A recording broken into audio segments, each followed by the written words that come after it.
Chapter 1388. Yin Wei came back to his senses, looked at Qin Feiyang and asked, "What's your next step?" "What do you think?" Qin Feiyang asked. "I don't know. But I know that you won't give up after suffering such a big loss this time," Yin Wei said with a smile. "Of course. Wait for me for a while. I'll contact Lu Xingqian and Elder Qin first," Qin Feiyang said. "Okay." Yin Wei nodded. After saying that, the virtual image dissipated. Qin Feiyang also immediately sent a message to Elder Qin. But, after a short while, Elder Qin's virtual image appeared. Behind Old Man Qin was a stretch of mountains and rivers that stretched as far as the eye could see. "How are you doing now?" Qin Feiyang asked with a smile. "Why are you still smiling at this time?" Elder Qin stared at Qin Feiyang and said, "Give me your current coordinates." "Okay." Qin Feiyang nodded. After giving Elder Qin the coordinates, he sent a message to Lu Xingqian. Subsequently, Qin Feiyang left the castle and stood in the void above the mountain range, waiting quietly. Not long after, Elder Qin and Lu Xingqian arrived one after another. "I didn't expect that the two of us would make a mistake." As soon as Lu Xingqian appeared, he looked at Qin Feiyang and shook his head with a bitter smile. His words were full of self-mockery. "Yes, we were one step behind." Qin Feiyang nodded and sighed. "You're not gods. It's normal to miscalculate." Elder Qin rolled his eyes at the two of them, looked at Qin Feiyang and asked, "Where's the commander of the Kirin army?" "He went to find the emperor," Qin Feiyang said. "Why did he go to find the emperor?" Elder Qin raised his eyebrows. "He wants the emperor to stand up and help us," Qin Feiyang said. "Alas, the little prince has succeeded to the throne. With the protection of the emperor and the imperial advisor, even if the emperor were to return now, he would still be powerless to reverse the situation." Old Qin sighed. Lu Xingqian listened to their conversation and frowned. "You guys really know where the emperor is? It has something to do with you?" Old Mr. Qin looked at Lu Xingqian. "Since it's a cooperation, we should be honest with each other, right?" Lu Xingqian said. "All right, now is not the time for internal strife. This time, I fell into the hands of Emperor Hong and the imperial advisor. I don't know what you guys are thinking, but I'm very unhappy," Qin Feiyang said, his eyes flashing with cold light. "Then what do you want?" Lu Xingqian was stunned and asked curiously. However, Old Qin's expression changed abruptly as he hurriedly said, "Brat, don't act recklessly. It wasn't easy for us to escape." The imperial advisor had already stepped into the peak of the false god realm. Coupled with Emperor Hong, the current imperial capital was equivalent to a dragon's pool and tiger's den. Qin Feiyang smiled and said, "Don't worry, I won't act recklessly. However, I need your cooperation." Lu Xingqian said, "As long as you can vent this anger no matter what you ask me to do, I'm willing to do it." This time the imperial advisor and Emperor Hong had completely angered him. Old Qin looked at the two of them and hesitated for a moment. He looked at Qin Feiyang and said, "As long as you don't do anything to harm the great Qin Empire, this old man has no objections." "All right then, come closer," Qin Feiyang said in a low voice. The two of them looked at each other and walked in front of Qin Feiyang. Qin Feiyang immediately muttered in a low voice. After listening to Qin Feiyang's plan, Lu Xingqian and Old Qin couldn't help but frown. "What's wrong? You still don't dare?" Qin Feiyang asked. Lu Xingqian said in a deep voice, "This is not child's play. The imperial advisor and Emperor Hong are both supreme existences at the peak of the false god realm. With Old Qin and my strength we can't beat them at all." Qin Feiyang said, "Don't worry about that. As long as you rush over, I'll give you Chang Shui in case you need it." "That's good. With Chang Shui here we might even be able to counterattack." Lu Xingqian's eyes lit up. "Counterattack? You're thinking too much. With their strength, if they want to escape, even if we have Chang Shui, we won't be able to stop them." Old Qin snorted. Lu Xingqian smiled embarrassedly and said, "I'm just saying." "Old Qin, why take it seriously?" Old Qin looked at Qin Feiyang and nodded. "All right, we'll be the bait. You're in charge of eradicating the Zhuge family." Qin Feiyang waved his hand and Chang Shui appeared. Lu Xingqian's eyes lit up with greed. Qin Feiyang handed Chang Shui to Old Qin and said telepathically, "Be careful of Lu Xingqian. He's been coveting Chang Shui for a long time. Also, this is the last time I'll trust you. Please don't disappoint me again." Old Qin didn't say anything. He looked deeply at Qin Feiyang and reached out to grab Chang Shui. Seeing that Chang Shui had fallen into Old Qin's hands, Lu Xingqian felt very depressed. "Be careful. Go."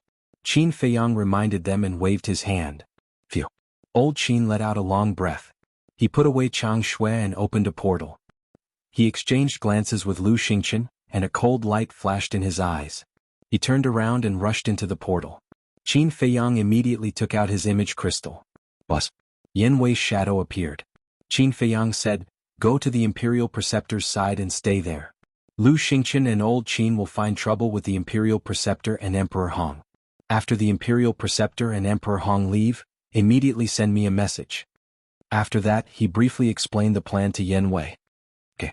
Yan Wei nodded, turned off the image crystal, then opened a portal and descended in front of a lake. This was Emperor Hong's residence. By the lake, the Imperial Preceptor and Emperor Hong sat opposite each other. Yan Wei said respectfully, "Greetings, Emperor Hong, Imperial Preceptor." The two nodded. The Imperial Preceptor asked, "Has His Majesty Hao Tian's mood stabilized?" "I can't see it." Yan Wei shook his head. "Why can't you see it?" The Imperial Preceptor was suspicious. Yan Wei said, "Since returning to the palace, His Majesty Hao Tian has been sitting on the dragon throne without saying a word. This lowly one's eyes are dull and I really can't see anything. So, it's really hard for him to lose his father and mother at such a young age." Emperor Hong sighed. "Yes. In the face of such a blow, even an adult wouldn't be able to bear it, let alone someone so young. Forget it, let's not talk about it. After all, as an emperor sooner or later, he will face these problems. Now let's talk about Lu Xingqian and those 10 fake gods. The identity of these people must be investigated clearly," the Imperial Preceptor said, his eyes filled with killing intent. Emperor Hong said, "Lu Xingqian's problem, this old man has thought about it carefully. There is only one explanation for his situation." "What?" The Imperial Preceptor was surprised. "Possession." Emperor Hong said word by word, his old eyes flashing. "Possession?" The Imperial Preceptor's eyes trembled. "Possession, only a war god can do it. If Emperor Hong's guess is true, then in Lu Xingqian's body, wouldn't there be a war god's soul hidden?" Emperor Hong said, "As for those 10 fake gods, this old man can't see through them." Yan Wei asked carefully, "Could it be the Lu family?" "Lu family?" The Imperial Preceptor's brows raised, looking at Emperor Hong, and said, "It seems that only the Lu family has this ability?" This old man also thought about the Lu family. But if they are really from the Lu family, then when facing Qin Feiyang, they shouldn't be so respectful. However, you all also heard that they addressed Qin Feiyang as young master. From this, it can be seen that their identity is Qin Feiyang's subordinates. Emperor Hong said. The Imperial Preceptor nodded and said, "That's right, the Lu family's people are all Qin Feiyang's relatives. Calling him young master is not too likely." Yan Wei said again, "Then could it be people from Forgotten Continent?" Forgotten Continent. Emperor Hong and the Imperial Preceptor looked at each other. Don't say. There really was this possibility. After all these years, Qin Feiyang had always been in Forgotten Continent. And Forgotten Continent was also a place where powerhouses were as common as clouds. Possession, 10 false gods, Emperor Hong muttered. Just who was hiding in Lu Xingqian's body? And just what were the identities of those 10 false gods? Suddenly, Emperor Hong looked at the Imperial Preceptor and said, "Imperial Preceptor, why don't you go to Forgotten Continent to investigate?" The moment the Imperial Preceptor heard this, a trace of dread crawled up in his eyes. That snow python's methods were still vivid in his mind even now. Boom. Right at this moment. At a certain time in the Imperial Palace, an earth-shaking loud explosion sounded out. And the Imperial Preceptor and Emperor Hong were startled, hurriedly rushing up to the sky, looking towards the sky above the Imperial Palace. What happened? Yan Wei's gaze flashed, also hurriedly following up, a look of bewilderment on his face. Emperor Hong said in a deep voice, "The sound seems to be Jilai Little Prince's bedroom, quickly go take a look." The Imperial Preceptor's expression changed, and he immediately opened the teleportation gate, following which the 3 people rushed in like lightning. Almost in the next instant, they descended above the Little Prince's bedroom. And at this moment, what bedroom was there? It was a ruin, dust billowing. 2 lords, quickly look, it's old man Qin and Lu Xingqian. Yan Wei suddenly pointed to the distant void and roared. Emperor Hong and the Imperial Preceptor suddenly raised their heads to look, and immediately saw old man Qin and Lu Xingqian grabbing the little prince, fleeing out of the city. Still dare to come back and cause trouble, simply don't know life from death. The 2 people's hair fluttered in anger, a monstrous killing intent erupted from their bodies, unleashing their speed, chasing after old man Qin and Lu Xingqian. What? They actually kidnapped His Majesty the White Sky? The two of them really aren't afraid of death. It must be Qin Feiyang, that bastard, who ordered it. Looks like Emperor Hong was right. This bastard has always been thinking about the throne. Otherwise, he wouldn't have let old man Qin and Lu Xingqian come and kidnap His Majesty the White Sky. I don't know what this old man Qin is thinking. In the past he was highly respected and revered by the world. But now he actually ruined his reputation for a deranged bastard. The people in the major cities below raised their heads to look at old man Qin and Lu Xingqian, their eyes filled with disgust. There were also people discussing in the imperial palace. When Yan Wei heard these words, he felt very uncomfortable in his heart. Wasn't Qin Feiyang doing this to protect Great Qin's rivers and mountains and its people? But these people actually scolded Qin Feiyang like this. It was really too much. But he ignored it, found a place where there was no one, and sent a message to Qin Feiyang. Bus. Qin Feiyang's image appeared. Yan Wei said, "The imperial preceptor and Emperor Hong have been lured away." Very good. Qin Feiyang smiled coldly. Yan Wei said again, "Oh right, if there's a chance, you can go and meet Marquis Xiao, because according to my observation, this person is a reasonable person. Perhaps he will be useful to us in the future." Marquis Xiao, Qin Feiyang murmured and nodded, "All right." Of course he knew this person, but they didn't have much interaction before.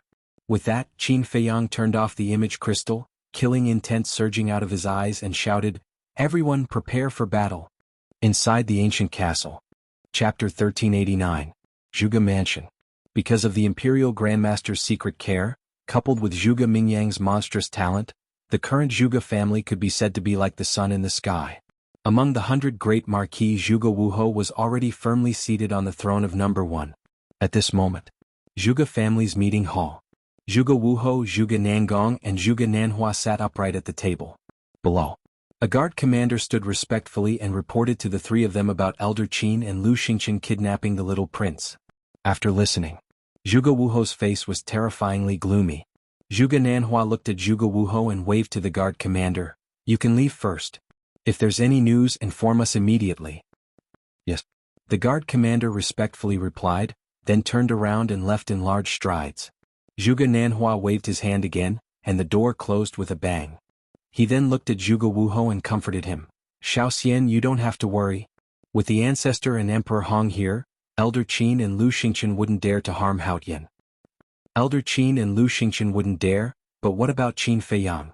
These two people came to kidnap Haotian. It must be Qin Feiyang who planned this behind the scenes. Don't you understand Qin Feiyang? In this world, there is nothing he doesn't dare to do. Although Haotian is only a puppet in the hands of Ancestor Yun, he is still my flesh and blood, a descendant of my Zhuge family. Zhuge Wuhou said in grief and indignation.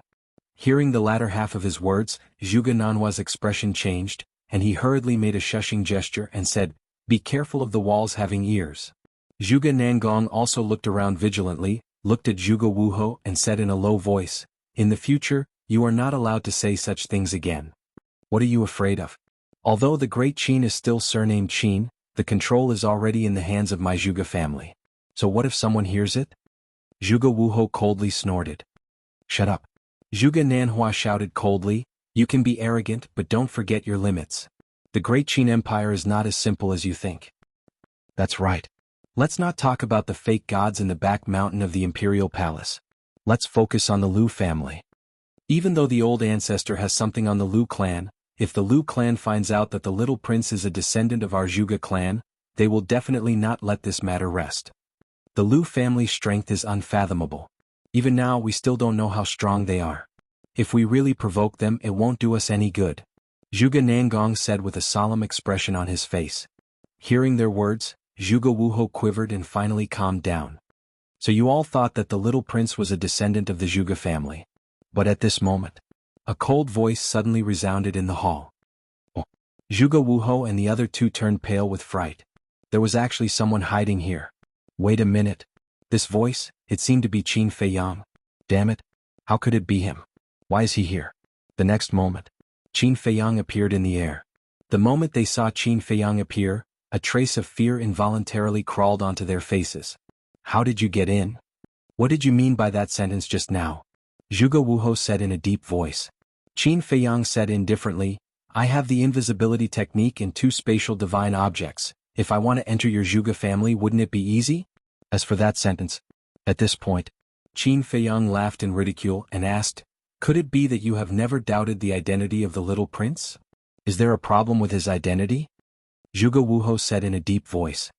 It seems that I have to make it clearer. I already know about you and that woman. I also know that the first prince is the illegitimate son of the 2 of you. And it is precisely because of your relationship with that woman that you have taken it for granted that the little prince is also your son all these years. But that's not the case. Qin Feiyang said. This. Zhuge Wuho was stunned. In the past I was the same as you. I thought that the little prince should be the same as the first prince, the illegitimate son of you and that woman. I even wanted to kill him. But to be on the safe side, I verified his identity. While the emperor and the little prince were not paying attention, I took their blood and put it in the water. Guess what the result was? Qin Feiyang said playfully. Don't keep me in suspense, hurry up and say it. Zhuge Wuho growled. Is there a need to say that? The little prince has nothing to do with you at all. He is the son of the emperor and the empress. It is also because of this that I did not kill him and even helped him ascend to the throne. Qin Feiyang laughed. How could this be? Zhuge Wuho muttered, his face filled with disbelief. Zhuge Nanhua anxiously said, Xiao Xian, he is trying to sow discord, don't be fooled by him. Zhuge Wuho's real name was Zhuge Xiao Xian. Qin Feiyang laughed faintly. At this time, do I still need to lie to you? Impossible. That woman clearly told me that the little prince is my own flesh and blood. Zhuge Wuho shook his head crazily as if he was about to collapse. Oh? Qin Feiyang was slightly startled. The little prince was born of that woman, so she should know whose child he was. But why did she lie to Zhuge Wuho? Thinking about it carefully, Qin Feiyang revealed a look of realization. Then, Qin Feiyang raised his head and looked at Zhuge Wuho and laughed. That woman is very smart. She knows that once you find out that the little prince is not your son, you and the imperial tutor will definitely think of ways to kill the little prince. After all, she is a mother and loves her son dearly. But this is only secondary. She is even more afraid of angering you. Because she understands the imperial tutor's personality and methods, so in order to protect herself, she lied that the little prince is your son. Of course. We can't rule out another possibility. She has her own ambitions and doesn't want to be controlled and manipulated by you. Qin Feiyang laughed. Damned woman.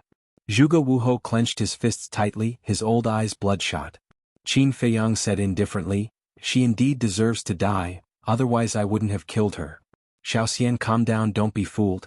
Whether or not the little prince is your flesh and blood, we will know after Ancestor Yin rescues him. Zhuge Nanhua thought. He had always thought that Qin Feiyang was trying to sow discord. That's right. I haven't even personally verified it, why would I be angry? Zhuge Wuho suddenly came to a realization, looked at Qin Feiyang and said in a deep voice, did you come to my Zhuge family just to tell us this? Of course not. Qin Feiyang shook his head. Then why? Zhuge Wuho raised his eyebrows. Is there a need to ask? Qin Feiyang looked at Zhuge Wuho strangely and laughed.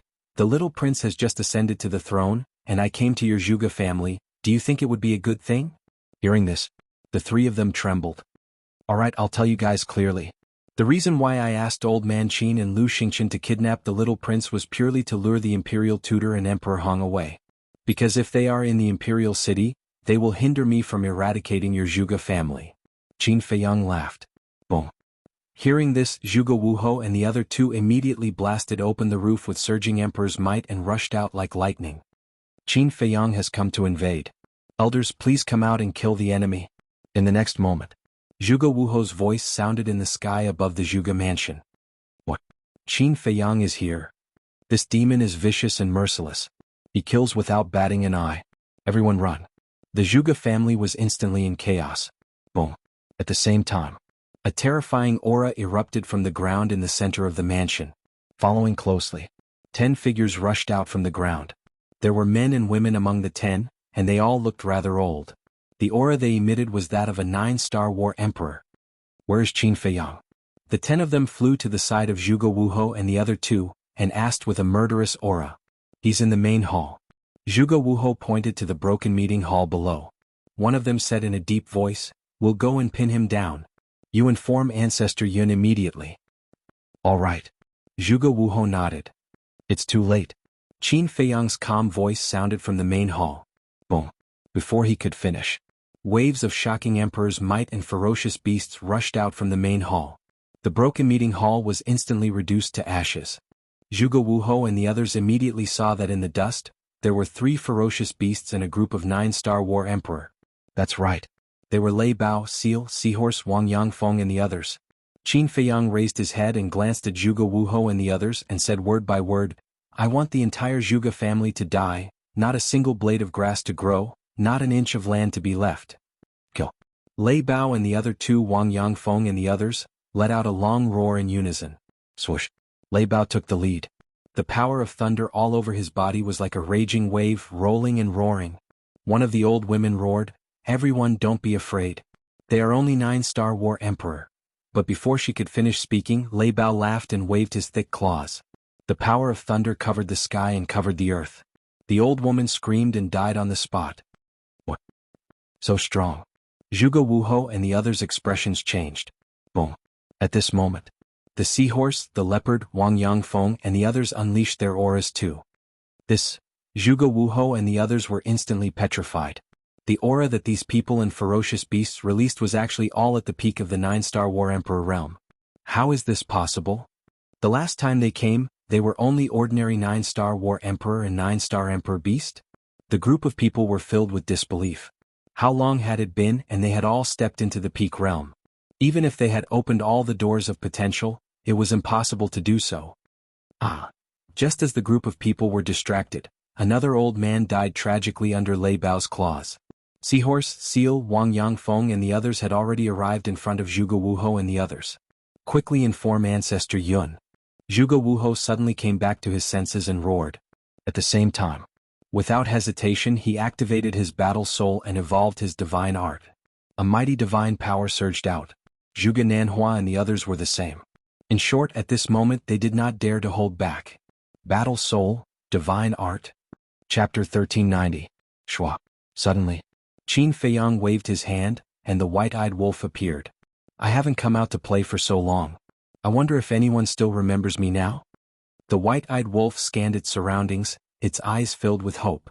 This closed-door training was the longest in its life. However, it was very satisfied with the results of its closed-door training. 3 Star War Emperor. He was only 1 step away from catching up to Qin Feiyang. Qin Feiyang rolled his eyes at it and said, Stop acting cool, quickly deprive them of their battle souls and give them a show of strength. You're looking down on me, right? What show of strength? To think that you can say that. At the very least, I was once an invincibly handsome wolf whose name spread all over the world. Making them afraid, making them despair is my style, understand? The white-eyed wolf said with dissatisfaction. I think it's notorious. Qin Feiyang was speechless. Tiske. A boring person like you will never understand my charm. The white-eyed wolf glanced at Qin Feiyang with disdain. Its entire body emitted a dazzling golden light, and a terrifying aura spread out from its body. Charm? Qin Feiyang's face twitched. He really couldn't tell what kind of charm this ruffian wolf had. What aura? At the same time, sensing the Wolf King's aura, Zhuge Wuhou and the others' faces were filled with bewilderment. This aura was actually not very strong, but it gave them a great sense of danger. Come out. The white-eyed wolf roared, and a bright golden light soared into the sky. The next step was smooth. Between heaven and earth, a huge beast shadow appeared. However, they were unable to see its true appearance clearly. They could only see a blurry outline and could not tell what kind of beast it was. At this moment, not only Zhuge Wuhou and the others but the entire Zhuge family and even the entire inner city couldn't help but feel a sense of fear. That enormous beast shadow was like an ancient giant beast that had descended into the world. It was indomitable and intimidating in all directions. You pieces of trash dare to activate your fighting soul in front of me. You don't know your place. Take it away. The white-eyed wolf looked at Zhuge Wuhou and the others, his eyes filled with contempt. As it roared, the golden beast suddenly opened its mouth, and a gust of wind blew.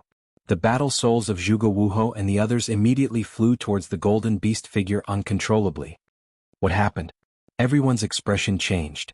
Zhuge Wuhou suddenly thought of something and roared, Not good, everyone quickly put away your battle souls.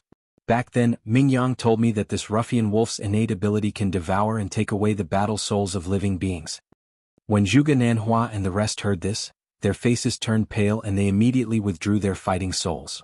However, they were shocked to discover that they had lost contact with their fighting souls. Finally, they watched helplessly as their battle souls were swallowed by the golden beast shadow in one gulp. Damn it. The group of people immediately checked the fighting soul and were shocked to find that the fighting soul in the Qi had really disappeared. In an instant, they fell into deep panic and despair. Amazing. Awesome. Wang Yangfeng and the rest, Lei Bao and the other two beasts, were dumbfounded. After being together for so long, they had naturally heard of the white-eyed wolf's fighting soul. However, this was the first time they had seen it with their own eyes. It could actually take away the fighting soul. Oh my god. This was too heaven-defying. What kind of monster was it? In the future, who would dare to activate their fighting soul in front of it? The white-eyed wolf smiled proudly and the golden beast shadow instantly disappeared. Qin Feiyang did not say anything and directly waved his hand, sending the white-eyed wolf to the ancient castle. Otherwise, with this guy's character, he would definitely continue to show off in front of him. Without your fighting soul, how are you going to fight with us? Wang Yangfeng, bring some people to kill the Zhuge family. Leave this place to us three brothers. Lei Bao shouted. The so-called three brothers were naturally Lei Bao, Haima and Seal. All right. Wang Yangfeng and the rest did not hesitate and immediately scattered in all directions. Like killing gods, wherever they passed, blood dyed the ground. The battle between Lei Bao and the other two beasts and Zhuge Wuho and the rest also began once again. Qin Feiyang rose into the air and stood above a large hall, coldly sweeping his gaze over everything. Screams, cries for help, curses at this moment filled every corner of the Zhuge family. One corpse after another fell down continuously. Blood was like a column, gathering into a small stream, emitting a pungent smell of blood. Suddenly, Qin Feiyang raised his head and looked in the direction of the temple. A murderous intent flashed in his eyes. He was not worried about the imperial preceptor and Emperor Hong at all, because Elder Qin and Lu Xingchen would think of ways to delay them. Even if someone sent them a message, they would not be able to rush back to rescue them. As for the false god in the back mountain of the imperial palace, if nothing unexpected happened, he must have entered a state of self-sealing again. Otherwise he would have appeared by now. So, in his heart an even bolder idea emerged. Eliminate the law enforcement hall, as well as the disciples of the Zhuge family in the temple. These people were all the imperial preceptor's minions. As long as they were all eliminated, the imperial preceptor would be alone. Of course, the imperial preceptor also controlled the invincible Black Army. However, the people of the invincible Black Army were all small fries and were not worth worrying about. At this point, shockingly, a bloody kill character appeared between Qin Feiyang's eyebrows. His whole person instantly seemed to have transformed into a killing god. That terrifying, monstrous, murderous aura was like a tide, toppling mountains and overturning seas. It instantly enveloped the Zhuge family. Immediately after, a hair-raising scene appeared. Whether it was the blood on the ground, the blood in the corpses, or the blood that flowed out from the wounds, they all rose into the air and gathered into waves of blood, surging towards Qin Feiyang. What's going on? The people of the Zhuge family who were fleeing, seeing this scene, all changed their expressions. In the end, they saw that the waves of blood actually all rushed into the space between Qin Feiyang's eyebrows. What is he doing? He's actually absorbing human blood. Is he really a demon? People panicked and fled in all directions in a panic. But facing the pursuit of Wang Yangfeng and the others, could they escape? A group of ordinary 9-star War Emperor was enough to easily kill them, not to mention a group of 9-star War Emperor Peak Realm super experts. As more and more people died, the murderous aura emitted from Qin Feiyang's body became more and more terrifying. His eyes, long hair, and even his skin seemed to be dyed with blood. And his cultivation had already risen from a 4-star War Emperor to a 9-star War Emperor. Qin Feiyang, you deserve to die. Zhuge Wuho roared angrily, his eyes bloodshot. It's you who deserves to die. Qin Feiyang raised his head and looked at Zhuge Wuho, his eyes filled with ruthless coldness. Swish. He took a step forward and rushed into the sky, his killing intent surging. Boom. Without saying a word, he raised his arm and slapped Zhuge Wuho's head. Although Zhuge Wuho's strength was not bad, under the attacks of the Thunder Leopard and the other two beasts, he was already an arrow at the end of its flight. How could he withstand Qin Feiyang's palm strike? There was no suspense. With a kacha sound, Zhuge Wuho's head exploded, and his flesh and blood flew everywhere. The blood that flowed out was all absorbed by the word kill. Father. A sorrowful roar resounded through the sky and earth. Qin Feiyang looked towards the source of the voice and saw a group of young men with extraordinary temperaments flying over from afar like lightning. On their clothes there was the symbol of the war god temple. And the person who was roaring in grief was none other than Zhuge Mingyang. I was just about to look for you, but I didn't expect you to deliver yourself to me. Qin Feiyang muttered, his eyes flashing with killing intent. Bastard. Just as Qin Feiyang was about to attack Zhuge Mingyang, Zhuge Nanhua and Zhuge Nangong suddenly roared and attacked Qin Feiyang with their divine art, Eclipse Moon. Zhuge Wuho's death had made them completely crazy. An ant dares to compete with the sun and moon? Qin Feiyang displayed his contempt to the extreme. With a wave of his hand, he activated the 4 moves of the void returning art. Wisps of invisible force burst out from the ground like a tide. The void returning art had already transformed into a divine art, and its power was countless times stronger than before. When the 4 moves were used together, it could destroy heaven and earth. Although Zhuge Nanhua and Zhuge Nangong were super experts at the peak of the 9-star combat emperor realm, they were already seriously injured.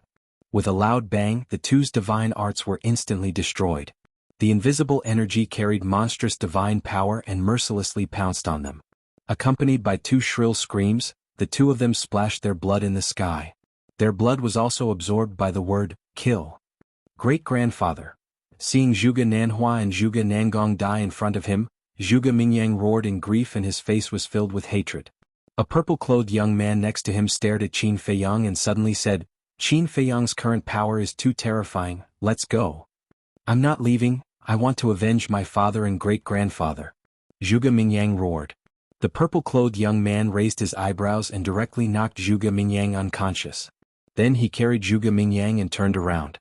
With a mysterious step, he left without looking back. When the rest of the people saw this, they immediately followed the purple-clothed young man and escaped. Qin Feiyang looked at the purple-clothed young man in surprise. Previously, his attention was all on Zhuge Mingyang and he did not pay attention to the others. At this moment, after careful observation, he realized that the purple-clothed young man's aura had already reached the peak of the 9-star combat emperor realm. Could this person be the number 1 on the billboard, Zhuge Xingfeng? He had heard from Lu Xingchen that Zhuge Xingfeng was very talented and occupied the number 1 spot on the billboard of the War God Temple. Moreover, he was the number 1 in the War God Temple. However, he had never seen Zhuge Xingfeng before, so he was not sure.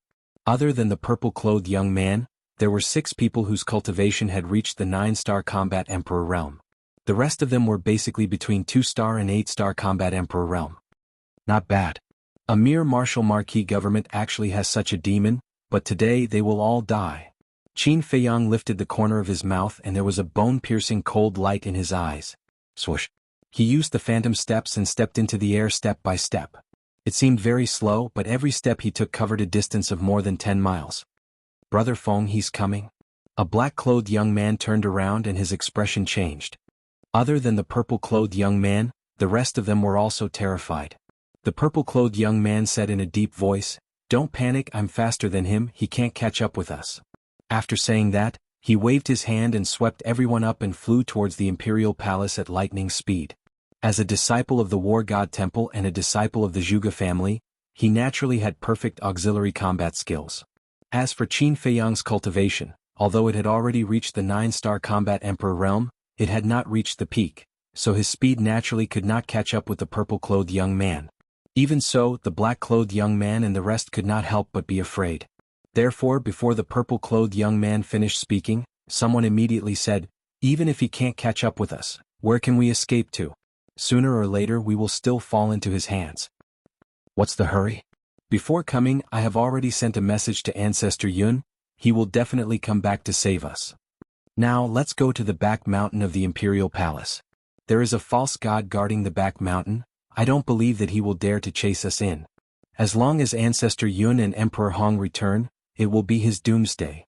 Chapter 1391. Back mountain of the Imperial Palace. Qin Feiyang's eyes flickered. The purple-robed youth and the others did not use voice transmission, so he heard every word. There was indeed a pseudo-god guarding the back mountain. However, these self-sealed pseudo-gods needed a large amount of blood to be awakened. Before they were awakened, they were like Zhuge Shenfeng, not a threat at all. Even if there was a battle beside them, they would not know. So, there was nothing to worry about. Qin Feiyang walked step by step in the void, his blood-red hair fluttering and his murderous aura soaring to the sky. He was a living god of death. Everywhere he went there were cries of pain. Those who were shrouded by the murderous aura had their blood spurting out uncontrollably from their pores. This was the power of the kill formula when used to the extreme. Even if there were no wounds on their bodies, Qin Feiyang could still snatch the blood in their bodies. However, Qin Feiyang did not kill these people, only snatching half of their blood. Finally, the purple-robed youth and the others entered the sky above the back mountain. Boom. At this moment, Qin Feiyang's cultivation suddenly soared to the peak of the 9-star combat emperor realm. However, it was still Qin Feiyang's main body that was controlling the corporeal body. Because the increase from a 4-star combat emperor to a 9-star combat emperor was only 5 small realms, it was still within his range of tolerance, so there was no need for the inner demons to appear. What? Sensing the terrifying aura, the purple-robed youth and the others' faces changed. What was going on with this person's cultivation? From a 4-star combat emperor to a peak 9-star combat emperor, how did he do such a heaven-defying thing? A red-robed girl stammered, "Brother Feng, he won't raise his cultivation to the pseudo-god realm later, right?" Hearing the red-robed girl's words, the group of people's hearts sank. The purple-robed youth's mood instantly became incomparably heavy. At this rate it might really be possible.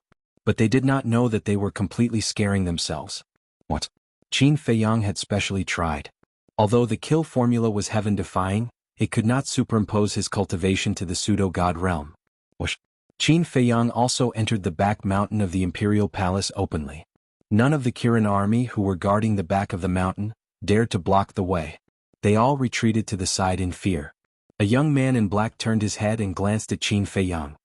His pupils suddenly shrank and he said in surprise, "Brother Feng, didn't you say that he didn't dare to come in?" "Faster. This is already my maximum speed. How can I be faster?" The purple-clad young man glared angrily at the black-clad young man and said, "Don't panic.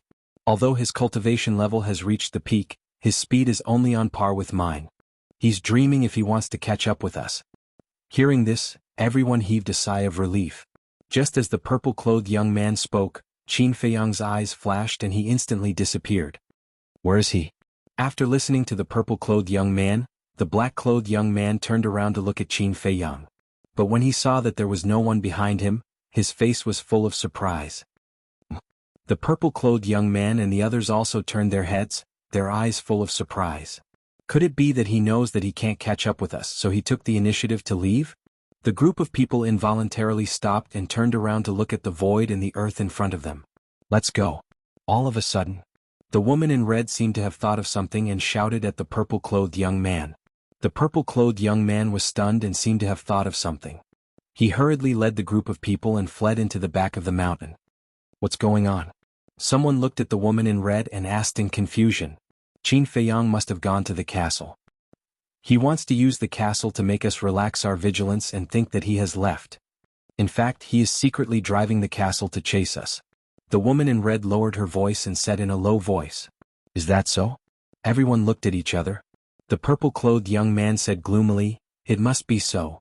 This man is cunning. If we are not careful we will fall into his trap." "You are quite smart." Before the purple-clothed young man's voice died away, a playful laughter suddenly sounded in the void in front of the group of people. The next moment, Qin Feiyang appeared out of thin air in front of the group of people. That's right. He entered the castle to mislead these people into thinking that he had left. He had tried this method before. And every time it was a tried and tested success. Damn it. The purple-clothed young man cursed in his heart. Without another word, he hurriedly led the group of people and fled in the direction of the entrance. Running away without fighting? Are you worthy of being the prodigies of the war god temple? Qin Feiyang had a mocking look in his eyes as he followed behind the group of people unhurriedly. The group of people remained silent, but their hands were unconsciously clenched tightly. Their eyes were also shining with a shocking cold light. Qin Feiyang's words hit their weak spot. As the prodigies of the war god temple, running away was a naked humiliation. However, facing Qin Feiyang at this moment, they really did not have the slightest bit of courage to fight. This was because Qin Feiyang's current murderous aura was too terrifying. It had already made them lose the will to fight. In short, before the battle even started, they were already scared out of their wits. "Looks like I have to force you guys to fight." Qin Feiyang chuckled and raised his hand in the air. Boom. An invisible force surged out and pounced on the group of people in an overwhelming manner. The first move of the ruins of N technique landslide. The divine aura surged and the mountains and rivers below instantly collapsed. Countless ferocious beasts fled in fear. The purple-clothed young man's eyes flashed with murderous intent. He shouted, "For the sake of the Zhuge family's reputation, I'll stay and fight with him. You guys go." "Brother Feng, don't be rash." The red-clothed woman was shocked and hurriedly advised. "He's too close to us now. We have no choice. Someone has to stand out and fight him head-on. Don't worry. I'm the strongest person of the War God Temple. It won't be that easy for him to kill me." With that, the purple-clothed young man threw Zhuge Mingyang in front of the red-clothed woman and turned to face Qin Feiyang. "Let's go," the woman in red shouted in a low voice. Then she carried the unconscious Zhuge Mingyang and fled towards the entrance without looking back. The other 9-star combat emperors also took the others and fled madly. "Come on. Let me see how strong you Qin Feiyang are." Boom. The purple-clothed young man's body shook and a monstrous emperor's aura erupted. He then waved his hands and a crescent moon appeared in the sky and collided with the invisible force. The collision of the two divine arts instantly caused a deafening explosion. A destructive shockwave spread wildly in all directions with the two of them as the center. Brr. Crack. Rumble. The mountains and rivers shattered and the ferocious beasts howled. In the blink of an eye, everything within a few hundred miles was razed to the ground. Although the red-clothed woman and the others had escaped in time, they were still blown away by the airwave. Their bodies were badly mutilated. If it weren't for the protection of the 9-star combat emperors, the 2-star and 8-star combat emperors would have died on the spot. Qin Feiyang glanced at the red-clothed woman and the others and ignored them. He looked at the purple-clothed young man and said with a smile, "The number 1 person of the War God Temple. You are indeed Zhuge Xingfeng. I never would have thought that the famous Qin Feiyang would know of me, Zhuge Xingfeng. Should I feel honored?" Zhuge Xingfeng said. "Not honored. You should feel lucky. If you had overestimated yourself like Zhuge Jinghong, you would have been a corpse by now." Qin Feiyang said lightly. "Zhuge Jinghong was killed by you." Killing intent surged in Zhuge Xingfeng's eyes. "How dare you insult my mother? I Qin Feiyang will not let go of your ancestor Zhuge Xinyun, let alone Zhuge Jinghong." Qin Feiyang took a step forward. A terrifying aura shook the void as he threw out a punch. "Arrogant!" Zhuge Xingfeng shouted. His battle chi surged as he threw out a palm strike. Boom. The moment the fist and palm collided, Zhuge Xingfeng's arm was torn open. He was sent flying with blood spurting out. This strength, how is this possible? His eyes were blank. They were both at the peak of the 9-star combat emperor realm. Why was Qin Feiyang so much stronger than him? You don't know about this, do you? Once upon a time I killed a divine beast and ate its flesh. Therefore my physique has been greatly improved. Now, both my strength and the strength of my physique are far superior to those of the same cultivation level. Qin Feiyang took a step forward and threw out another punch. "Killed a divine beast," Zhuge Xingfeng murmured. His face was filled with disbelief. He even forgot to counterattack. Boom. Qin Feiyang's punch landed on Zhuge Xingfeng's chest. Crack. His ribs broke on the spot and his chest caved in. Zhuge Xingfeng let out a painful cry as he crashed into the ground like a meteorite. Boom. A deep crater with a diameter of several kilometers immediately appeared. He actually killed a divine beast. How did he do it? Zhuge Xingfeng lay at the bottom of the deep pit, his eyes filled with disbelief. Suddenly, he slammed his palm on the ground and shot up into the sky like a cannonball. His body was covered in blood and his long hair danced in the wind. At this moment he was like an awakened beast, giving off a great sense of crisis. So what if he killed a divine beast? Zhuge Xingfeng defeated countless geniuses of the War God Temple and reached the top of the wind cloud list. My reputation is not undeserved. Beast transformation blood dragon? As Zhuge Xingfeng roared, his whole body began to change. His body swelled crazily and his clothes were torn into pieces. Finally they flew all over the sky. At the same time, a fierce aura rushed out from his body. Qin Feiyang was surprised. As his body swelled bigger and bigger, Zhuge Xingfeng could not help but howl as if he was suffering unparalleled pain. Suddenly, a dazzling blood-red light appeared on his body. As soon as the blood-red light appeared, his skin began to change. Dragon scales the size of a palm started to appear all over his body. The dragon scales appeared as if they were dyed in blood, and they were completely blood-red. Finally, His whole body was covered in dragon scales.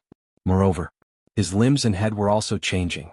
His limbs turned into dragon claws and his head into a dragon's head. The nails on his limbs grew to 1/2 meter long and were like sharp blades with a bone-piercing sharpness. At this time, Zhuge Xingfeng's body was more than 10 meters tall. The dragon scales all over his body were shining with blood-red light. He had turned into a human-shaped Tyrannosaurus. And there was no trace of human emotion on his body. There was only killing, hostility, and blood. Qin Feiyang, today is the day you die. Chapter 1392. Death. Qin Feiyang murmured. He raised his arm and punched. The terrifying power poured out, twisting the void. Boom. But in the end, he was no match for Zhuge Xingfeng. He was slapped down by Zhuge Xingfeng's claw and smashed into the mountains below. His arm was also lacerated. Blood and flesh flew everywhere. Qin Feiyang was dumbfounded. Ever since he ate the divine meat of the Lion King, he had never lost to anyone in the same realm in terms of physical strength. This was the first time. Eating the meat of a divine beast is just so. Zhuge Xingfeng stood in the sky and laughed. Then he rushed toward Qin Feiyang with a monstrous aura. Beast transformation, blood dragon. Qin Feiyang's eyes flashed. Whoosh. The next moment, he slammed his palm on the ground and rushed up in an instant. Flaming battle chi appeared and gathered in his palm. You don't know what death is. Zhuge Xingfeng's face was full of contempt. The dragon claw whistled. Qin Feiyang spat out a mouthful of blood and smashed into the ground again. Dust flew everywhere. Furthermore, those sharp claws left a shocking wound on his body that was so deep that his bones could be seen. The purple-gold dragon blood gushed out like a small stream. However, to Qin Feiyang these injuries were nothing at all. He stared at Zhuge Xingfeng with a trace of horror in his eyes. This was a divine art. Moreover, this beast form gave Zhuge Xingfeng a very strong defense and attack power. Qin Feiyang, is this all you've got? Be destroyed. Zhuge Xingfeng laughed wildly. The blood and qi in his body surged and turned into a blood-red wave. It carried the power to destroy the world and blasted toward Qin Feiyang. I was just testing the power of your divine art. Why are you so arrogant? Qin Feiyang suddenly stood up and smiled disdainfully. The life force contained in the fire of life and the purple-gold dragon blood was quickly healing his wounds. Boom. He raised his hand and waved it. A golden light surged out like a torrent and collided with the wave of blood. Immediately, the blood qi spun in the air and instantly engulfed Zhuge Xingfeng. Return formula. Give him a taste of his own medicine. Zhuge Xingfeng struggled and roared in the blood waves. His entire body was drenched in blood. The dragon scales were completely shattered. Qin Feiyang sneered, how does it feel to be injured by your own moves? Don't celebrate too early. Zhuge Xingfeng roared. Following closely, a mighty divine aura rushed out from the blood waves. The blood wave instantly collapsed. Zhuge Xingfeng appeared in front of Qin Feiyang. Although he was covered in wounds, the murderous aura he exuded was no less than before. The first style of the blood dragon art, torrential blood waves. He waved his dragon claw, and a wave of blood that was even more terrifying than before appeared. It was like a sea of blood rolling and surging above his head. The sky, earth, and void of the mountain behind the imperial palace were all dyed red at this moment. No deity art can threaten me. Qin Feiyang stood proudly in the air, showing his domineering aura. Is that so? If you continue to be so confident, I can guarantee that you will regret it in the end. Zhuge Xingfeng smiled ferociously. He raised his dragon claw high and pressed it down. The blood waves above his head poured down in torrents, crazily pouncing towards Qin Feiyang. The terrifying aura shrouded all directions. The earth suddenly trembled violently and cracks spread out. However, Qin Feiyang was indifferent. When the wave of blood came, he raised his arm and met it with a palm. Golden light surged in his palm. As long as he had the return formula, no matter what divine art the opponent used, it would become his trump card. Boom. There was no suspense. The wave of blood turned in the air and drowned Zhuge Xingfeng again. For a moment, Zhuge Xingfeng's shrill scream, his unwilling roar, resounded through the sky. What? Why did God give him such a divine art? I don't accept it. The second move of the blood dragon formula, rolling blood thunder. The wave of blood rolled crazily. Streaks of blood-red lightning swept out from the wave of blood, carrying a destructive aura, and continuously bombarded Qin Feiyang. It's useless. Qin Feiyang shook his head and suddenly stretched out his hand. Waves of golden light roared out. All the blood-red lightning was reflected back and entered Zhuge Xingfeng's body. In just a moment, Zhuge Xingfeng's beast body was full of holes and blood flowed out. Why is this happening? I am the number one of the War God Temple. How can I be defeated by him? The third move, Blood Dragon. Zhuge Xingfeng had completely lost his mind. The blood qi in Xiao Chen's body and the battle qi in his qi si poured out without reservation, turning into a huge blood dragon that was several kilometers long. The blood dragon bared its fangs and brandished its claws as it charged at Qin Feiyang. I told you it's useless. Why don't you believe me? Qin Feiyang shook his head. Brr. Accompanied by a dragon's roar, the divine dragon seal appeared in the sky and instantly grew to thousands of feet in size to meet the blood dragon. Boom. A loud explosion rang out, shocking the entire imperial city. The blood dragon, without any resistance, was directly crushed by the divine dragon seal. Zhuge Xingfeng was so angry that he spat out blood. This was the difference between the divine arts. Although they were both deity skills, a lower-level deity skill would be able to destroy a higher-level deity skill. Qin Feiyang said indifferently, "What else do you have? Show me all of them. I'll let you die knowing why." From the beginning to the end, he was like a mountain, standing steadily in the void without moving half a step. Roar? Ah! Zhuge Xingfeng roared and roared as if he had gone mad. He was already covered in wounds, but Qin Feiyang did not move at all. For him, this was not only a humiliation but also a torture. You will regret it. You will. The fourth move, Blood Dragon True Form. As he roared, his beast body swelled again, and the murderous aura around him became even more terrifying. Finally, Zhuge Xingfeng had completely turned into a real blood dragon. His body was hundreds of feet long, covered in dense scales, and his murderous aura was monstrous. Brr. He raised his huge head and let out a deafening dragon roar. He opened his bloody mouth and pounced on Qin Feiyang. Interesting. Qin Feiyang murmured. It was his first time seeing a divine art that could turn a living person into a blood dragon. He raised his big hand and waved gently. The purple-gold dragon qi surged, and the divine dragon seal appeared again. With monstrous dragon power, it cut through the sky and collided with the blood dragon that Zhuge Xingfeng had turned into. Brr. Zhuge Xingfeng immediately let out a miserable howl as his two dragon claws were shattered. Break. However, he did not retreat half a step. He raised his huge dragon tail and slapped at the divine dragon seal. With a boom, the divine dragon seal was smashed into pieces. Qin Feiyang's body trembled slightly, and a trace of blood flowed from the corner of his mouth. Not bad. You can compete with the first move of the divine dragon technique. However, the divine dragon technique still has 3 moves. How many can you withstand? Qin Feiyang murmured. The purple-gold dragon qi surged, and a purple-gold divine dragon appeared in the sky. Divine Dragon Roar. The purple-gold divine dragon let out a loud roar. Waves of invisible sound waves suddenly appeared and rushed toward Zhuge Xingfeng like a tide. Roar. In an instant, the sound waves arrived. Like a sharp blade, they drowned Zhuge Xingfeng. Zhuge Xingfeng's beast body was immediately torn apart, and he howled again and again.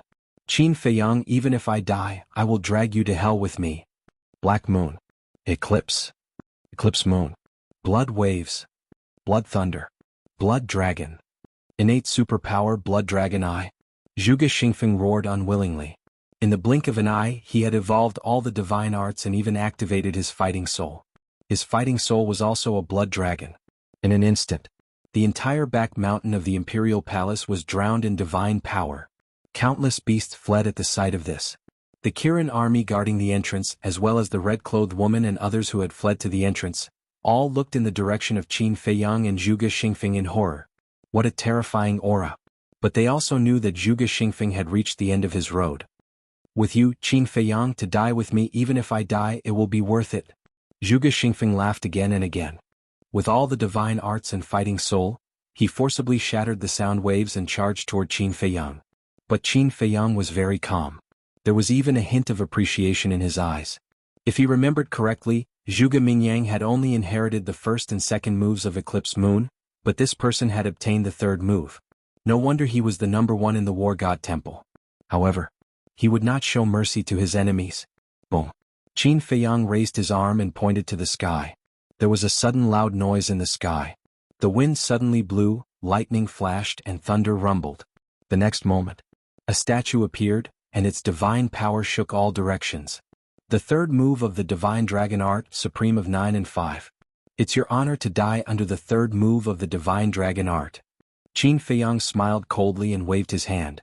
The statue raised the broken sword and slashed toward Zhuge Xingfeng. This slash was about to split the void. Stop. But at this moment, an old voice resounded from the depths of the cave. Following closely, a magnificent godly aura surged toward Qin Nan like a thunderbolt, drowning the sky. Qin Feiyang raised his eyebrows. He had actually awakened the fake god in the depths. However, not only did he not stop, the murderous intent in his eyes became even more terrifying.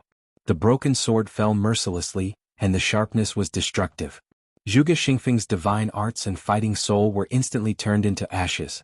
Zhuge Xingfeng's beast body was also split in half by the sword, and blood stained the sky. From now on, Zhuge Xingfeng will no longer exist in this world. Qin Feiyang smiled coldly, turned around and used phantom steps, and rushed toward the entrance without looking back. The emperor's statue dissipated as well. An old man in black descended above the broken mountain range, looking at Zhuge Xingfeng's corpse with a strong murderous intent in his eyes. Qin Feiyang, why did you come back? He suddenly turned around, locked onto Qin Feiyang's disappearing figure and roared angrily. Qin Feiyang did not respond. The appearance of the fake god was somewhat unexpected. Therefore he had to hurry and meet up with the Thunder Leopard Wang Yangfeng and the others. Otherwise everyone would be in danger. Chapter 1393. Seeing that Qin Feiyang ignored him, the black-robed old man flew into a rage out of humiliation. Swoosh. He took a step forward and traversed dozens of kilometers in an instant. He was several times faster than Qin Feiyang. Qin Feiyang raised his brows. Initially he wanted to kill Zhuge Mingyang and the others while he was at it. That was because he knew that Zhuge Mingyang and the others would definitely stop at the entrance and watch. However, it seemed that he could not do that now. The black-robed old man was too fast. He would probably catch up to him before he could reach the entrance. I have to admit that you're really lucky. Qin Feiyang muttered and immediately took out a teleportation gate. This was not the first time he wanted to kill Zhuge Mingyang, but someone would disrupt his plans every time. Boom. However, just as he was about to open the teleportation gate, a deafening sound suddenly came from the entrance. Following that, screams of pain and despair could be heard. Qin Feiyang was bewildered. The black-robed old man also looked at the entrance immediately with a cold glint in his eyes. It's Lei Bao and the others. The next moment, Qin Feiyang's face revealed a trace of pleasant surprise.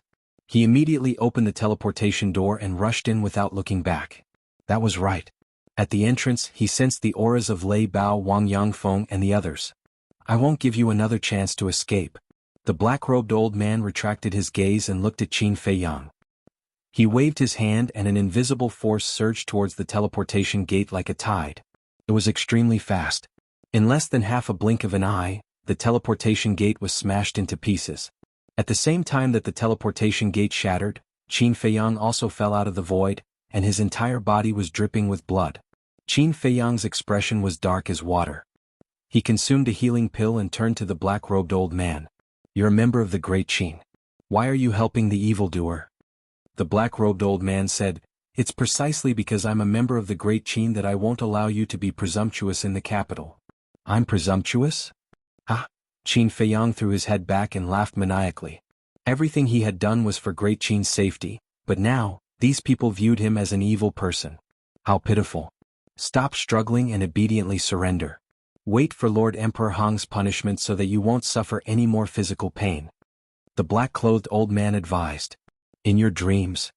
Qin Feiyang smiled coldly and said, One day, all of you will understand exactly who was right and who was wrong in all of this. Finish speaking. Qin Feiyang decisively entered the ancient castle and drove it towards the entrance at lightning speed. Stubborn. The black-robed old man's eyes turned cold as his divine sense spread out in all directions.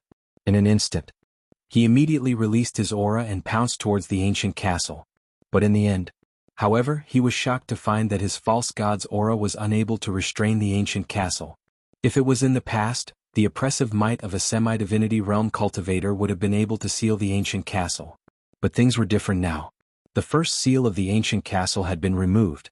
Whether it was ability or power, it was far greater than before. Now, the only person who could restrain the ancient castle was probably the true war god. And just as the black-clothed old man was distracted, Qin Feiyang had already driven the ancient castle and pulled a long distance away. He could already vaguely see the entrance. The back mountain of the imperial palace is really dangerous. Qin Feiyang was still in fear. The scene changed and locked onto the rear. Teleportation gate.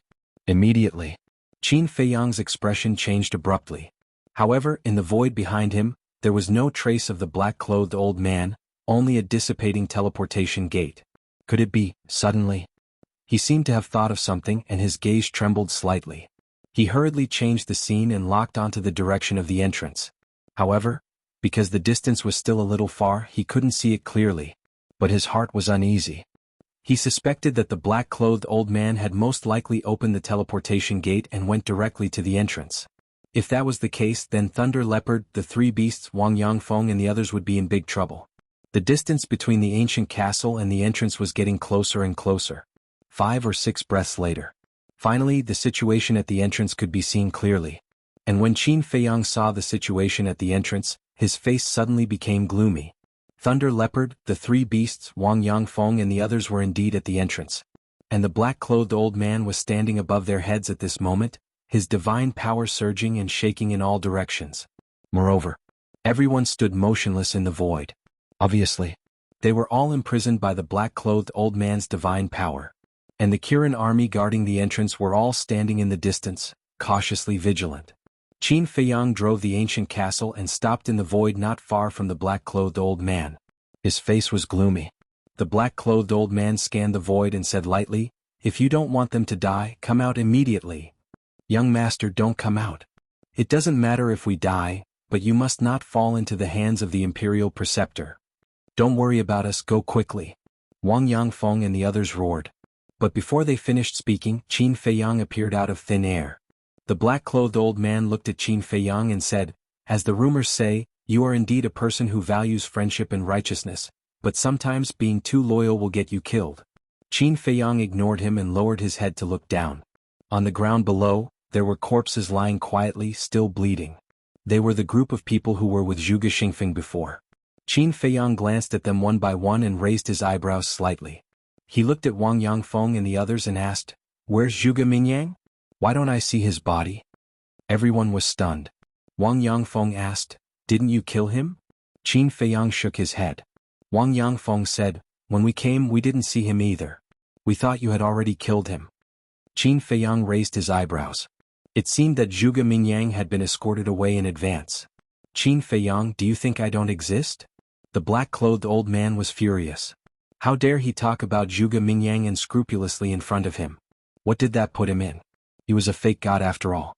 Couldn't they show him some respect? Noisy. However, facing the black-clothed old man's anger, Qin Feiyang was not nervous at all. Instead, he shouted at the black-clothed old man ruthlessly. The black-clothed old man was dumbfounded. Was there something wrong with this kid? How dare he scold him? Did he know what kind of situation he was in now? The Kirin army was also dumbfounded. This guy's courage was indeed not for show. Qin Feiyang looked at the black-clothed old man and said indifferently, "Do you think I escaped into the castle because I was afraid of you? If not because you were afraid of me, then why?" The black-clothed old man frowned and asked, "It's because I don't want to kill you. After all, you're loyal to the great Qin. You're just being confused by the state preceptor." Qin Feiyang said. In fact, he was pretending to be calm. Because at this time he couldn't show the slightest bit of guilt or panic. Otherwise it would lead to a fatal disaster. "You don't want to kill me?" The black-clothed old man was petrified again. Was there something wrong with this kid's head? Is your memory that bad? It seems that I have to remind you. Who saved me not long ago in the central square? Qin Feiyang sneered. Hearing this, the black-clothed old man's eyes trembled. He quickly scanned the void, his eyes full of vigilance. "You remember now, right? Although Elder Qin and Lu Xingchen are not here now, I still have 10 fake gods with me. They are hiding nearby now watching you. As long as I give the order, the entire imperial palace will be destroyed in an instant. Now tell me, do I have the ability to kill you?" Qin Feiyang sneered. The black-clothed old man's heart sank. Now that Emperor Hong and the state preceptor had gone to rescue the little prince, if Qin Feiyang started a massacre at this time, no one would be able to stop him. He did not doubt Qin Feiyang's words. First, Qin Feiyang was too calm. Second, Those 10 fake gods, he did see them with his own eyes, and he also heard them call Qin Feiyang young master. Wait. Why did Qin Feiyang say that he was confused by the state preceptor? He looked at Qin Feiyang and asked, "What do you mean by that sentence? Confused by the state preceptor? What did he confuse us about?" Qin Feiyang's heart moved. He looked at the Kirin army and shouted, "Get lost immediately!" Hearing that, without exception, all the Kirin army's faces suddenly changed, and they hurriedly turned around and fled. After they left, Qin Feiyang looked at the black-clothed old man again and said, "If I told you that everything that Emperor Hong said in the central square today was a lie, would you believe it?" The black-clothed old man said angrily, "Don't talk nonsense. Who is Emperor Hong? Would he lie to everyone?" I knew you would have this reaction. But let me tell you, he was full of lies. I didn't kill the emperor. Because he didn't die at all. He's somewhere right now enjoying himself. I didn't steal the imperial jade seal either. I snatched it from the emperor's hands in broad daylight. Also, old Qin and the commander of the Kirin army did not betray them, because they are the same as you, loyal to the great Qin. Qin Feiyang said. This? The black-clothed old man's face was stunned. After a long time, he finally recovered and asked, "Are you sure that His Majesty is not dead?" "Yes." The incident of the emperor being killed in the imperial study was purely a trap set by the emperor himself. Qin Feiyang nodded. Why did he do that? Where is he now? The black-clothed old man frowned. I don't know why he did that. As for where he is, I don't want to talk too much. If you have the chance, you can ask old Qin and the commander of the Kirin army. They all know. Qin Feiyang said. The black-clothed old man's eyes showed a hint of struggle. He really didn't know whether he should believe Qin Feiyang's words or not. Whether you believe it or not, you must release him today. Otherwise, I will slaughter the entire imperial palace. Don't doubt my words. I believe that you have already understood my character from the mouths of others. Since I dare to say it, then I will definitely do it. As for the imperial preceptor and Emperor Hong, in order to rescue the little prince, I'm afraid they won't be able to return for a while. Qin Feiyang said indifferently. The black-clothed old man's pupils constricted, and he said in a deep voice, using the little prince to trick the imperial preceptor and Emperor Hong, and slaughtering the entire Zhuge family, you really know how to scheme. You flatter me. But have you thought about it? From the moment I entered the imperial city until now, other than the people of the Zhuge family, have I killed anyone else? No. I killed all the people of the Zhuge family. Chapter 1394. Why? Did the Zhuge family do something to you? The black-clothed old man asked.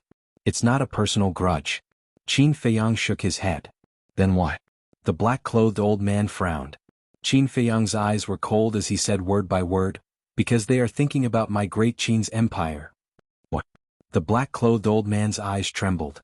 I know with my current situation, no matter what I say, you won't really believe me. I don't want to waste my breath anymore. Let them go. Qin Feiyang said lightly. The black-clothed old man looked deeply at Qin Feiyang and withdrew his pressure. Lei Bao, Wang Yangfeng, and the others immediately ran behind Qin Feiyang as if they were running for their lives, their faces full of fear.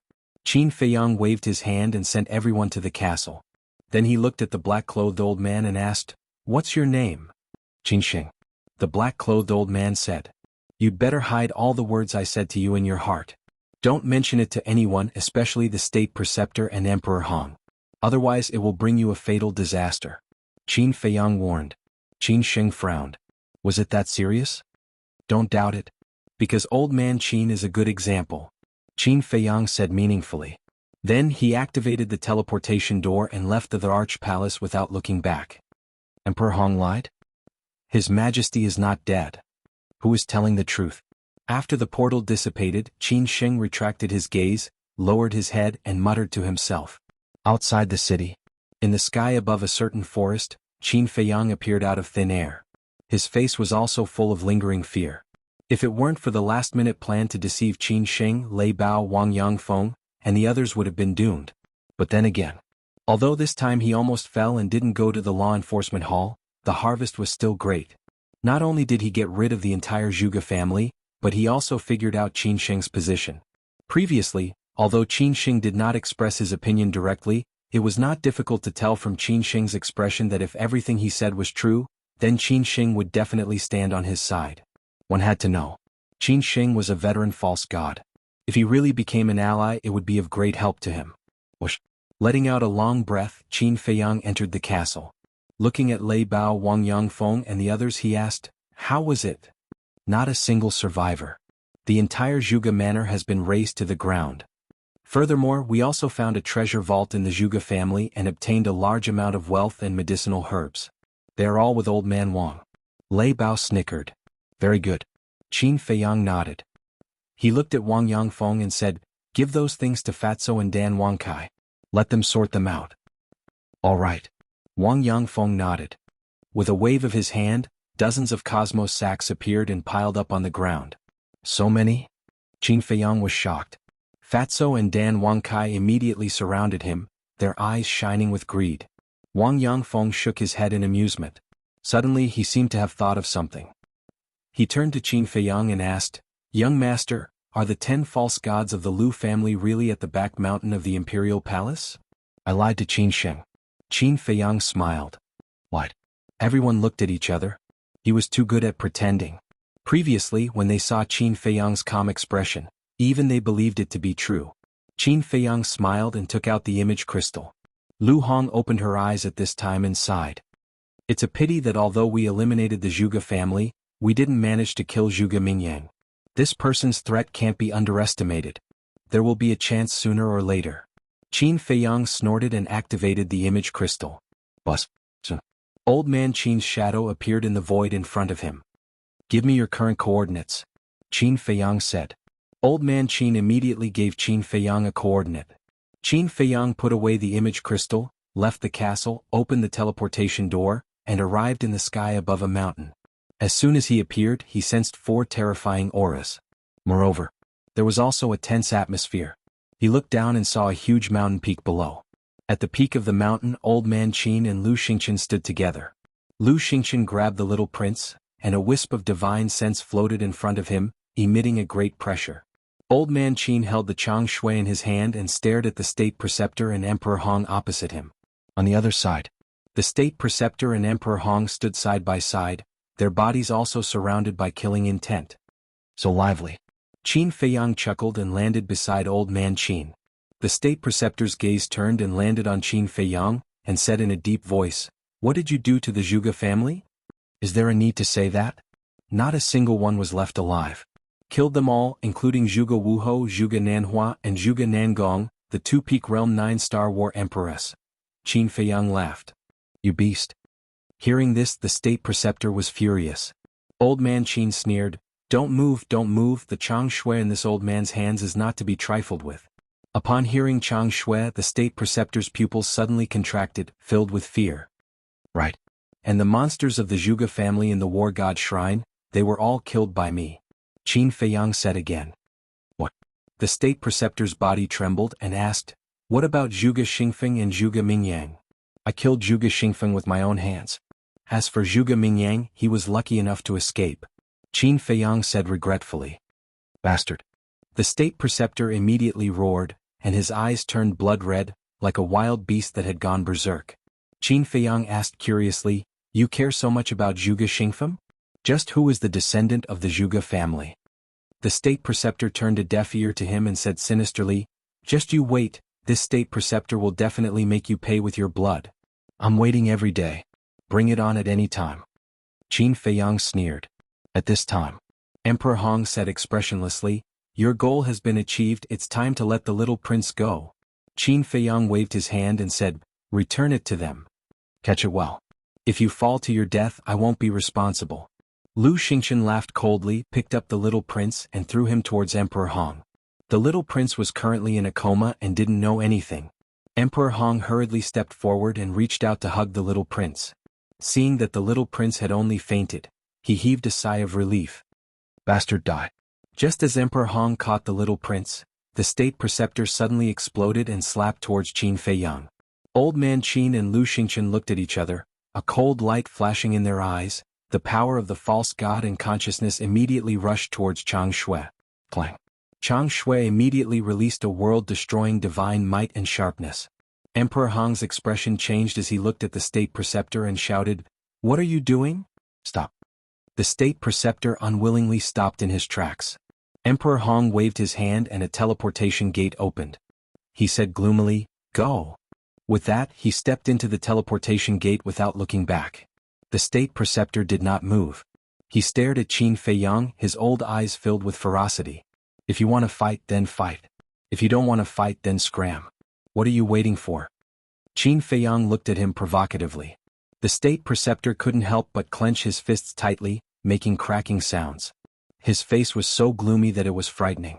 However, when he saw the Chang Shui in old man Qin's hands, a trace of fear crept into his eyes.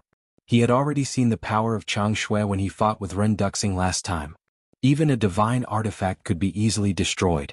If old man Qin and old man Qin really revived Chang Shui, even if he and Emperor Hong joined hands, they might not be a match. Emperor Hong stood in the teleportation gate and looked at Qin Feiyang and the other two. He looked impatiently at the state preceptor and shouted, "I told you to leave, didn't you hear me?" Boom. The state preceptor stomped on the ground, and the entire mountain instantly collapsed with a deafening sound. Thick smoke covered the sky. "One day your fate will be the same as this giant mountain. Perhaps, it will be even worse than this giant mountain." After leaving behind these harsh words, the state preceptor turned around and entered the teleportation gate. The two of them and the little prince disappeared from the sight of Qin Feiyang and the other two. "How delightful." Lu Xingchen laughed loudly. Old man Qin also laughed. After returning the Chang Shui to Qin Feiyang, he gave Qin Feiyang a thumbs up and praised, "Well done. Now that the Zhuge family has been completely annihilated, the state preceptor has lost his left and right arms. In a short period of time, he definitely won't dare to stir up trouble again." No. Although the Zhuge family has been destroyed, there is still the Law Enforcement Hall. The people of the Law Enforcement Hall are all the confidants of the state preceptor. These people can't be underestimated. Qin Feiyang waved his hand. Lu Xingchen stopped laughing and frowned. "Then why didn't you get rid of them all just now?" Qin Feiyang said helplessly, "I also want to, but a fake god has awakened in the back mountain, so I have to give up." "What bad luck." Lu Xingchen cursed in his heart. Old man Qin glanced at Lu Xingchen and transmitted his voice to Qin Feiyang, "I think we can't kill the people of the Law Enforcement Hall."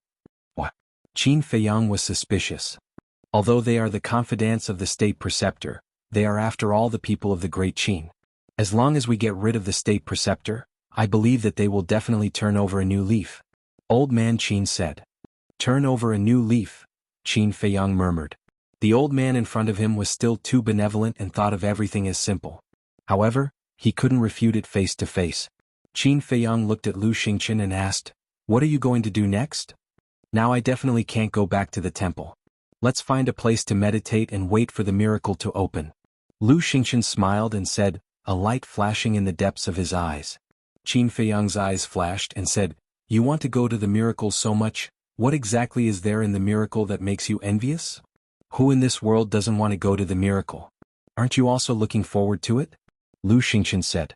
Qin Feiyang looked at him meaningfully and said, "Then let's part ways for the time being." Lu Xingchen smiled, looked at old man Qin and said with a smile, "Old man Qin, this cooperation was very pleasant. I hope there will be a next time." Finished. Lu Xingchen flashed and disappeared without a trace. However, at this moment, in the sky above the imperial city, a loud sound suddenly exploded, like a thunderclap, deafening. Qin Feiyang and old man Qin froze and immediately raised their heads to look. Lu Xingchen, who had just disappeared, once again appeared beside the two of them, looking at the sky above the imperial city in surprise. At the same time, the state preceptor and Emperor Hong, who had just returned to the imperial palace, didn't have time to wake up the little prince.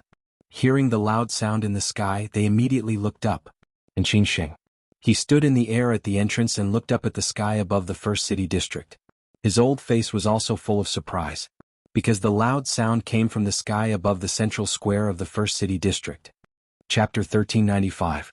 The loud sound was like thunder, and the lingering sound rumbled, echoing over the imperial city for a long time. However, under the watchful eyes of everyone, the loud sound gradually subsided, and nothing appeared in the sky above the first city district. Everything returned to calm. What's going on? Old Qin's face was full of surprise. Qin Feiyang and Lu Xingchen on the side were also full of suspicion. Why would there be a loud sound for no reason? It's really strange.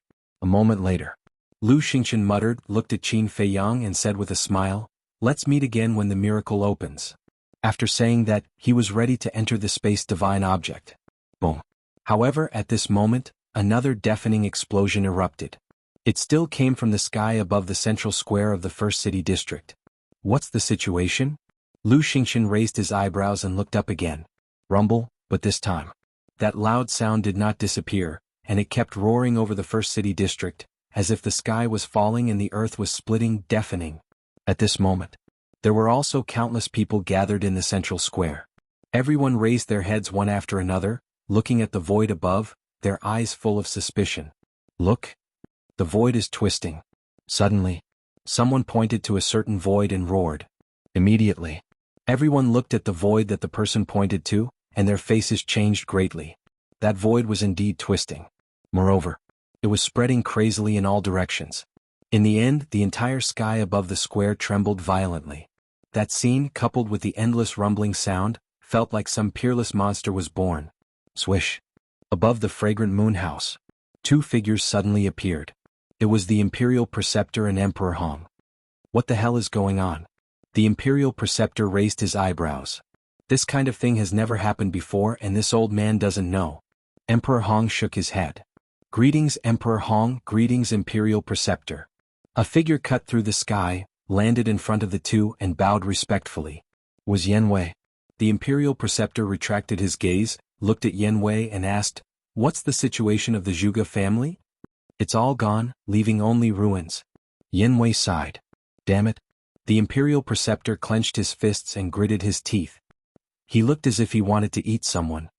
The ancestors of the Zhuge clan were marquises personally conferred by the late emperor. They have been passed down from generation to generation. Qin Feiyang massacring the Zhuge clan is tantamount to offending the late emperor's divine might. Lord Emperor Hong, please punish Qin Feiyang severely and give the Zhuge family justice. Yan Wei's eyes flashed and he knelt in front of Emperor Hong, crying out in grief. The imperial advisor glanced at Yan Wei, then faced Emperor Hong and cupped his hands. My lord, please forgive my subordinate's offense and rudeness, but what he said is reasonable. If Qin Feiyang is not eliminated, I'm afraid it will be difficult to convince the masses. Emperor Hong remained silent. Also, before the previous emperor left, he left behind an imperial order. The 100 martial marquises of the Great Qin cannot be more or less. Therefore, this lowly one earnestly requests Lord Emperor Hong to allow Zhuge Mingyang to inherit the position of Zhuge Wuho. Yan Wei said again. Let Mingyang inherit the position of martial marquis? The imperial advisor was slightly stunned. Although Zhuge Mingyang is young, he is the only child left in this world by Zhuge Wuho. Furthermore, Zhuge Mingyang's talent is obvious to everyone. For him to inherit the position of Zhuge Wuho, this lowly one believes that it is the most suitable. Yan Wei said. Hearing these words, the imperial advisor couldn't help but secretly give a thumbs up to Yan Wei. He also liked Yan Wei more and more. Emperor Hong pondered for a moment, then nodded and said, the position of martial marquis of the Zhuge family cannot be left vacant for too long.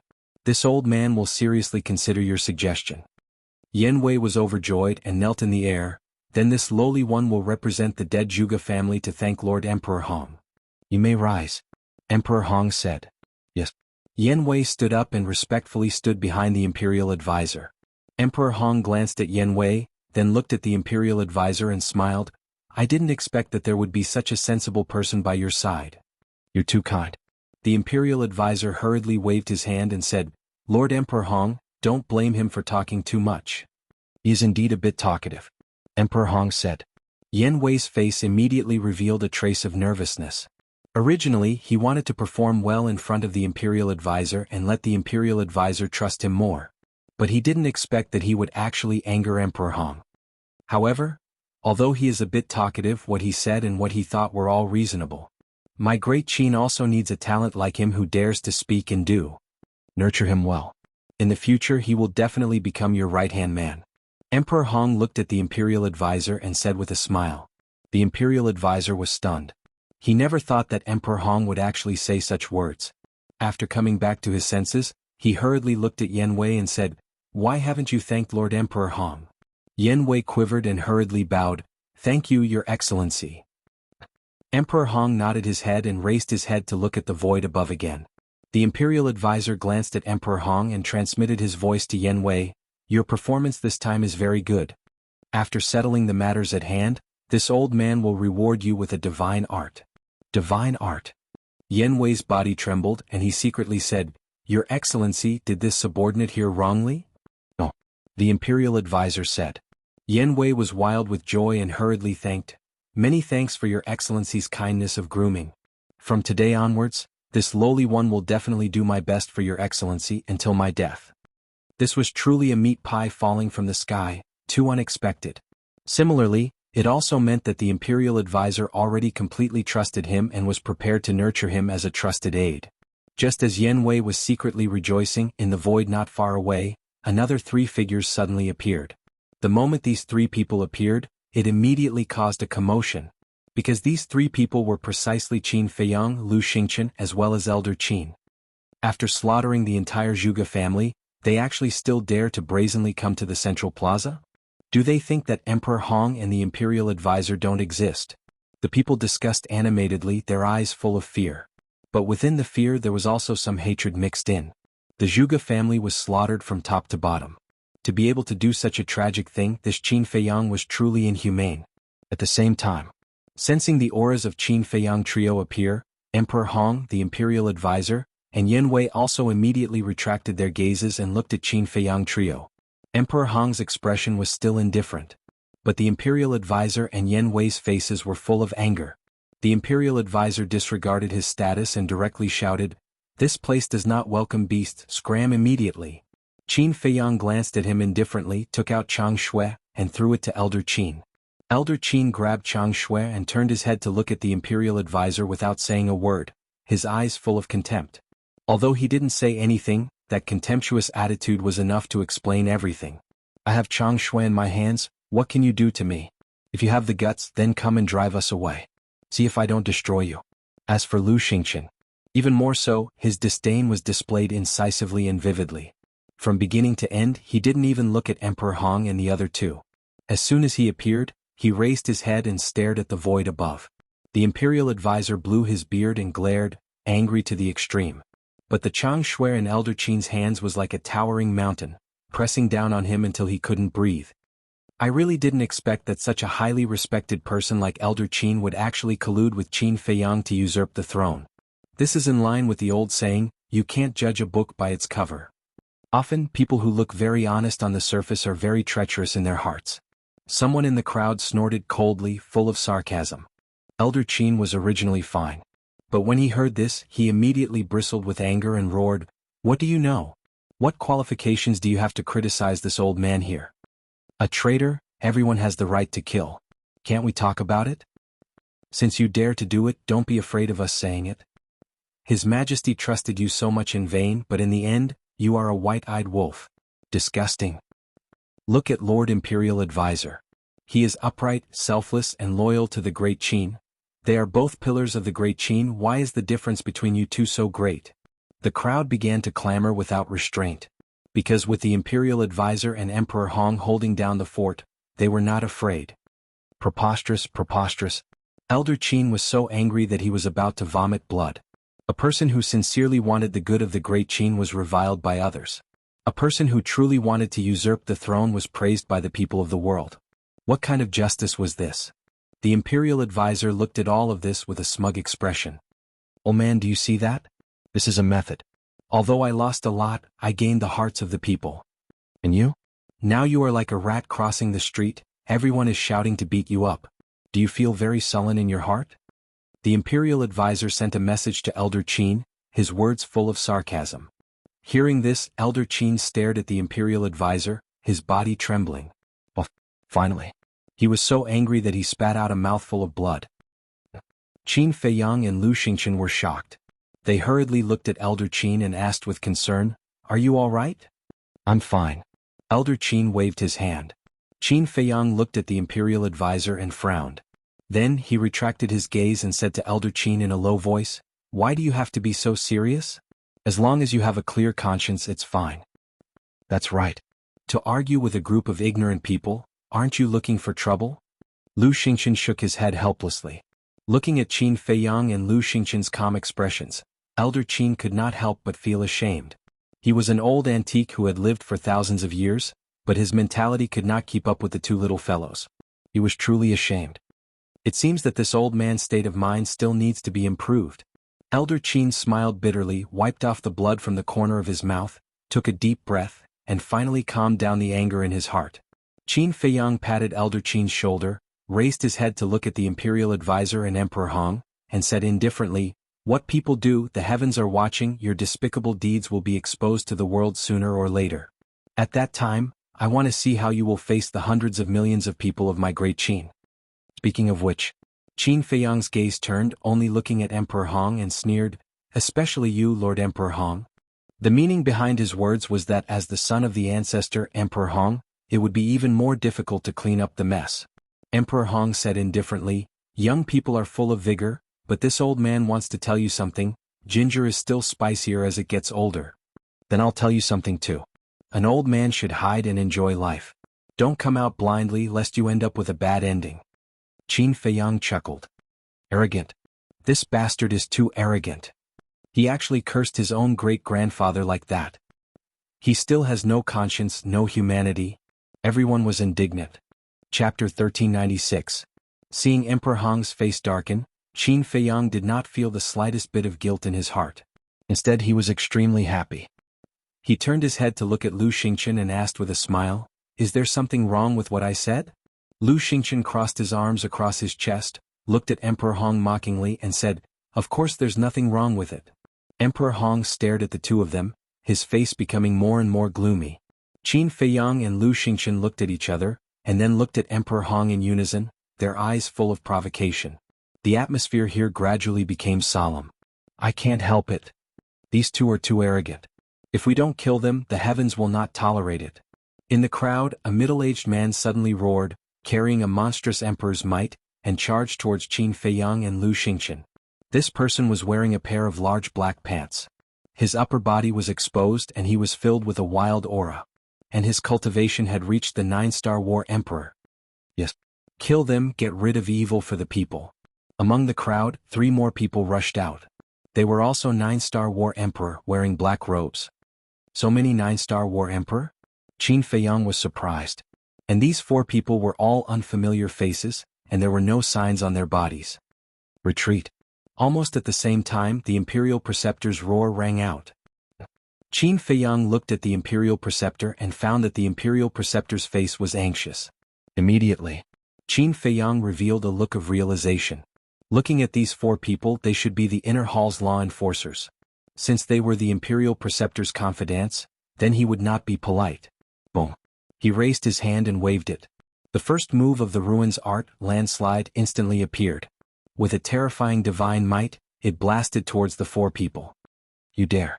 The Imperial Preceptor was furious and was about to make a move. "It's not your turn to interfere." But Elder Qin took a step forward and stood in front of the Imperial Preceptor. Killing intent surged in his eyes, and the Chang Shui in his hand was also buzzing. The Imperial Preceptor immediately became vigilant.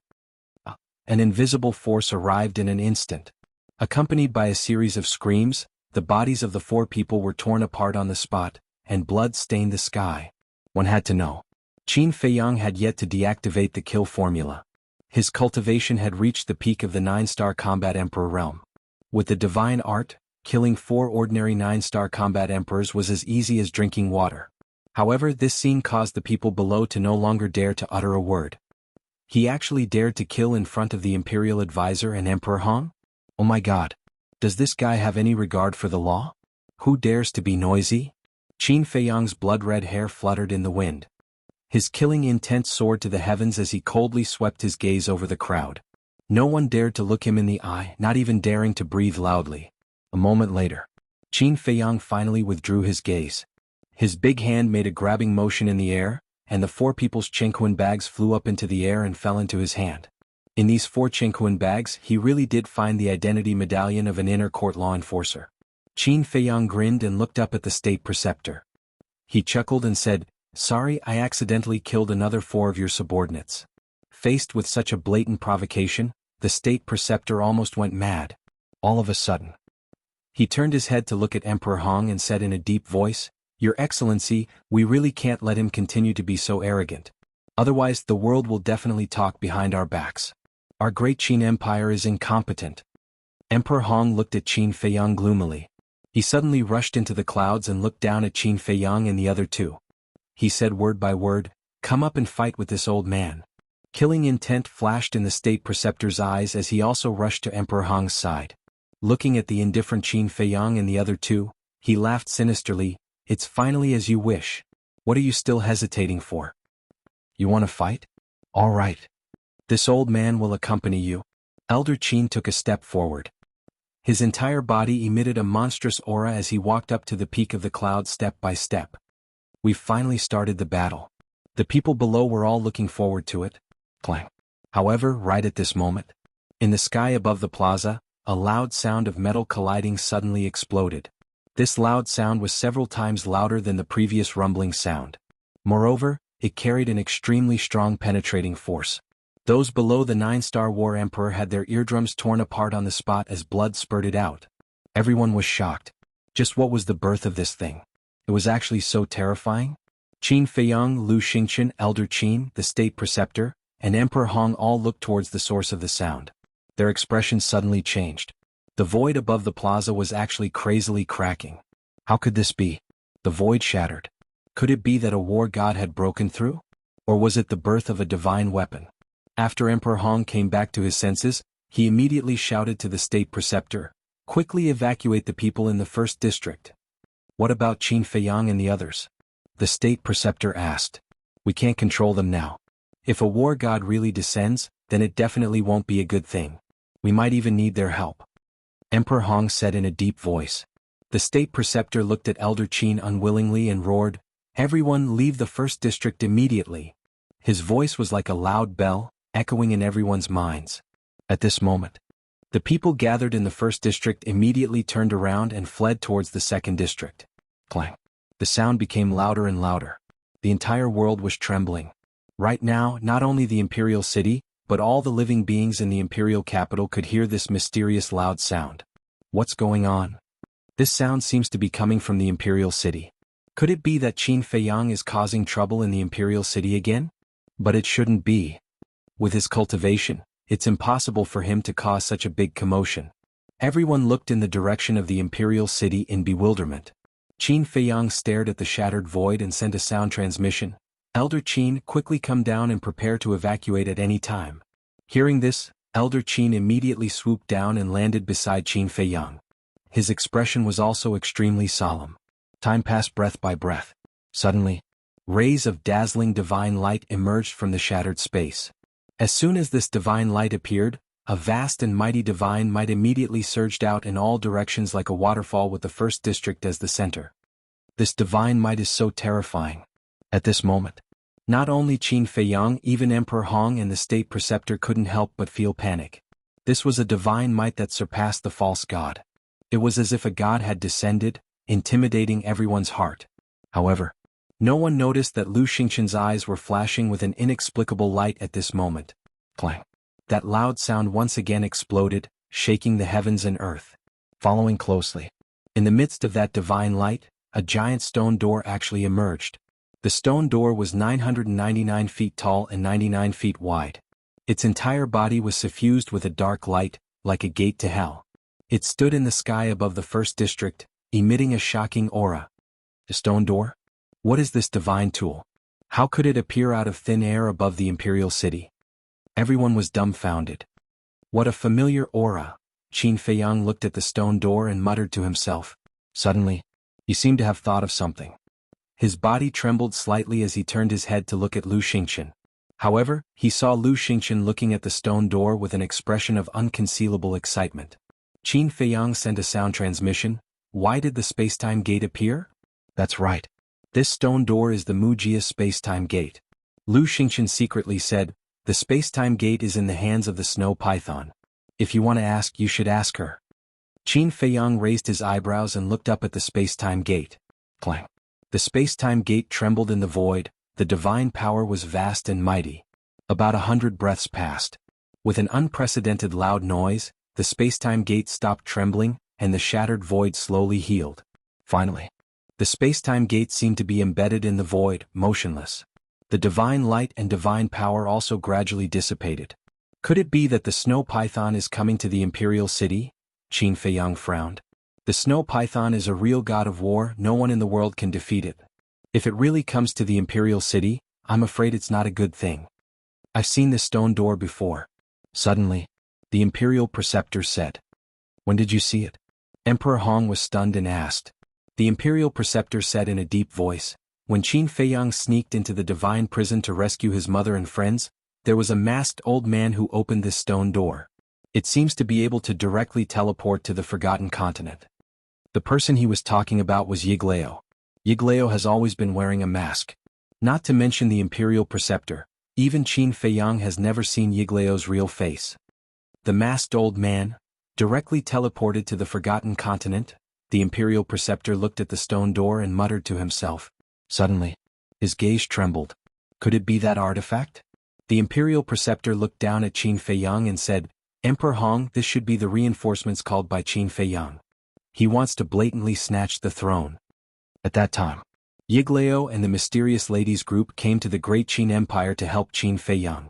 So now, the imperial preceptor naturally thought that it must be Qin Feiyang who called these people. Boom. And before the imperial preceptor's voice fell, the space-time gate slowly opened with a thunderous sound. It's open. Everyone looked at the stone door nervously. Especially the imperial preceptor. His head was already dripping with sweat. Qin Feiyang already had old Qin, Lu Xingqian, and the 10 fake gods that appeared not long ago. If the people behind the stone door were really Qin Feiyang's helpers, then today would be his end. Boom. When the space-time gate opened a gap, an astonishing aura suddenly rolled out from the gap like a tide. This is the aura of the snow python. Qin Feiyang's gaze trembled. Having known the snow python for so many years, he could recognize the aura of the snow python without seeing it in person. What followed was a head full of doubts. What did the snow python come to the imperial city for? Rumble, the gap in the space-time gate became bigger and bigger. Finally, Qin Feiyang saw the silhouette of the snow python. At this moment her body was only a meter long. Although her aura was astonishing, she did not release any divine power. She floated behind the space-time gate, her long and narrow eyes revealed a ruthless indifference. How could it be her? When the imperial preceptor saw the snow python, his face suddenly turned pale. He still remembered the incident that happened in the Central Divine Kingdom. At that time, he was preparing to kill Qin Feiyang, but this snow python suddenly appeared and directly suppressed him and sent him back to the great Qin Empire. And with his false god Cultivation he could not resist at all. So he knew very well how terrifying the snow python's strength was. This was an existence that he absolutely could not provoke.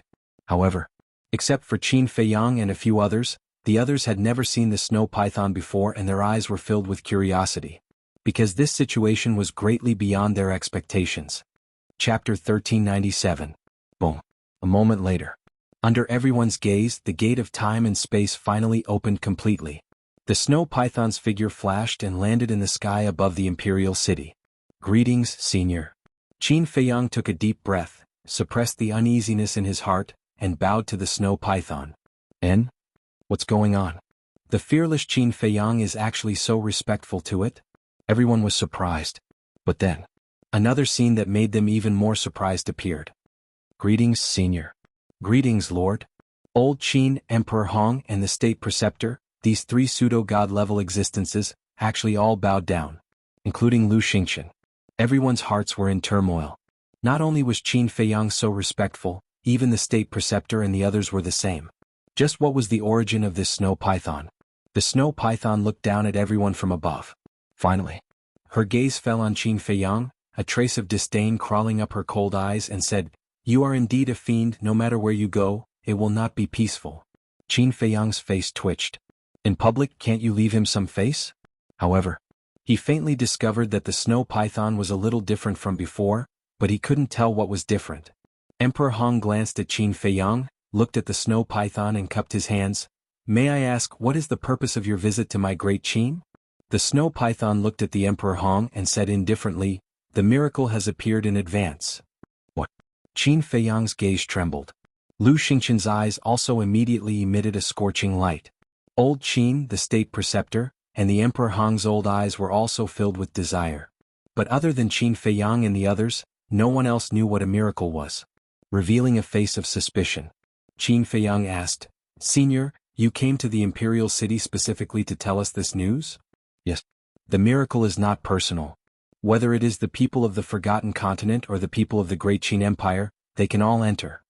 So, in order to make it easier for you to enter the Divine Ruins, I have specially created a passage to the Central Divine Kingdom using the Space-Time Gate. Before the miracles disappear, the people of the two continents can freely travel to the two continents through the doors of time and space. The Snow Python said. What do you mean? Qin Feiyang and the others were bewildered.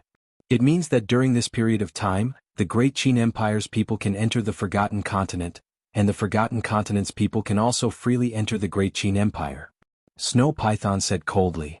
This, Qin Feiyang and the others were shocked beyond words. The people of the two continents could travel freely through the space-time gate? Emperor Hong asked. Your Excellency, according to what you said before the miracle disappears, this space-time gate will always exist? That's right. The gate of time and space will remain here until the miracle disappears. The Snow Python said. Emperor Hong's face changed and he hurriedly said, This isn't appropriate, right? In the past, the only way to go to the Forgotten Continent was through the teleportation altar in the spiritual state. Moreover, the Snow Python guarding the altar did not allow the people of the two continents to freely enter and exit. Therefore, over the years, no matter what happened, it was the private affairs of the two continents, and they did not interfere with each other. But now, the Snow Python used the gate of time and space to directly open a passage. And this passage was connected to the most important place of the two continents, the imperial capital and the central divine kingdom. The most important thing was that there were no restrictions. Wasn't this the same as directly turning the two continents into one continent? Linking the two continents together, although it seemed to be a good thing, it would actually involve a lot of problems. The biggest problem was the situation. Because of the emperor, the current situation of the Great Qin Empire was already chaotic enough. The little prince had just ascended the throne. Qin Feiyang was also eyeing covetously from the side. If at this time the people of the Forgotten Continent also came to interfere, then for the Great Qin Empire, it would shake the foundation of the empire, and at the most, it might be a disaster. Inappropriate? The Snow Python lowered its head to look at Emperor Hong and said lightly, So, your Great Qin Empire doesn't want to go to the miracle? Yes. Emperor Hong nodded without hesitation and said, But there's no need to use the gate of time and space to connect the two continents. Then what do you think should be done? The Snow Python said. My Great Qin Spirit State has a teleportation altar that connects to the Forgotten Continent. We can use the teleportation altar to enter the Forgotten Continent. Emperor Hong said. The Snow Python's gaze turned cold and said, Don't you know that this sovereign's cultivation place is on the altar? Is there a problem? Emperor Hong was puzzled. Nonsense. There's a big problem. You people of Great Qin go to the Forgotten Continent through the altar every day, how can this sovereign cultivate? The Snow Python said angrily.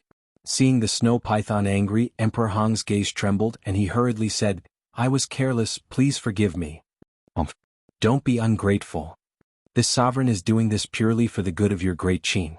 Because using the gate of time and space to connect the imperial capital and the central divine kingdom can save you a lot of time.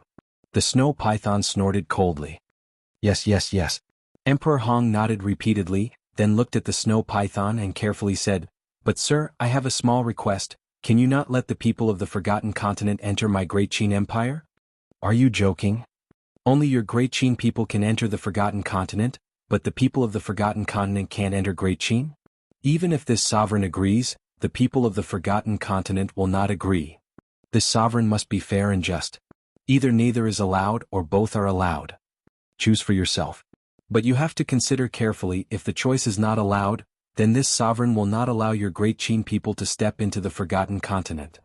To put it bluntly, your Great Qin people can forget about entering the Divine Ruins. The Snow Python said. Emperor Hong fell silent, his heart incomparably bitter. The Divine Ruins were in the Forgotten Continent, and if the people of Great Qin wanted to enter the Divine Ruins, they had to pass through the Forgotten Continent. In other words, the Forgotten Continent had an innate advantage.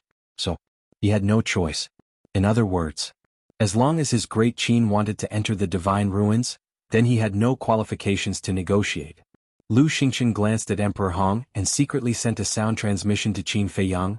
To actually negotiate with the Snow Python, your great-grandfather really doesn't know what's good for him. His words were filled with a thick sense of ridicule. Qin Feiyang glanced at Lu Xingchen. raised his head to look at the space-time gate and frowned slightly. Although he didn't have a good impression of Emperor Hong, for the sake of the big picture, using the space-time gate to connect the imperial capital and the central divine kingdom was indeed not appropriate. Frankly speaking, he didn't quite agree. But facing the powerful snow python he had no choice. In fact, endangering Great Qin in Qin Feiyang's eyes was only secondary. After all, the snow python had also said very clearly that the passage opened by the space-time gate was only temporary, and would close when the divine ruins disappeared. What worried Qin Feiyang the most was that after the two continents were connected, these people would most likely join forces to deal with him. Because the masters of the two continents were all his enemies. For example, the chief pagoda master, the Mu family, the imperial preceptor, Emperor Hong, and so on. Last time in the Endless Sea, he set a trap to snatch the divine crystal, and the mysterious lady would definitely not let it go. So, for Qin Feiyang, how to prevent the people of the two continents from joining forces was the main point. The snow python glanced at Qin Feiyang's group and asked, "Who else has any objections?" Everyone fell silent. With the strength of the snow python, who would dare to have any objections? Since there are no objections, then you should prepare to open the divine ruins in half a month. After the snow python finished speaking, it disappeared without a trace. What exactly is the divine ruins? Even Emperor Hong is so eager? Could it be a treasure left behind by an ancient war god? Treasure? Does that mean that everyone can enter? If you can go in and get one or two divine objects if you're lucky, then you'll be rich.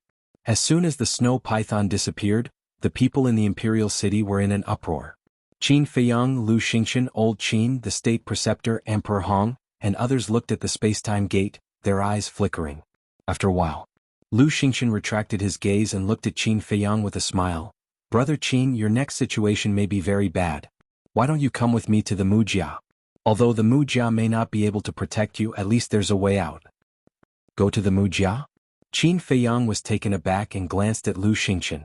Looking at Lu Xingchen's sincerity, Qin Feiyang held back his laughter and said, "Forget it, I'm afraid I'll die faster if I go to the Mujia with you." Lu Xingchen was stunned and shook his head helplessly. "It seems that Brother Qin still doesn't believe me. It's not that I don't believe you, it's because there are some things that you don't know yet. When you know, you'll definitely go crazy." Qin Feiyang smiled meaningfully. "Go crazy? What kind of storm haven't I seen before? It can't be." Lu Xingchen frowned. "When you go to the Mujia, you'll know." Qin Feiyang smiled faintly and immediately opened a portal, ready to leave. "Qin Feiyang, come out and die for this old man." However, at this moment, an angry roar full of killing intent came from the Forgotten Continent. Following closely, an old man in white rushed out of the space-time gate like lightning and landed in the sky above the city. "You came just in time," Qin Feiyang murmured. Without looking up, just by listening to the voice, he knew that it was Wang Yuer's grandfather, Wang Su. "Qin Feiyang, if you have the guts, don't run away today." After Wang Su appeared, another old man appeared. He wore a mask and stood next to Wang Su. He glanced down at the imperial city, his killing intent soaring to the heavens. "Another old acquaintance has come," Qin Feiyang murmured. This voice belonged to the Mujia's white-robed old man Mu Changyun. "What's going on?" People looked at Wang Su and Mu Changyun, their faces full of surprise. The portal had just opened, and someone from the Forgotten Continent came to find trouble with Qin Feiyang? When did he go to the Forgotten Continent? There were many people in the imperial city, such as the civilians, in fact, didn't know that Qin Feiyang was in the Forgotten Continent a few years ago. Naturally, they didn't know what Qin Feiyang did in the Forgotten Continent. But the imperial tutor. He looked at Wang Su and Mu Changyun, his eyes couldn't help but flicker. As for Qin Feiyang, he didn't pay attention to Wang Su and Wang Yu and directly entered the teleportation gate. "Don't even think about leaving." Chapter 1398. Old man Qin raised his eyebrows and looked at Mu Zhangyun, coldly snorting, "My great Qin will not allow you people from the Forgotten Continent to be presumptuous." Boom. Divine power surged out, roaring towards Mu Zhangyun. "False god." Mu Zhangyun was stunned. But then, a hint of disdain climbed up the corner of his mouth. With a flick of his sleeve, the mighty divine power rolled in all directions, and old man Qin immediately spat out a mouthful of blood. "What? Peak false god realm?" Old man Qin exclaimed, his face pale. "Peak false god realm? What's going on? There's actually a peak false god realm who came to find trouble with Qin Feiyang?" Hearing old man Qin's exclamation, Everyone's faces were full of horror. Old man Qin, ignore them, follow me. Qin Feiyang's voice came from the teleportation gate. Old man Qin glanced at Mu Zhangyun gloomily, turned around and rushed into the teleportation gate. Little bastard, I will make you pay the price today. Mu Zhangyun's face was ferocious, and his whole body was like a comet, crashing into the teleportation gate. Qin Feiyang, a man, don't be a coward. Wang Su also roared and rushed towards the teleportation gate. What do you want to do? However, at this moment, Lu Xingqian took a step forward, blocking in front of Mu Zhangyun. Get lost. Mu Zhangyun didn't even look and directly shouted. Lu Xingqian was taken aback. His face darkened as he asked, say that again? His eyes were filled with a cold light. Mu Zhangyun was stunned, looking at Lu Xingqian, a trace of surprise climbed up on his face. You are? Yes, it's me. Lu Xingqian said expressionlessly. Mu Zhangyun's body trembled and he hurriedly bowed, greetings. But before he could finish his words, Lu Xingqian stretched out his hand to stop Mu Zhangyun. Take me to the Forgotten Continent. But Mu Changyun was about to talk about how Qin Feiyang had gone to the Forgotten Continent to set up a trap for the Mu family, but Lu Xingqian's gaze turned cold as he shouted, do you need me to repeat myself? Mu Changyun's neck shrank. He could only suppress the anger in his heart. He took Lu Xingqian and flew towards the space-time gate. Looking at the space-time gate, the anger in Mu Zhangyun's heart was uncontrollable. The gate of time and space originally belonged to the Mu family. But now it was shared by everyone. He was unwilling to accept this. At the same time, Lu Xingqian looked at the gate of time and space as he passed through it. A hint of hostility flashed in his eyes. However, without any hesitation, he followed behind Mu Zhangyun and quickly disappeared in the direction of the Fire Phoenix mountain range. Although Mu Zhangyun left, Wang Su didn't. He stared at the disappearing portal and roared, Qin Feiyang, are you still a man? If you are still a man, come back immediately and explain it to this old man face to face. Old Wang, all these grievances are only between me and the Chief Tower Master. It has nothing to do with you. Why do you have to do this? Qin Feiyang's sigh came from the portal. What a joke. This old man is a member of the Chief Tower. The Chief Tower Master's business is naturally this old man's business. Ask yourself with your conscience, how did my Chief Tower treat you? How did I, Wang Su, treat you? Why do you repay kindness with ingratitude? The most excessive thing is that you actually deceived this old man's granddaughter's feelings.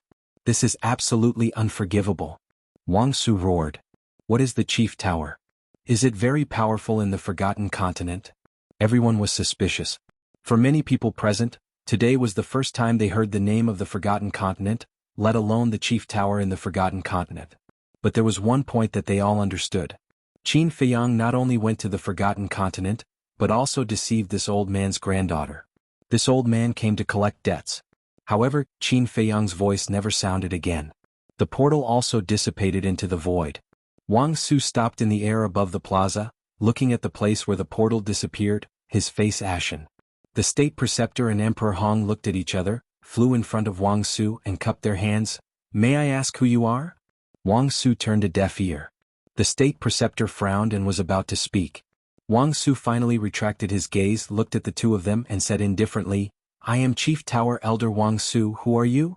Seeing Wang Su's arrogant attitude, the state preceptor was very unhappy in his heart and said, this old man is the great Qin state preceptor. This is Lord Emperor Hong, the son of the Qin Emperor. What? The son of the Qin Emperor? Wang Su looked at Emperor Hong, his old face full of shock. Emperor Hong smiled and asked, Elder Wang knows my late father? The name of the Qin Emperor shakes the four seas, I naturally know. Wang Su cupped his hands and said, his attitude rather polite. Emperor Hong smiled and said, may I ask Elder Wang, what has Qin Feiyang done in the Forgotten Continent all these years? To make you so angry? This bastard beast. Wang Su snorted coldly, looked at Emperor Hong and said, since you are the son of the Qin Emperor, then you should also be Qin Feiyang's elder. When you have time, discipline him properly so as to not bring a calamity to your great Qin in the future. Finished? Wang Su then soared into the air, disappearing into the gate of time and space. The state preceptor sneered, Lord Emperor Hong, did you see that? This is Qin Feiyang, no matter where he goes, he is a rat crossing the street, everyone wants to kill him. Emperor Hong glanced at the state preceptor, and also flew up into the sky, standing in front of the gate of time and space. The gate of time and space that was connected was like a large open door. Standing at the door, one could clearly see the situation on both sides. And opposite the gate of time and space was the main tower's Pill Tower Plaza. At this moment, the Pill Tower Plaza was also packed with people. There were people from the various super tribes, disciples of the main tower, and disciples of the Holy Tower and Holy Mountain. They also looked at the gate of time and space curiously, discussing animatedly. Among the crowd, a young man about 25 or 26 years old, wearing a pair of big pants, his skin was slightly tanned, and his temperament was extraordinary. He looked at the gate of time and space and said, "Tell me, how is the young master doing in the Great Qin Empire?" That's right. This person was Wang Zicheng. Next to Wang Zicheng there were 7 young men and women. Their appearances were all different and uneven. But without exception, whether it was their aura or temperament, they were all very outstanding. Standing in the crowd like a crane in a flock of chickens, it was hard not to notice. They were the Black Monkey, Dead Face, Big Barbarian Bull, Ice Queen, Ghost Queen, and the Shinny brothers. Hearing Wang Zicheng's words, the Black Monkey laughed and said, "Is there a need to say? As the descendant of the Qin Emperor, and also receive the inheritance of the Qin Emperor, the young master will definitely be doing well in the Great Qin Empire." That's not necessarily true. Back then, the young master said that his relationship with the Great Qin Empire was not that good. Dead Face said with a straight face. That was back then. Now that the young master is so strong, even the Mu family dares to make trouble, let alone the Great Qin Empire? The Black Monkey immediately retorted. Speaking of the Mu family, I really admire the young master. Not only did he kill all the Mu family's war emperors, even Yiglao died in the Endless Sea. This method is really not something that the few of us can compare to. Big Barbarian Bull exclaimed. The Ice Queen, Ghost Queen, and the Shenyi brothers also nodded, their faces full of admiration. Wang Zicheng rolled his eyes and said to himself, "Now, as long as we pass through the space-time gate, we can directly enter the Great Qin Empire's imperial capital. Should we go and take a look?" The Black Monkey and the others looked at each other and were a little tempted. Shenyi frowned and said, "That's not good, we are now disciples of the main pagoda. If we want to go to the Great Qin Empire, shouldn't we ask the main pagoda master first?" Back then, the main pagoda master sent people to Qinghai to investigate. In the end, he took a fancy to the talent of Wang Zicheng and the others and wanted to take them in for his own use. Wang Zicheng later asked Qin Feiyang, and Qin Feiyang also agreed to let them enter the main pagoda. So now, Wang Zicheng and the others, not only had they joined the main pagoda, but they had also become disciples of the Saint Peak. Moreover, the main pagoda master valued the 8 of them and did not hesitate to nurture them. As a result, their cultivation was about to break through to the 3-star war emperor. Of course, compared to Viper and Dan Wankai, they were still far from it. After all, Viper and Dan Wankai were cultivating in the castle. 1 day was equivalent to 10 days. Ask for what? It's not like we're really working for the main pagoda. Moreover, with our talent, even if the main pagoda master knows that we went to the Great Qin Empire without permission, he won't say anything, Wang Zicheng said proudly. Then, hearing Wang Zicheng's words, Shinny couldn't help but feel restless. "Let's go." The Black Monkey secretly yelled, and the group of 8 immediately flew toward the dimensional gate in a grandiose manner. "What are you going to do?" Seeing this, the other main pagoda disciples immediately looked at the 8 of them and asked. The 8 of them completely ignored them and turned into streams of light, directly passing through the space-time gate. "Stop." Emperor Hong was standing at the side, watching the 8 of them enter the imperial capital openly. He frowned slightly and shouted, "Who are you? What qualifications do you have to control us?" Wang Zicheng looked at Emperor Hong proudly. Emperor Hong was stunned. Other than Qin Feiyang, there was actually someone who dared to speak to him like this? "Old man, don't block the way, okay? Just now, Lord Snow Python said that people from both continents can freely enter and leave. Do you want to disobey Lord Snow Python's orders?" The Black Monkey shouted. The Imperial Preceptor below, as well as the people of the Imperial City, were all dumbfounded as they watched this scene. Were these 8 people stupid? Did they know who the old man standing in front of them was? He actually dared to be so presumptuous. Emperor Hong's face twitched as he asked, "Do you know my identity in the Great Qin Empire?" "Who cares about your identity?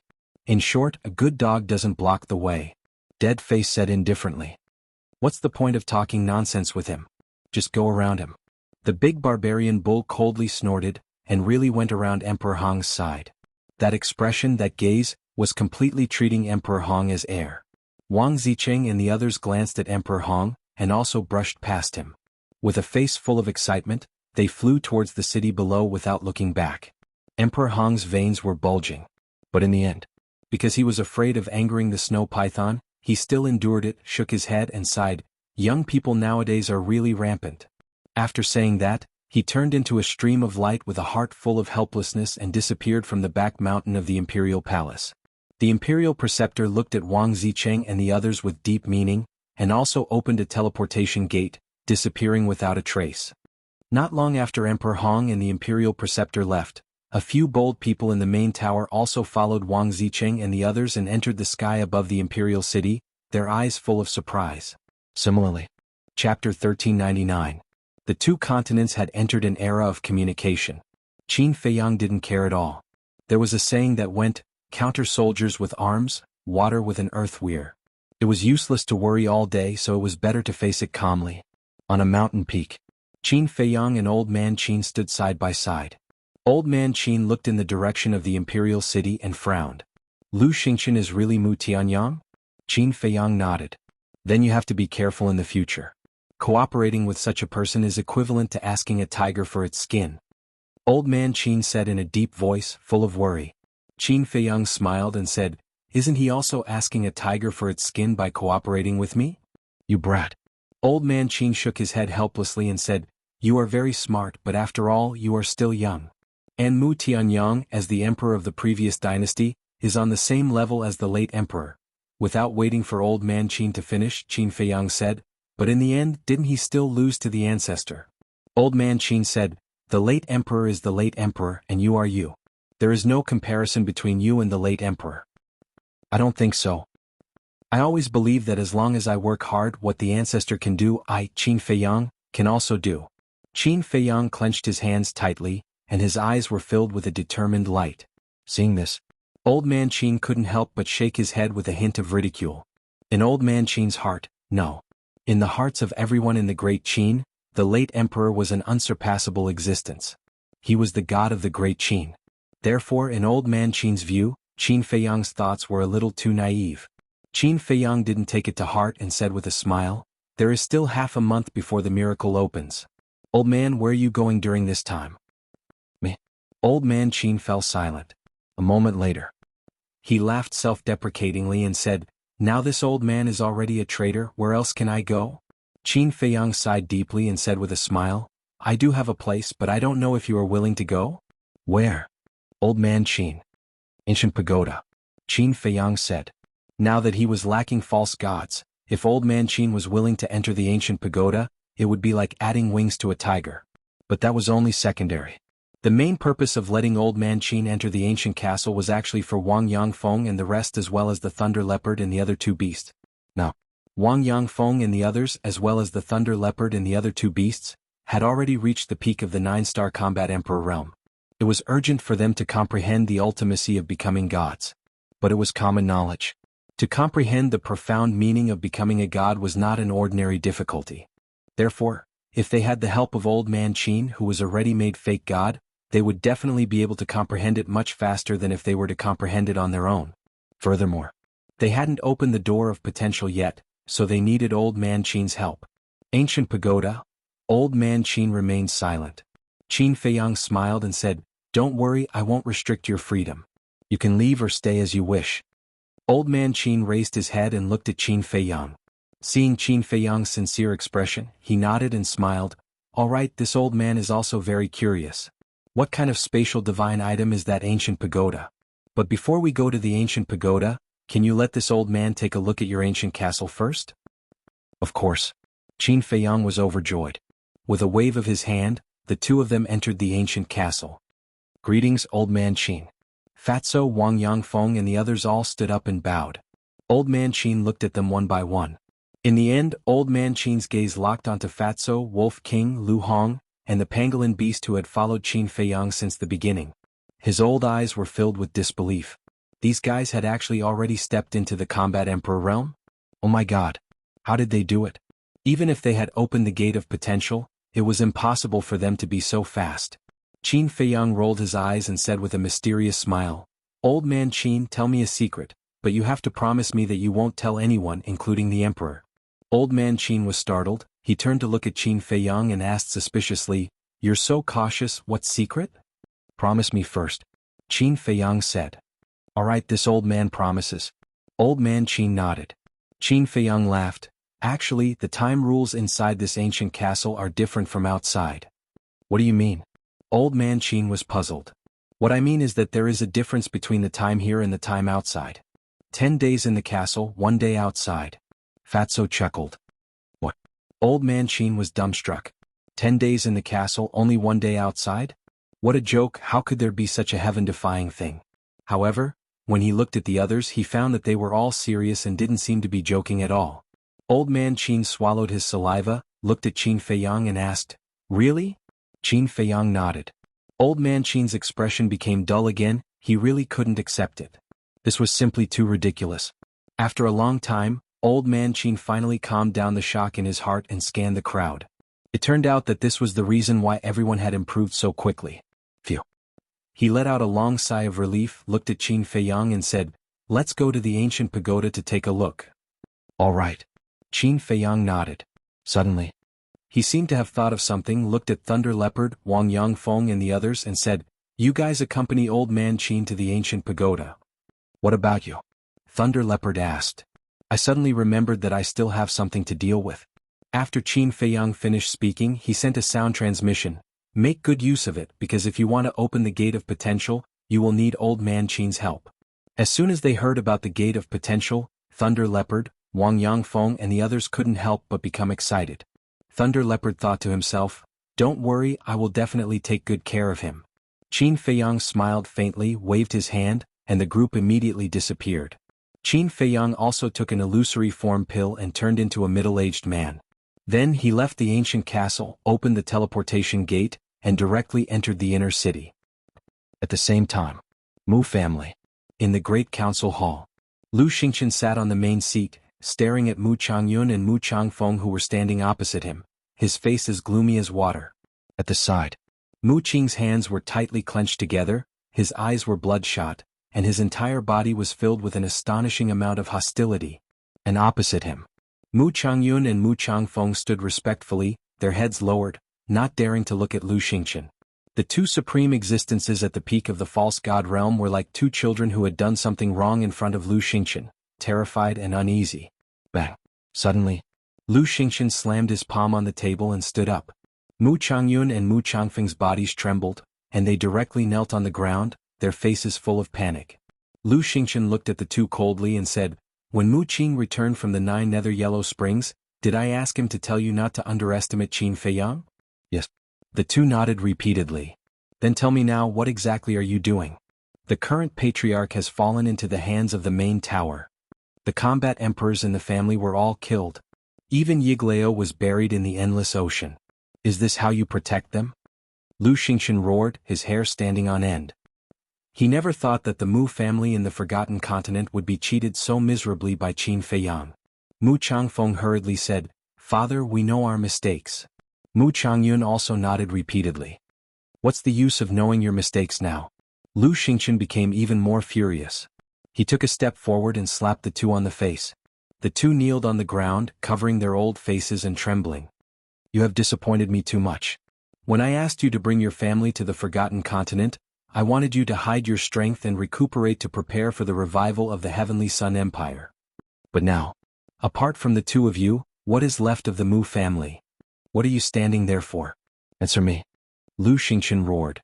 Mu Changfeng's body trembled and he said in a low voice, "The strongest people left now are combat saints." "I can't hear you, speak louder," Lu Xingqian shouted. Mu Changfeng quivered and shouted, "Among the people left in the Mu family, the strongest is a 9-star combat saint." "The strongest is a 9-star combat saint," Lu Xingqian coldly looked at the two and said, "Then tell me, with the strength of the Mu family now, how can we destroy the great Qin Empire?" The two lowered their heads, not daring to breathe loudly. Mu Qing glanced at Mu Changfeng and Mu Xingqian before walking to Lu Xingqian's side.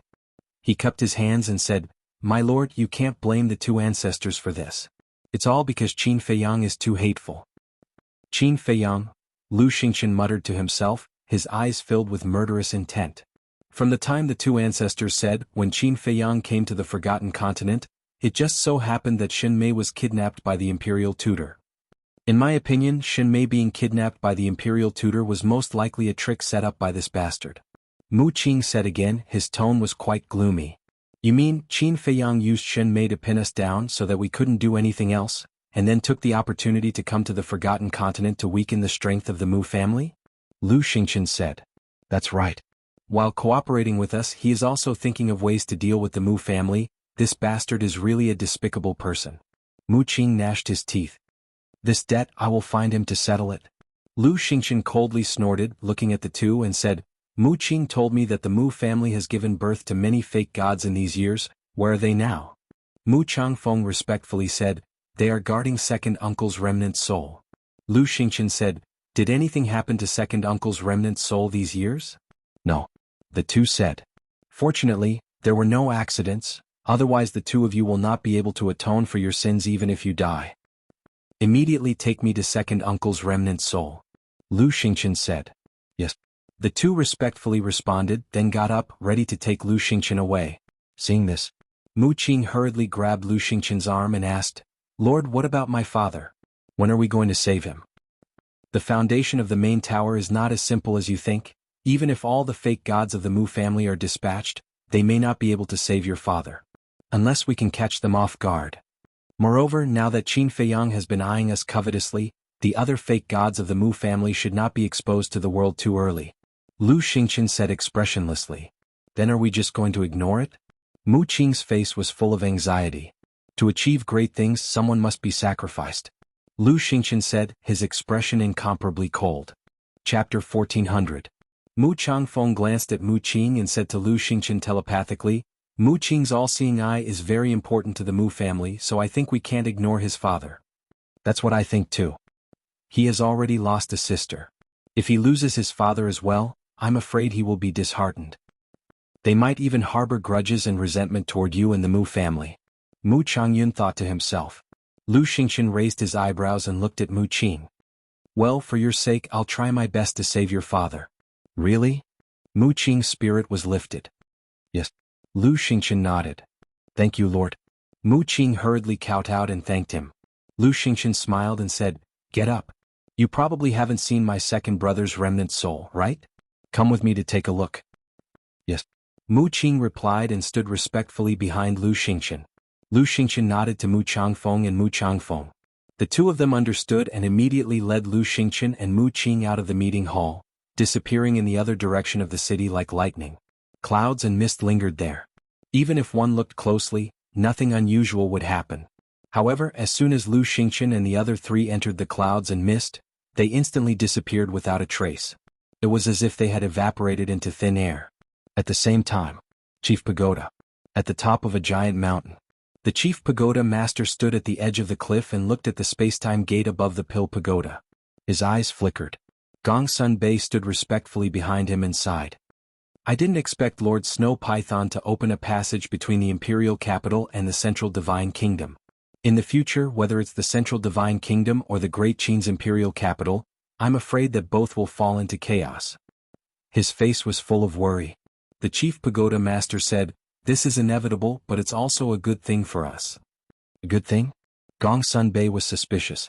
Chief Pagoda Master said, Let's wait for Elder Wang to return. Whoosh. Before his voice faded, Wang Su cut through the sky and landed directly on the mountain peak. How is it? Chief Pagoda Master asked. Wang Su said, This old man saw Emperor Hong, the son of Emperor Qin and Great Qin's imperial preceptor. What? The Qin Emperor actually has a son who is still alive. Gongsun Bei was shocked. Chief Pagoda Master's face also sank slightly. He asked, What is the cultivation level of this Emperor Hong? Very strong. According to this old man's analysis, it should be similar to Mu Changfeng. Wang Su said in a deep voice. If that's the case, he's a heavenly semi-divinity realm cultivator. The Chief Pagoda Master muttered. His eyes flashed as he asked, Then what is their relationship with Qin Feiyang? Although it's only been a short time, it's not hard to tell from their expressions that they don't have a good impression of Qin Feiyang. Wang Imo said. Gongsun Bei said, Wait, Emperor Hong is the son of Emperor Qin, and Qin Feiyang is also a descendant of Emperor Qin. Moreover, he received Emperor Qin's teachings. How could Emperor Hong not have a good impression of Qin Feiyang? This old man is not sure. Wang Su shook his head. Chief Pagoda Master sneered, it seems that the situation in the Great Qin Empire is also very chaotic. Wang Su asked, then should we send someone to the imperial capital to investigate? No need. Wang Zicheng and the others have already entered the imperial capital. I believe that the matter of Great Qin will soon spread to the central divine kingdom. Chief Pagoda Master smiled. Gong Sun Bei heard this and asked calmly, my lord, what exactly do you want to do? What do I want to do? Qin Feiyang has schemed against my Chief Pagoda time and time again. Of course, I can't just let it go like this. Chief Pagoda Master sneered, killing intent surging in his eyes. Sigh. When will revenge breeds revenge? Gong Sun Bei sighed inwardly. However, he also knew that he couldn't control Chief Pagoda Master. That's right. This old man also discovered something. Wang Su said. What is it? Chief Pagoda Master asked. Mu Zhangyun brought a young man into the Forgotten Continent. Wang Su said. Chief Pagoda Master said, Gong Sun Bei and I have been here all this time and we also saw that young man. Is there a problem with him? Yes. And there's a big problem with him. This young man only has the cultivation of a combat emperor, but Mu Zhangyun was very respectful when he saw him. It gave this old man the feeling that he was seeing his ancestor. Wang Su said in a deep voice. What? There's actually such a thing? Chief Pagoda Master's expression changed. Gong Sun Bei also had a look of disbelief.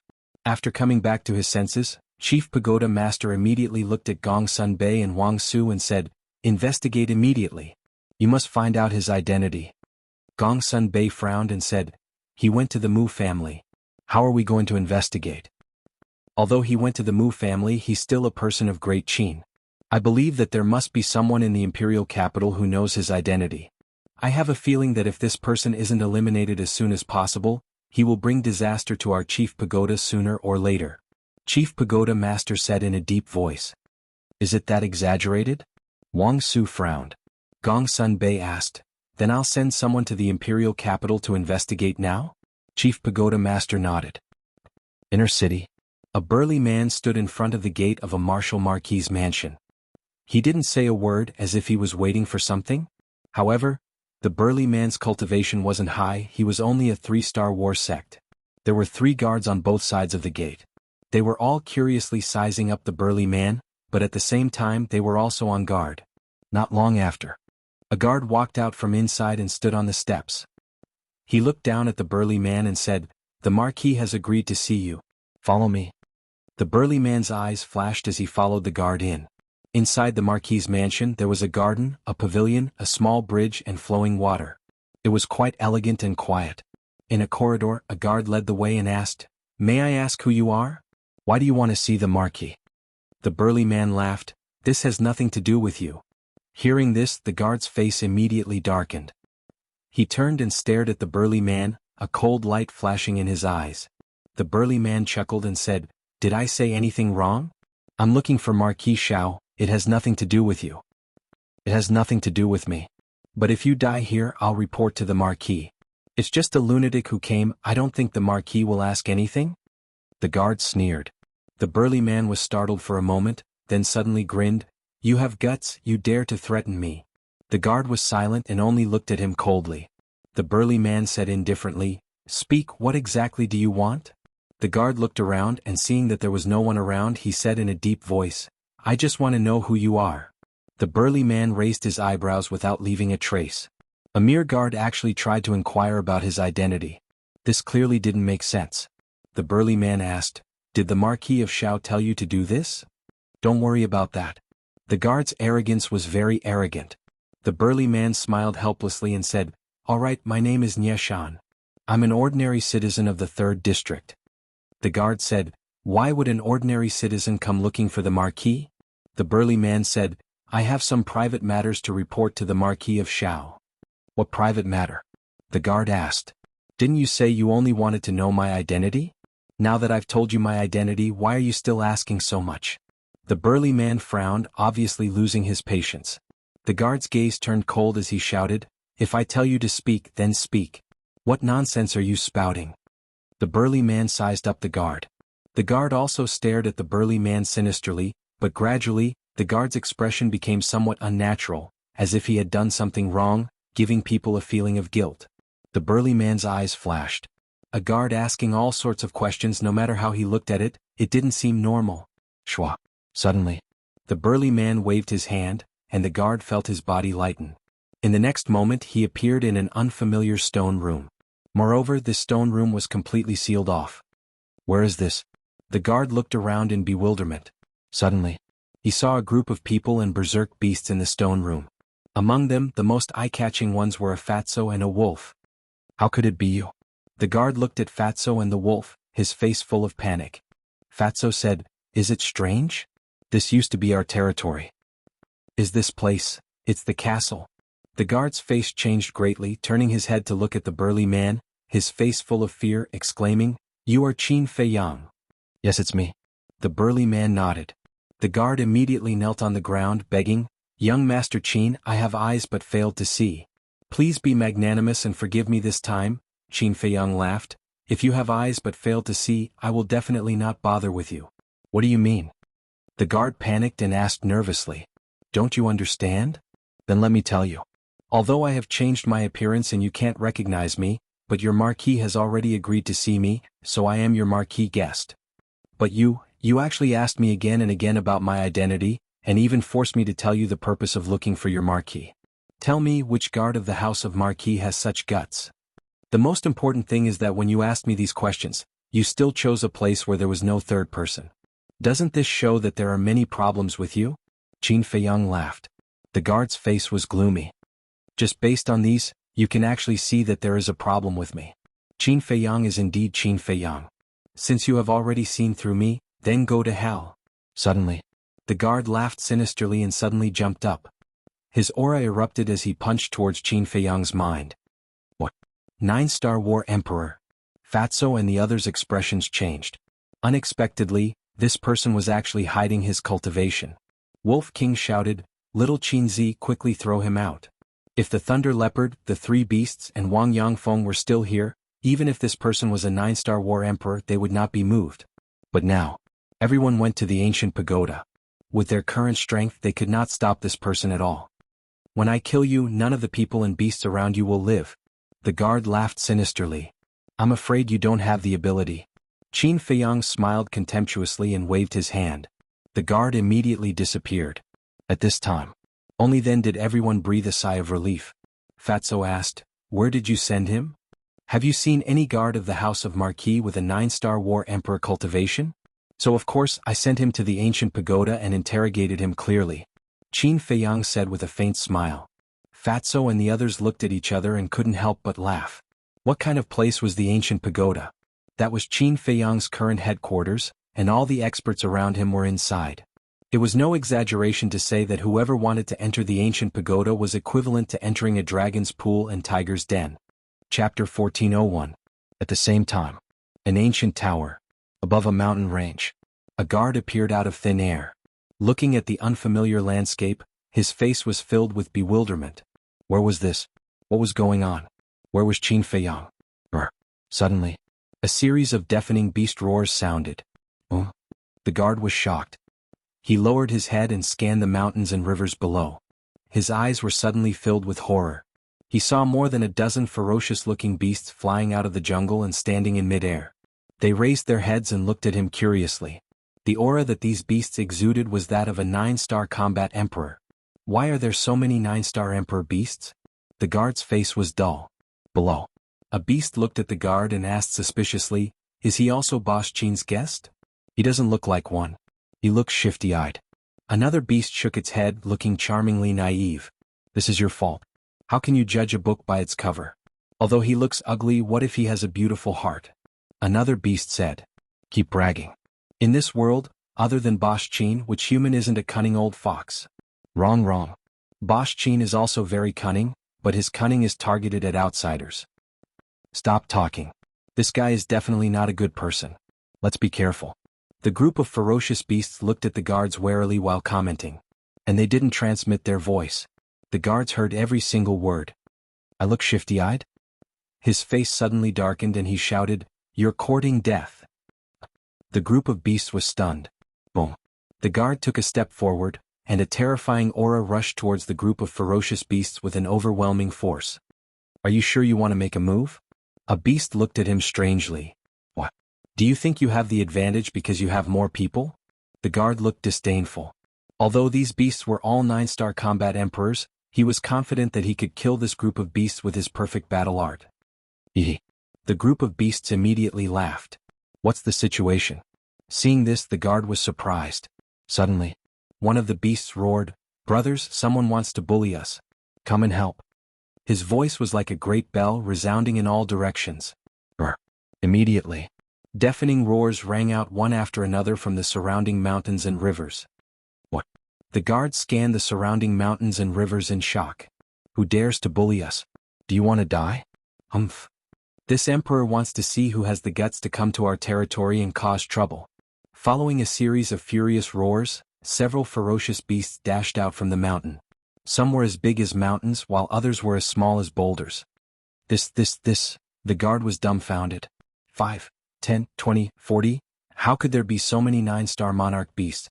And it wasn't over yet. There were even more 9-star monarch beasts flying over from the void in the distance. They were densely packed and majestic. It was simply shocking. What did you just say? We didn't hear you clearly. Say it again. Don't worry, we won't beat you up. Those ferocious beasts that appeared at the beginning stared at the guard playfully at this moment.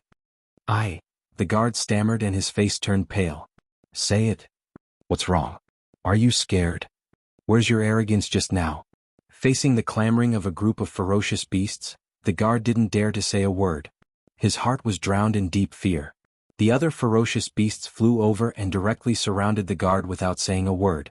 Their eyes were filled with astonishing ferocity. We have the numbers. What can you do? Come. We are courting death.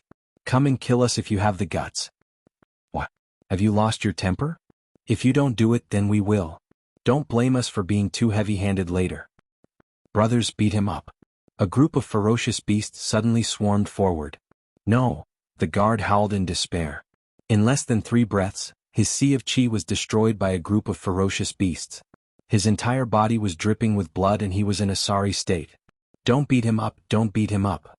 If he's really Bosch Qin's guest and we beat him to death, Bosch Qin will be angry. Seeing that the situation wasn't good, the dozen or so ferocious beasts that appeared first repeatedly shouted. Damn. You guys didn't even figure out whether he's Bosch Qin's guest or enemy, and you guys called us here to beat him up. Aren't you just trying to harm us? The beasts that came later immediately glared at the dozen or so ferocious beasts. Well, the dozen or so beasts were quite embarrassed. Suddenly, a burly man appeared in the sky. It was Qin Feiyang. When he saw the guard in a sorry state, he couldn't help but be stunned. Then he looked at the group of beasts and said, "You guys did this? Who are you?" The group of beasts looked at Qin Feiyang suspiciously. Because Qin Feiyang had changed his appearance, they didn't recognize him. It's me. Qin Feiyang took a facial restoration pill and restored his true appearance. So it's Bosch Qin. The group of beasts suddenly realized. Bosch Qin, is this person your guest or your enemy? One of the ferocious beasts asked nervously. The other beasts were also very nervous. Guest? Enemy? Qin Feiyang was stunned. He looked at the guard and the group of beasts suspiciously and suddenly understood. Cough. He coughed and said with a straight face, "He's my guest. How can you be so rude to him?" "Ah. Your guest. Sorry, it's our fault. The group of beasts suddenly lowered their heads. Their eyes were full of panic, like a group of children who had done something wrong. Qin Feiyang continued with a straight face, "Beating my guest like this, you guys are too bold. Tell me, how should I punish you now?" "Don't. We didn't do it on purpose." Yeah. It's not our fault. He's too arrogant. As soon as he came in, he said he wanted to kill us. We can't just sit and wait for death." The group of beasts felt wronged. Qin Feiyang couldn't help but laugh. "Bosch Qin, what are you laughing at?" The beasts looked at him suspiciously. "You know what? You guys are too cute right now. I'm just teasing you guys. This person is not my guest." Qin Feiyang laughed. "Teasing us?" The group of beasts looked at each other. "Bosch Qin, how can you do this? Don't you know that this will scare us to death?" When they came back to their senses, the beasts immediately stared at Qin Feiyang with dissatisfaction and kept complaining. Qin Feiyang shook his head and waved his hand. Okay, it's my fault. I apologize to you guys. Now get out of the way, I have something to ask him. You have to compensate us for the mental damage. Yes, our little sweetheart was almost scared to death by you just now. All the beasts groaned in agreement. Are you guys so timid? Qin Feiyang rolled his eyes. The guard whose cultivation was crippled was imprisoned in the void by a beast. At this moment he was staring at Qin Feiyang with resentment. Qin Feiyang walked to the front of the guard, shook his head and smiled. You're really bold. You actually dare to be arrogant here. Don't talk nonsense. If you want to kill me, then do it. The guard laughed sinisterly. You want to die? It's not up to you now. Qin Feiyang chuckled, took out a facial restoration pill, and directly stuffed it into the guard's mouth. The guard's face and figure suddenly distorted.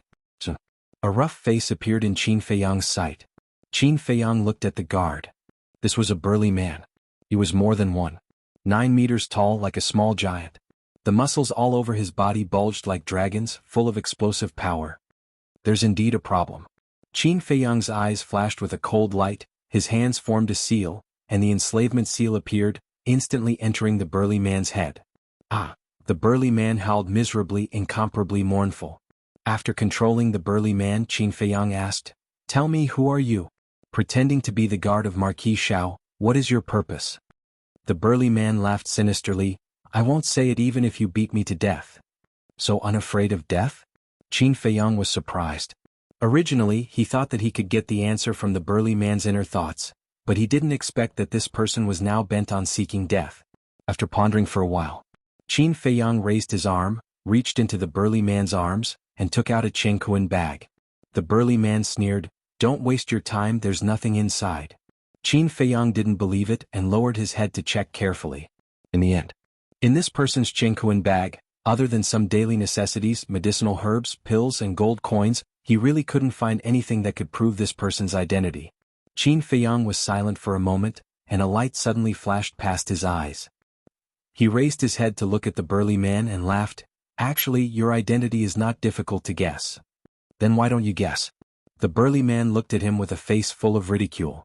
The 9-star war emperor of the Great Qin are basically gathered in the Imperial Palace, War God Shrine, Law Enforcement Hall, and the various Martial Marquis Palace. And you pretended to be a guard and lurked beside the Marquis of Xiao. You should be monitoring him. But as far as I know, the Marquis of Xiao is an upright and low-key person. He rarely has any grudges with others, so the various Martial Marquis Palace can be excluded. Then only the Imperial Palace, War God Shrine and Law Enforcement Hall are left. I remember that in the Central Plaza, because of the matter between me and the Emperor, the Marquis of Xiao repeatedly raised objections to the Imperial Tutor. I think that with the Imperial Tutor's personality, he will definitely hold a grudge. In addition, the Imperial Palace, War God Shrine and Law Enforcement Hall are all under the control of the Imperial Tutor. Therefore, I speculate that you are one of the Imperial Tutor's men. Qin Feiyang said, his eyes shining. The burly man's gaze trembled, and there was a trace of disbelief on his face. Looking at your expression, it seems that my guess is not wrong. Since you are one of the Imperial Tutor's men, then it won't be difficult to find out your identity. Qin Feiyang smiled faintly, took out the image crystal and surged with battle chi. Not long later, Yan Wei's shadow appeared. The burly man looked at Yan Wei, his face suddenly changed and instinctively cried out, How could it be him? You know Yan Wei? Then it seems that he should be from the Law Enforcement Hall. Qin Feiyang muttered. Chapter 1402. Qin Feiyang could see Yan Wei's worry and laughed. Don't worry, he is already my prisoner. Even if he knows that you are my man, he will not be able to tell the Imperial Tutor. Prisoner? Yan Wei was slightly startled, then heaved a sigh of relief. Qin Feiyang's men?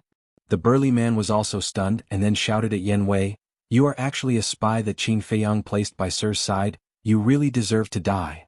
Yan Wei laughed disdainfully, looked at Qin Feiyang and asked, Where did you catch him? Qin Feiyang said, Marquis Xiao's house. I never thought that the Imperial Tutor would really make a move on the Marquis of Xiao. Yan Wei frowned. What do you mean? Qin Feiyang was suspicious. When the young prince inherited the throne, the Marquis of Xiao continuously raised objections. This made the Imperial Tutor very dissatisfied, and he even personally told me that he wanted to deal with the Marquis of Xiao. I originally thought that he would leave this matter to me, but I didn't expect that this person would go. This person is called Gu Yong, and he is also one of the Imperial Tutor's most trusted aides. Yan Wei explained. After hearing this, the corner of Qin Feiyang's mouth lifted slightly. He did not expect that when he came to find the Marquis of Shao, he would actually capture one of the imperial tutor's trusted aides. This was truly an unexpected surprise. It was no wonder that this person's bones were so hard, and he would rather die than submit. Qin Feiyang waved his hand at Yan Wei and said, "All right, you can go back to work." "All right." Yan Wei nodded, looked at Guiyong and then looked at Qin Feiyang worriedly and said, "This person, we must not let him return to the imperial tutor's side alive. You don't have to worry at all." Qin Feiyang laughed, and with that he turned off the image crystal, and then appeared in the castle with Guiyong in hand. "Boss, since the imperial tutor wants to deal with the Marquis of Shao, then why didn't he directly get rid of the Marquis of Shao? Isn't that a little redundant?" As soon as Qin Feiyang appeared, Fatso asked suspiciously. "Redundant? The various martial marquises have the protection of their ancestors. No matter how bold the imperial advisor is, he would not dare to kill a martial marquis," Qin Feiyang said.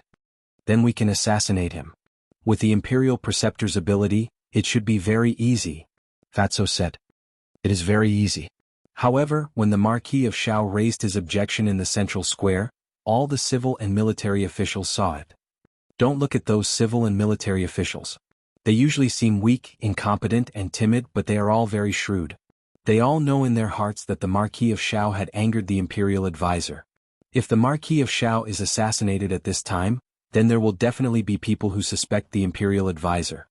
At this critical juncture, the imperial preceptor does not dare to take this risk. Qin Feiyang sneered. "I see." Fatso was suddenly enlightened. He looked at Guiyong and asked, "Then how should we deal with this person? He's still useful. Keep an eye on him. Don't let him find a chance to commit suicide," Qin Feiyang instructed before changing back to his previous appearance. Concealing his cultivation, he appeared in the corridor of the Marquis's mansion.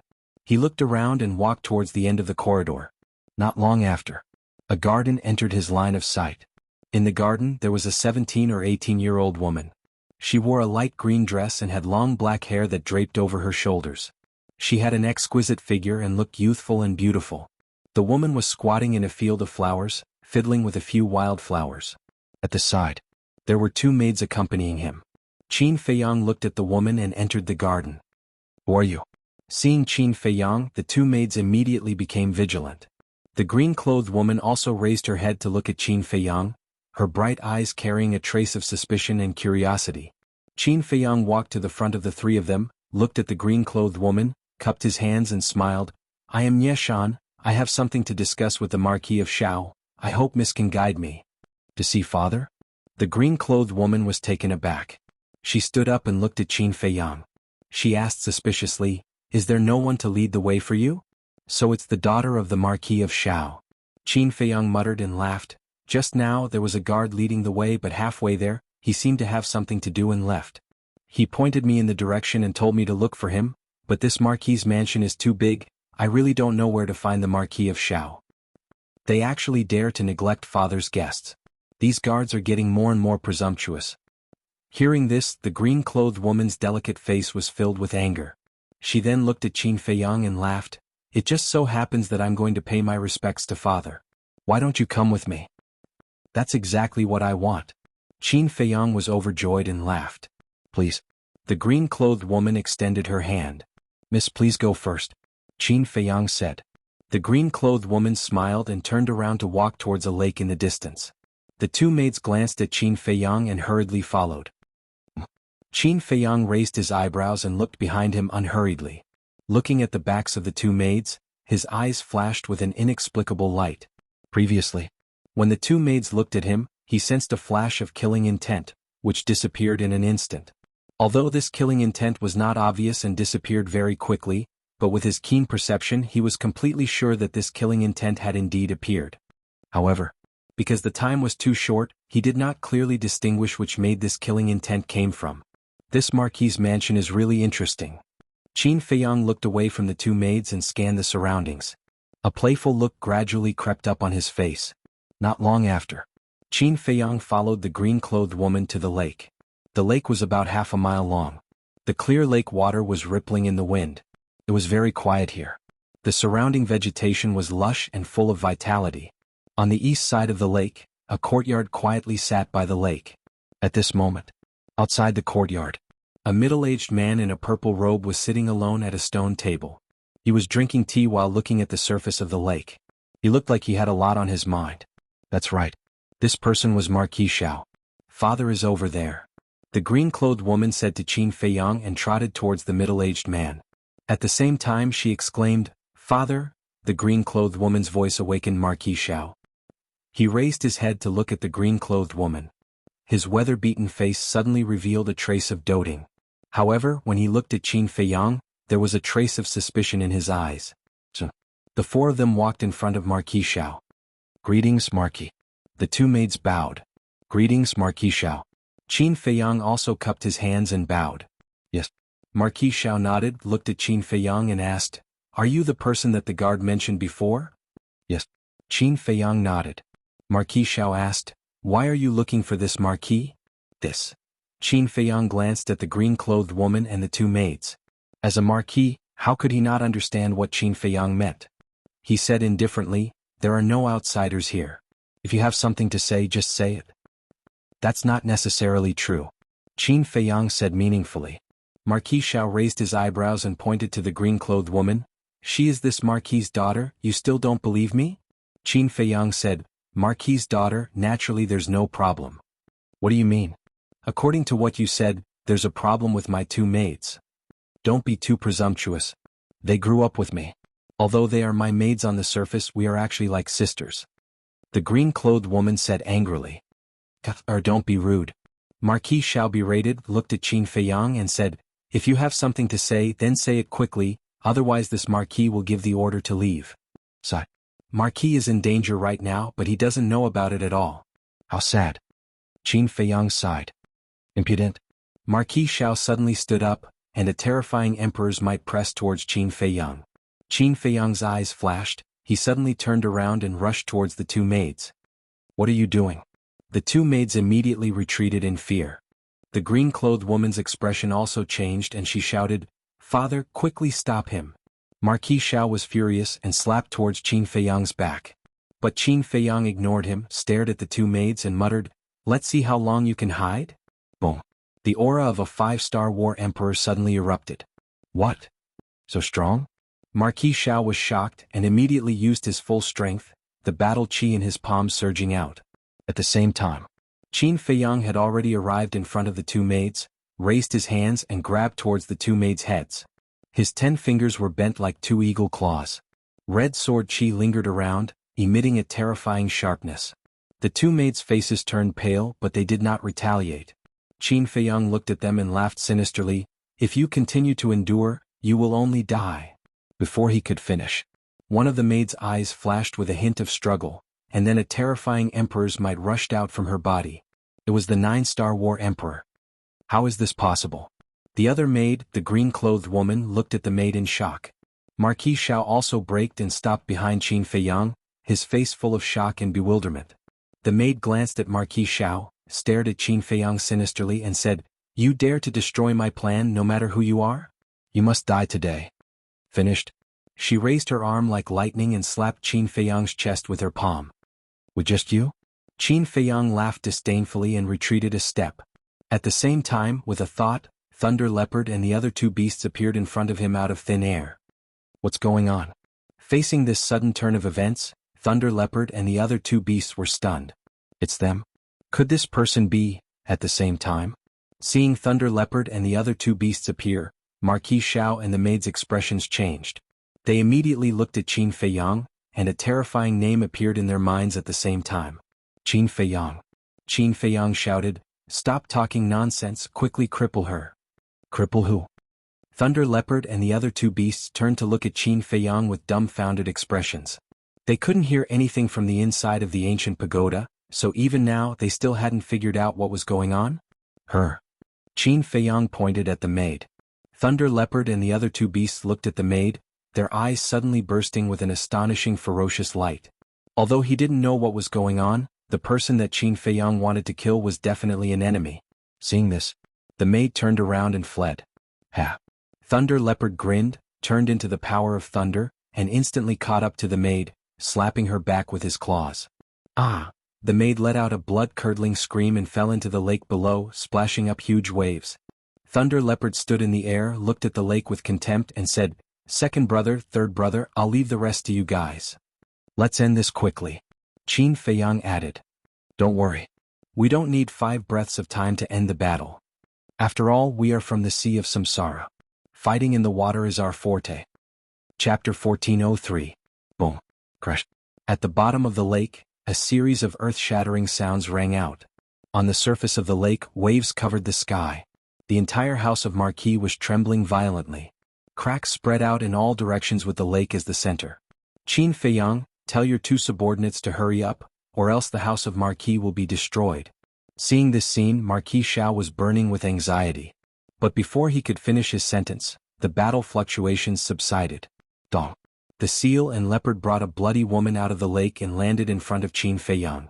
"I said it won't take 5 breaths, so it won't take 5 breaths. Done." Seahorse said with a triumphant smile. "Very good." Qin Feiyang nodded. Whoosh.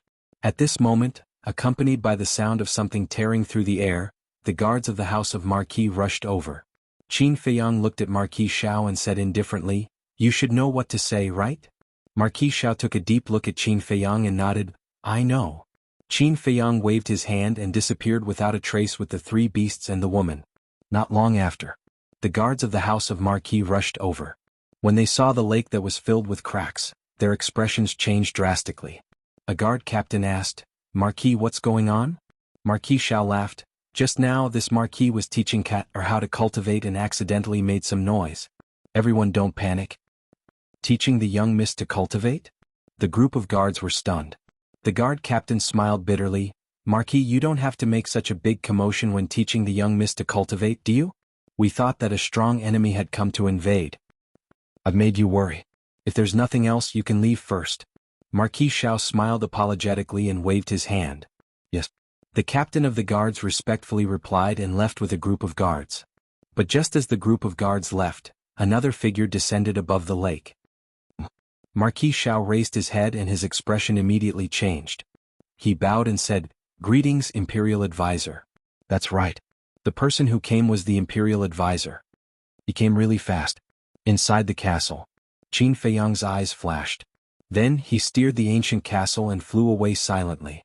The Imperial Advisor glanced at the lake, looked at the Marquis of Xiao and said with a frown, "Just now, I heard a very strong battle fluctuation coming from you. What happened?" Marquis Xiao said, "Thank you for your concern, Lord State Preceptor. I was just teaching my daughter cultivation just now. There's nothing else." "Really?" The Grand Master looked at the green-clothed woman. The woman in green nodded. She looked slightly flustered. This was an instinctive fear of the Imperial Preceptor. The Imperial Preceptor sized up the 2 of them and suddenly released his divine sense. It surged out in all directions and instantly enveloped the entire Marquis residence. His face suddenly darkened. Unexpectedly, he did not sense Guyong's aura at all.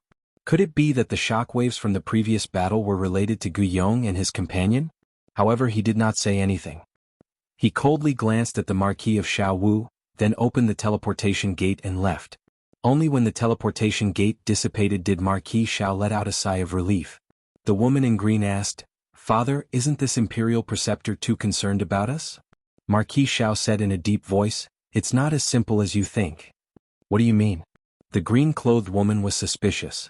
That maid's identity had just been exposed by Qin Feiyang, and the Imperial Preceptor had already arrived at our Marquis residence. "What does this mean?" "It means that the Imperial Preceptor has been paying attention to the movements of our Marquis residence. I guess that maid is most likely a spy that the Imperial Preceptor planted by your side," Marquis Xiao said. "What? Why would he do that?" The green-clothed woman's expression changed. The remaining maidservant was also shocked. "Whilst, it must be because I repeatedly raised objections to Emperor Hong in the central square and angered him," Marquis Xiao coldly snorted. "This old thing is too much." The green-clothed woman's face was filled with anger, and her bright eyes were filled with disgust. His Majesty Hao Tian is young and ignorant, and is unable to handle state affairs. As for Emperor Hong, he lives in seclusion and has no intention of managing these things. Right now, the person controlling the power behind the scenes is the Imperial Preceptor. In the past, when His Majesty was still alive, the Imperial Preceptor dared to deceive everyone, let alone now. Marquis Xiao sighed deeply. He couldn't help but worry about the future of the great Qin. To be able to hear your words, it's not a waste of my trip. Suddenly, Qin Feiyang's voice sounded in the air. Following closely, Qin Feiyang and the three thunder leopard beasts appeared beside Marquis Xiao. Marquis Xiao was startled and asked, "Why didn't the Imperial Preceptor notice you?" Qin Feiyang said, "As soon as I saw the Imperial Preceptor appear, I left." Marquis Xiao said, "You knew that he would use his divine sense to find you? He's not looking for me, he's looking for his lackeys." Qin Feiyang waved his hand, and Guyong and the maid appeared in front of Marquis Xiao. Both of them had their qis crippled and were dripping with blood. Marquis Xiao sized up Guyong and asked in surprise, "Who is he?" Qin Feiyang said, "He is the guard who came to report to you before." "How could this be?" Marquis Xiao's face was lifeless. "When he brought me to see you, he asked me about my identity and my purpose for coming to find you. At that time I felt that there was something wrong with him. As expected, when I crippled his qi and interrogated him, he was one of the Imperial Preceptor's men." Qin Feiyang said. "Damn it." When Marquis Xiao heard this, he flew into a rage. The green-clothed woman asked, "Then how did you know that there was a problem with this maid?" Qin Feiyang asked, "Do you remember the first time we met?" The green-clothed woman nodded. "It was at that time that a trace of killing intent appeared when she looked at me. But at that time she concealed it very well. I was unable to determine which maid this killing intent came from. However, if there is killing intent, it means that there must be a problem with one of them." Qin Feiyang said. "Killing intent?" The green-clothed woman was stunned. "Then why didn't I sense it at that time?" Qin Feiyang was stunned, not knowing how to answer. Marquis Xiao said helplessly, Don't mess around. You and Qin Feiyang are not on the same level at all. What he can sense, even father might not be able to sense, let alone you." The green-clothed woman smiled embarrassedly and then stared at Qin Feiyang without blinking. Her moving eyes were filled with curiosity. What kind of man was this? "Oh." Marquis Xiao took a deep breath and bowed to Qin Feiyang, saying, "Thank you. If it wasn't for you, I'm afraid I wouldn't have known that there were two biting dogs hiding by my side." Marquis Xiao was also a smart person. After knowing the identities of the two, he knew the intentions of the Imperial Preceptor. Qin Feiyang had saved his life. No. He had saved his entire house of Marquis. "It's just a small matter." Qin Feiyang smiled faintly as he glanced at the other maid. "Then what should we do with them now?" Marquis Xiao glanced at Guyong and the other two, then looked at Qin Feiyang and asked. Qin Feiyang said indifferently, "You can do whatever you want. These damn things should be thrown into the lake to feed the fish." Killing intent flashed in Marquis Xiao's eyes. He reached out with both hands and directly twisted Guyong and the other two's necks. Then, like throwing trash, he threw them into the lake. Qin Feiyang glanced at the lake, then looked at the other maid and said, "She can't be left alive either." The maid's expression changed. She hurriedly ran behind the green-clothed woman and looked at Qin Feiyang in fear. "Don't be afraid, I will protect you." The green-clothed woman comforted her and glared at Qin Feiyang. "Why?" Marquis Xiao was also puzzled. "The Imperial Preceptor has already set his eyes on you. The Imperial Preceptor must have already discovered the deaths of Guyong and the other two. So, he will definitely think of a way to investigate this matter," Qin Feiyang said. Marquis Xiao frowned. He looked at the maid and said, "You mean the Imperial Preceptor will make a move on her?" "That's right. Until the last moment, the Imperial Preceptor would not dare to make a move on you and your daughter. Then she is the only one left because she is the only one who knows," Qin Feiyang said. The green-clothed woman said, "Don't worry, she won't say anything." Yes. I will definitely keep my mouth shut." The maid also nodded her head. Qin Feiyang looked at the maid and said, "When you fall into the hands of the Imperial Preceptor, it will not be up to you to decide whether you want to say it or not. Next." He then looked at Marquis Xiao and said, "You are also clear about my current situation.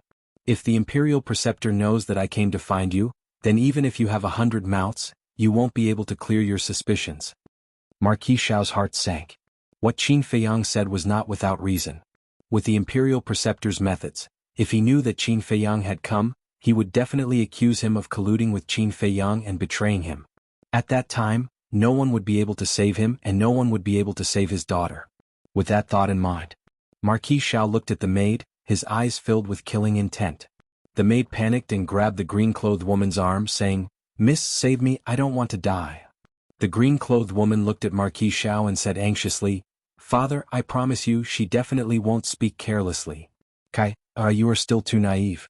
Even if we don't kill her now, she will die at the hands of the Imperial Preceptor sooner or later.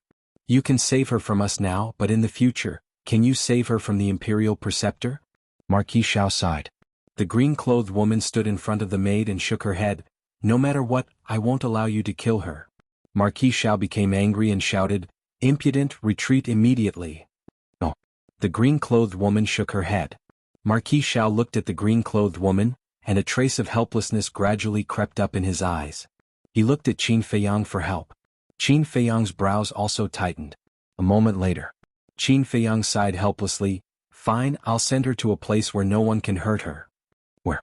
Marquis Xiao asked. Inside my spatial divine object. But before we go, just in case, I still have to check her identity. After Qin Feiyang finished speaking, he took out a pill and threw it to the maid. For now I can only trouble you. Marquis Xiao smiled apologetically at Qin Feiyang, looked at the maid and said, Hurry up and take the pill. Thank you, young Master Qin. Thank you, young Master Qin, for not killing me. The maid hurriedly stepped forward and bowed. She then grabbed the pill and put it into her mouth. Finally, the maid's face didn't change in the slightest. Chapter 1404. Bus. Just as Qin Feiyang was about to send the maid to the ancient pagoda, Marquis Xiao suddenly extended his hand and said, Wait. What is it? Qin Feiyang looked at him suspiciously. Marquis Xiao pondered for a moment, then raised his head to look at Qin Feiyang, cupped his hands and said, I have a presumptuous request. Speak. Qin Feiyang said. Marquis Xiao said, I want Kai to go to your space-time divine object. Qin Feiyang frowned. You have to be clear, this is not a shelter. I know. But now the Imperial Tutor has his eyes on us. What if he makes a move on Kai? I only have one daughter. I don't want anything to happen to her, so I'm begging you. Marquis Xiao bowed. Qin Feiyang said, Then aren't you afraid that I will harm your daughter? You should know that I am not a good person either. Marquis Xiao laughed. Although you are indeed not a good person, but in front of righteousness, I still trust you. Qin Feiyang shook his head and smiled, then nodded. All right, I will agree to your request, but you have to agree to one of my requests. This can be considered a fair trade. Speak. Marquis Xiao said. Qin Feiyang said, I need you to convince the other Marquis to stand with me at the critical moment. Marquis Xiao was stunned and frowned. I'm afraid this is not an easy task. After all, everyone thinks that you killed His Majesty. Do you believe it? Qin Feiyang asked. Marquis Xiao didn't know how to answer. Qin Feiyang said, I can tell you clearly that the Emperor is not dead, nor is he imprisoned by me. Old Man Qin and the commander of the Kirin army are also insiders. Marquis Xiao was dumbstruck. I'll be more straightforward. Old Man Qin and the commander of the Kirin army are standing with me because they believe that I won't do anything to harm the great Qin Empire. Of course I won't force you. It's your freedom to believe it or not. Qin Feiyang said lightly. Marquis Xiao's eyes revealed a look of struggle. A moment later, he nodded fiercely and said, All right, I believe you. I will try my best to convince the other Martial Marquis. Actually, it's not difficult to convince them. The only thing you have to be careful of is that among these Martial Marquis, there might be a few who have already joined the Imperial Advisor. Qin Feiyang said. I understand. Marquis Xiao nodded. Qin Feiyang said, All right then. Now take out the image crystal and establish a contract bridge so that we can communicate more easily in the future. After establishing the contract bridge, Qin Feiyang disappeared with the Thunder Leopard, the three beasts and the green-clothed woman. Alas, Great Qin's future is worrying. Marquis Xiao walked to the lakeside and looked at the sky. He let out a long sigh and there was a hint of worry between his brows. The ancient pagoda. Above the herb field. This is your spatial divine object? It's too big. And this herb field, oh my God, how many medicinal herbs are there? Looking at the boundless mountains and rivers around them, as well as the boundless herb field, the two women in green were shocked. Qin Feiyang smiled faintly and looked at the center of the herb field. In the center of the herb field, beside the tree of good fortune, there was now a courtyard. The courtyard was about 100 feet long. Although it was not big and was very simple, it was very clean and neat. At this moment, the old man Luo Chenxue Lu Ji and Yen Nanshan were sitting around a stone table in the courtyard. The old man and Yen Nanshan sat opposite each other, playing chess and drinking tea. Lu Ji and Luo Chenxue sat at the side and watched. From time to time they would laugh. No. The four of them were equivalent to the owners of this herb field. They had built a courtyard here because they planned to stay here for a long time. Firstly, this place was very leisurely, quiet, and suitable for retirement. Secondly, it was convenient to manage the herb field so that Qin Feiyang would have no worries. Although their cultivation was not high, the people and beasts in the ancient pagoda knew about their relationship with Qin Feiyang, so they were very respectful. Moreover, whether it was Yan Wei's clansmen or Wang Yangfeng's clansmen, they had to get their permission in advance to pick medicinal herbs. Even the unruly nine-star emperor beasts like the thunder leopard, the seahorse, and the seal were quite polite to the four of them. Whoosh! Qin Feiyang stepped out and landed beside the four of them. He smiled and said, "You're living a good life. I can't help but envy you." Every time he saw the old man and the other three, he would feel a sense of closeness and belonging in his heart. "You're here." The four of them put down what they were doing and raised their heads to look at Qin Feiyang. Their faces were full of doting. As for Qin Feiyang, they also treated him like their own child. Qin Feiyang nodded. "Who are they?" Looking at the green-clothed woman and the maid who followed them, the four of them couldn't help but ask curiously. Qin Feiyang said, "She is the daughter of the Marquis of Shao, and the other is her maid." Yan Nanshan asked suspiciously, "What is the daughter of the Marquis of Shao doing here?" "Taking refuge. The Marquis of Shao has already been targeted by the imperial tutor, so she came to the ancient pagoda to hide." Qin Feiyang laughed. "So it's like that." The four of them suddenly realized. The green-clothed woman walked in front of the four of them and bowed obediently. "Junior Shao Kaier greets the four seniors." The old man smiled and said, "Girls, since you're here, your family? Don't be too reserved." "All right." Seeing that the four of them were so amiable, Shao Kaier immediately let go and ran behind the old man with a smile, massaging his back and shoulders. The old man stared blankly for a moment before looking at Qin Feiyang with a face full of enjoyment. He chuckled and said, "This old man likes this little girl. Let her stay here and chat with us." Yan Nanshan, Luo Chenxue, and Lu Ji all nodded in agreement. "As long as you're happy," Qin Feiyang said. "It's so lively." Suddenly, a burst of laughter sounded out.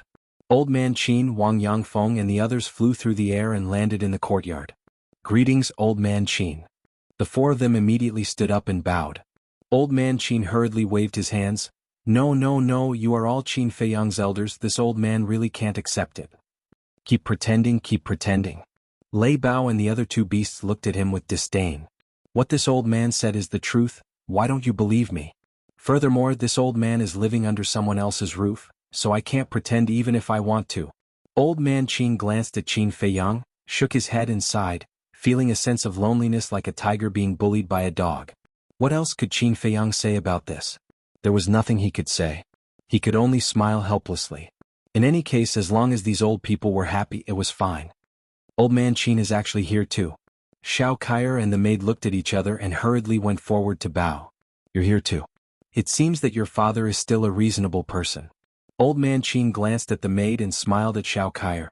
Shao Kaier said, "Junior doesn't dare to guarantee anything else, but Junior dares to guarantee father's loyalty to Great Qin with my life." This old man doesn't dare to believe your words, but this old man believes in Qin Feiyang's vision and judgment. Since he can bring you here, it means that there is no problem with Marquis Shao. Old man Qin said. Shao Kaier glanced at Qin Feiyang. What kind of charm did this man have? Even old man Qin trusted him so much? Next, everyone gathered together and chatted happily. Lei Bao rolled his eyes and leaned over to Wang Yangfeng's side, whispering, "Old Wang, did you mention to him about opening the gate of potential?" The seal and seahorse also immediately went up. Yes. Wang Yangfeng nodded. Then how did he answer?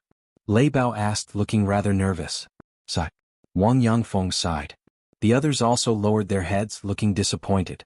Seeing this, Lei Bao and the other two beasts also lowered their heads, their hearts filled with disappointment.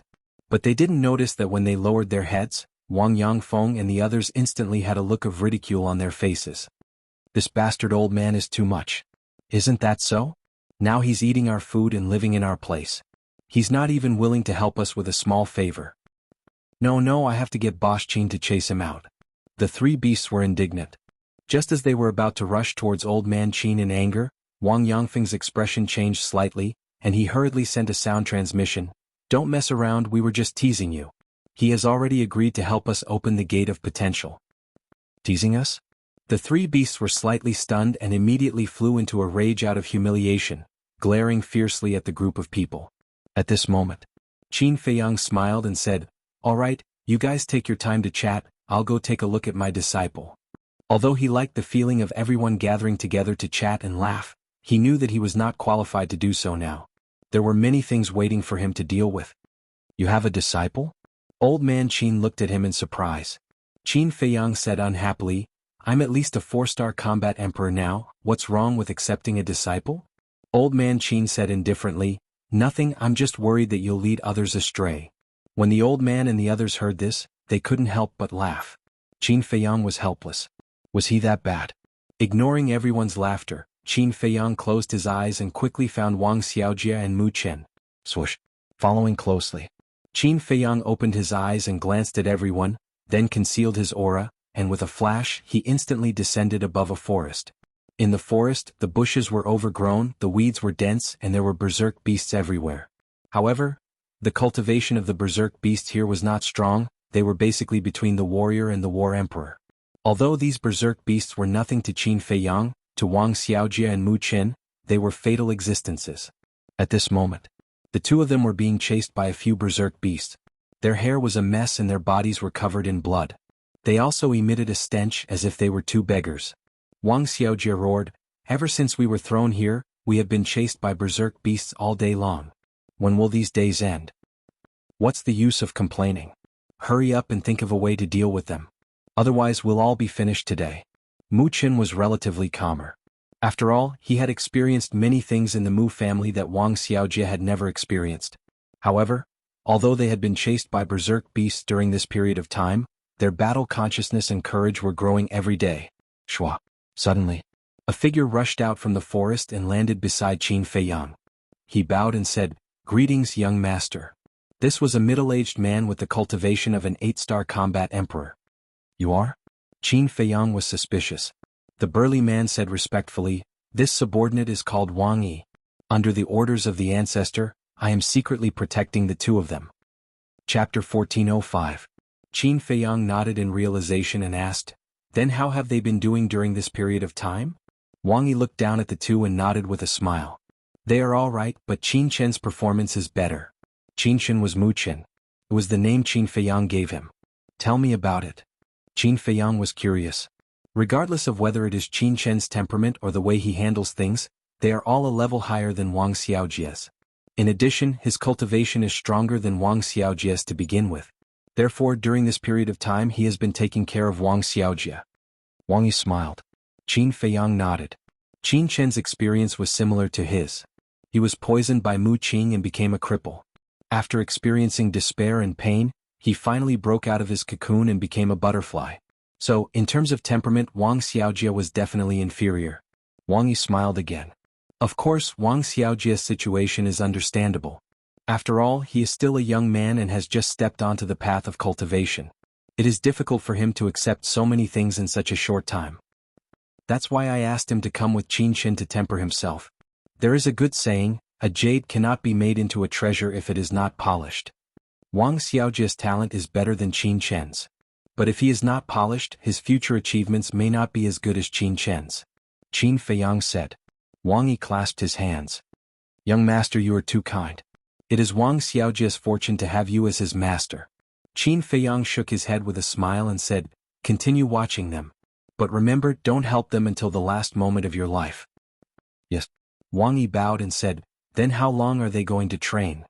Sharpness. I want to see sharpness in them that others of the same age do not before it is over. Qin Feiyang said and returned to the castle. Everyone was cultivating. Only Dan Wangkai and Fatso were organizing the treasures from the Zhuge family. Qin Feiyang stepped forward, looked at Dan Wangkai and asked with a smile, how many medicinal ingredients for the Great Creation Pill do we have now? A lot. Dan Wangkai replied as he sorted out the items. Can you make it clearer? Qin Feiyang rolled his eyes. He also knew that there were many. This was because the Mu family's herbal field alone had a lot of herbs. But how many are there? One had to know. During this period of time, they had not only plundered the Mu family's medicinal fields, they had also plundered the medicinal fields cultivated by the imperial preceptor's descendants in the Sea of Reincarnation.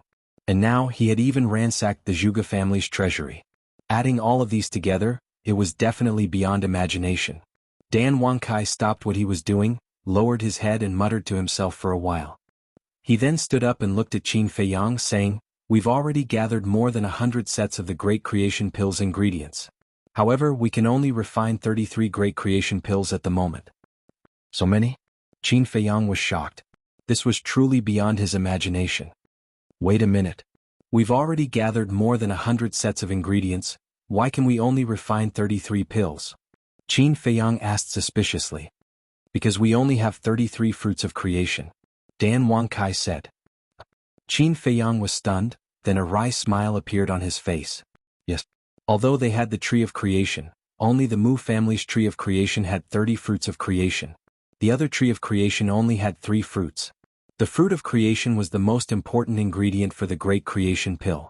Without the fruit of creation, it was impossible to refine the pill. I've carefully checked the elixir. According to the records, the tree of creation takes 100 years to bloom, 100 years to bear fruit, and 100 years to mature. In other words, the whole process will take a full 300 years. So, if we want to refine more Great Creation Pills, we have to find another fruit of creation. After all, 300 years is too long, we can't afford to wait. Dan Wangkai looked at Qin Feiyang and said. Qin Feiyang nodded.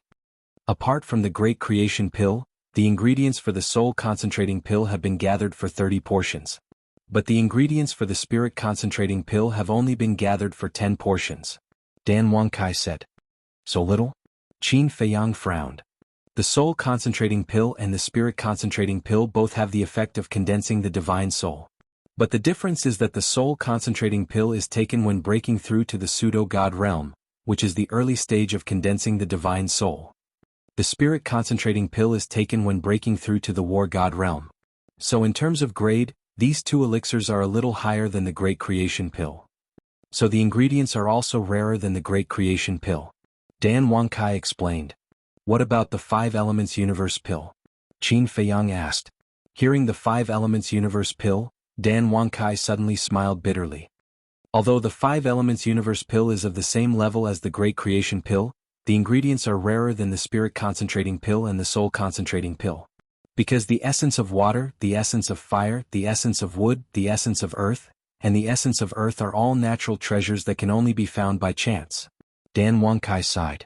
Qin Feiyang also smiled helplessly and said, in fact, the 5 Elements Universe Pill is not that important. Anyway, we have opened the door of potential and the ancient castle is a cultivation artifact. We don't care about the benefits that the 5 Elements Universe Pill brings. That's true.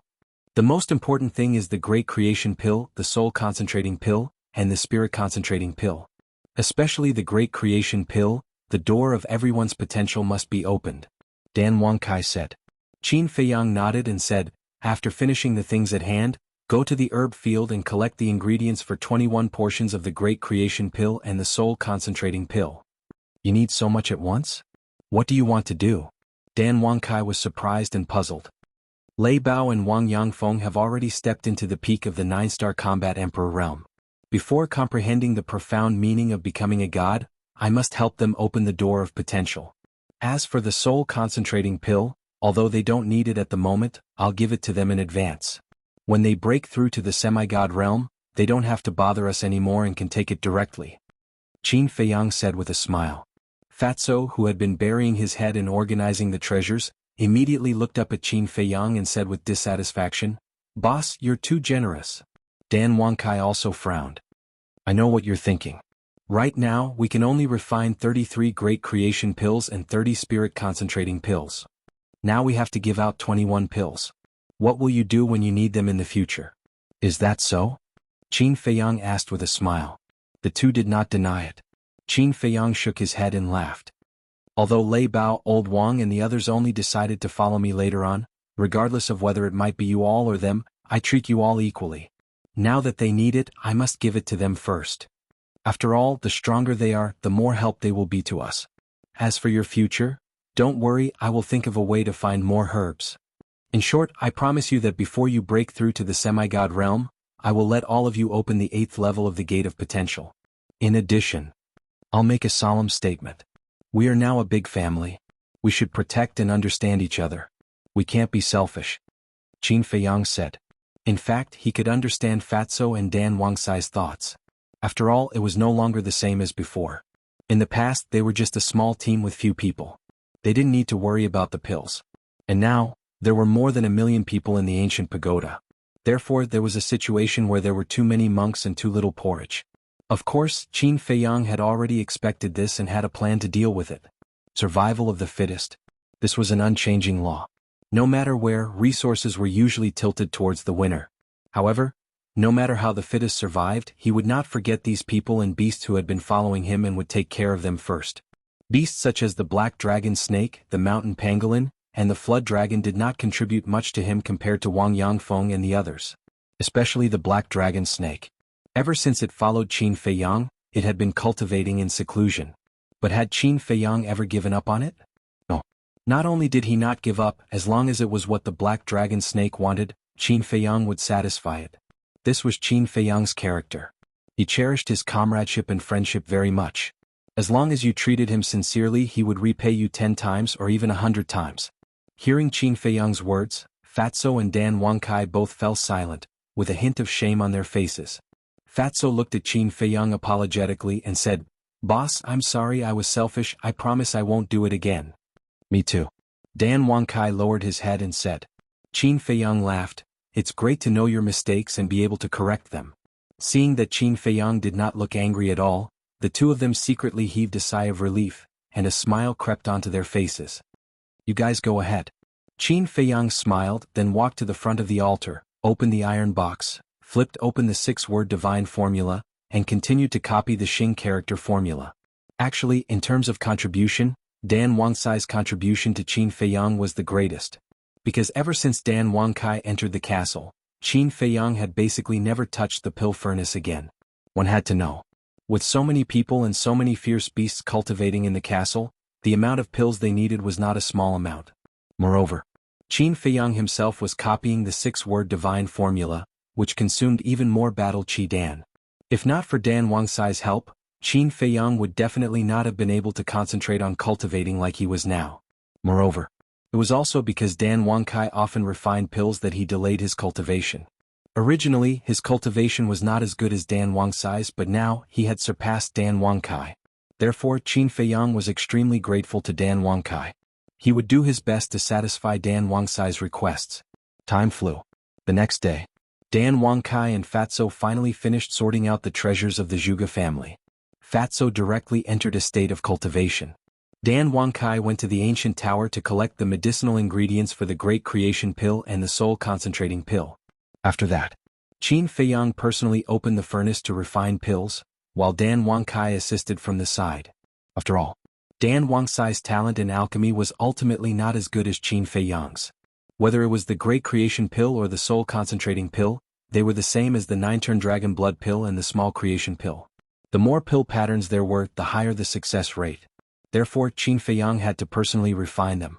However, even if Qin Feiyang personally refined them, he also wasted a portion of the Great Creation Pill and the Soul Concentrating Pill's medicinal ingredients. Because these two pills were too difficult to refine.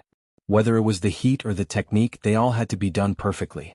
After the refinement, Qin Feiyang was sweating profusely, to the point that water could be wrung out of his clothes. It was also because of the waste of a set of medicinal ingredients that there were only 11 complete sets of medicinal ingredients left for the Great Creation Pill and 8 complete sets of medicinal ingredients for the Soul Concentrating Pill. However, Dan Wangkai looked at Qin Feiyang with a face full of admiration. For such a difficult pill to refine, only 1 set of medicinal ingredients was wasted. His attainments in alchemy were truly astonishing. If it were him, he might not even be able to successfully refine a pill with 5 sets of medicinal ingredients. Chapter 1406. After refining the Great Creation Pill and Soul Condensing Pill, Qin Feiyang rested for a while and refined some small creation pills. As for the potential pill, he already had it, so there was no need to refine it. After doing all this, Qin Feiyang continued to copy the Xing formula. Elixir King Kai brought the pills into the ancient pagoda and handed them to Wang Yangfeng and the Thunder Leopard. When they received the pills from Dan Wangkai, whether it was the Thunder Leopard, the other 2 beasts, or Wang Yangfeng and the others, they were all extremely excited. However, Dan Wangkai was very nervous. He was worried that everyone would fail when opening the 7th and 8th level of the Door of Potential. because once they failed, it meant that they would have to waste another set of medicinal herbs. One had to know. Now, every time he used one of these pills there would be one less. However, everyone was very hard-working. After half a day with the help of Elder Qin, they successfully opened the 8th level of the Door of Potential. And Dan Wangkai still had one more set of pills in his hands. This was prepared for Wang Yishan. Wang Yishan accompanied the commander of the Kirin army to find the emperor and had not returned yet. Time passed day by day. The imperial capital and the central divine kingdom were very lively now. Every day people came and went from both sides. At first, everyone was just curious, but whether it was the imperial capital or the central divine kingdom, there were some arrogant people or some people who wanted the world to be in chaos. How could they always get along peacefully? Therefore, as time passed, disputes slowly appeared. And the people in power of the Great Qin and the Forgotten Continent, because they were afraid of the snow python, did not interfere and allowed those people to cause trouble. In short, in their eyes, as long as no one died, it was fine. Because of this, some people became more and more presumptuous, running to the opposite side in groups to cause trouble. Among them, the ones who caused the most trouble were Wang Zicheng and his group. As the Qinghai 10 heroes, each of them had extraordinary talent, so they naturally felt that they were superior to others. In addition, their personalities were originally arrogant and unruly, so they caused a lot of trouble in the imperial capital these days. And the disciples of the war god temple in the imperial capital were all arrogant people, so they naturally would not let them continue to be so arrogant. The dispute between the two sides became bigger and bigger. Finally, the flames of war erupted. The younger generation often fought in the sky above the Pill Pagoda's plaza in the First City District. Of course, these people were all disciples of the War God Temple, Sacred Tower and Sacred Peak, because no one else could interfere at all. In short, the monstrous geniuses on both sides didn't want to lose to the other side. As a result, both sides fell into an unprecedented state of chaos. Meanwhile, while the Chief Tower Master and the others were investigating the situation in Great Qin, the Imperial Tutor and the others were also investigating the situation in the Forgotten Continent. But they had a tacit understanding. Qin Feiyang was the one who made the most inquiries. The people on both sides didn't try to hide it. As such, in just a few days, whether it was Qin Feiyang's actions in Great Qin or in the Forgotten Continent, everyone knew about them. People on both sides were surprised. No one in the Forgotten Continent would have thought that Qin Feiyang had done so many shocking things in the Great Qin Empire. And no one in the Great Qin Empire would have thought that Qin Feiyang was so savage in the Forgotten Continent. Although Qin Feiyang hadn't appeared since the opening of the Gate of Time and Space, he had become the subject of heated discussion on both continents. At the same time, everyone finally understood Qin Feiyang's current situation. The Forgotten Continent couldn't tolerate him, and the Great Qin Empire couldn't tolerate him either. This was simply making the entire world his enemy. I really didn't expect this Qin Feiyang to be so annoying. Yeah, there's no place for him on both continents. It's really funny. He can only blame himself for being too arrogant. Hasn't he heard of the old saying that the tallest tree in the forest will be destroyed by the wind? No wonder he hid when the Gate of Time and Space opened. After offending so many people, does he dare to not hide? Believe it or not, if he didn't hide, he would have been cut into pieces by now. Everyone was discussing. In the eyes of the world, Qin Feiyang had already become the public enemy. There were people attacking him at every moment. On the 5th day of the opening of the Gate of Time and Space, Wang Yishan and the commander of the Kirin army finally returned. Qin Feiyang immediately welcomed them into the castle. Looking at the two of them, he smiled and asked, "How was it?" The commander of the Kirin army lowered his head, looking extremely downcast. Wang Yishan glanced at the commander of the Kirin army, shook his head and sighed. These days he has been kneeling in front of the emperor and begging, but the emperor didn't even look at him. If I didn't forcefully pull him away, I'm afraid he would still be kneeling there. Hearing this, Qin Feiyang wasn't surprised at all. Looking at the commander of the Kirin army, he said calmly, "Now you should know what kind of person the emperor you respect is."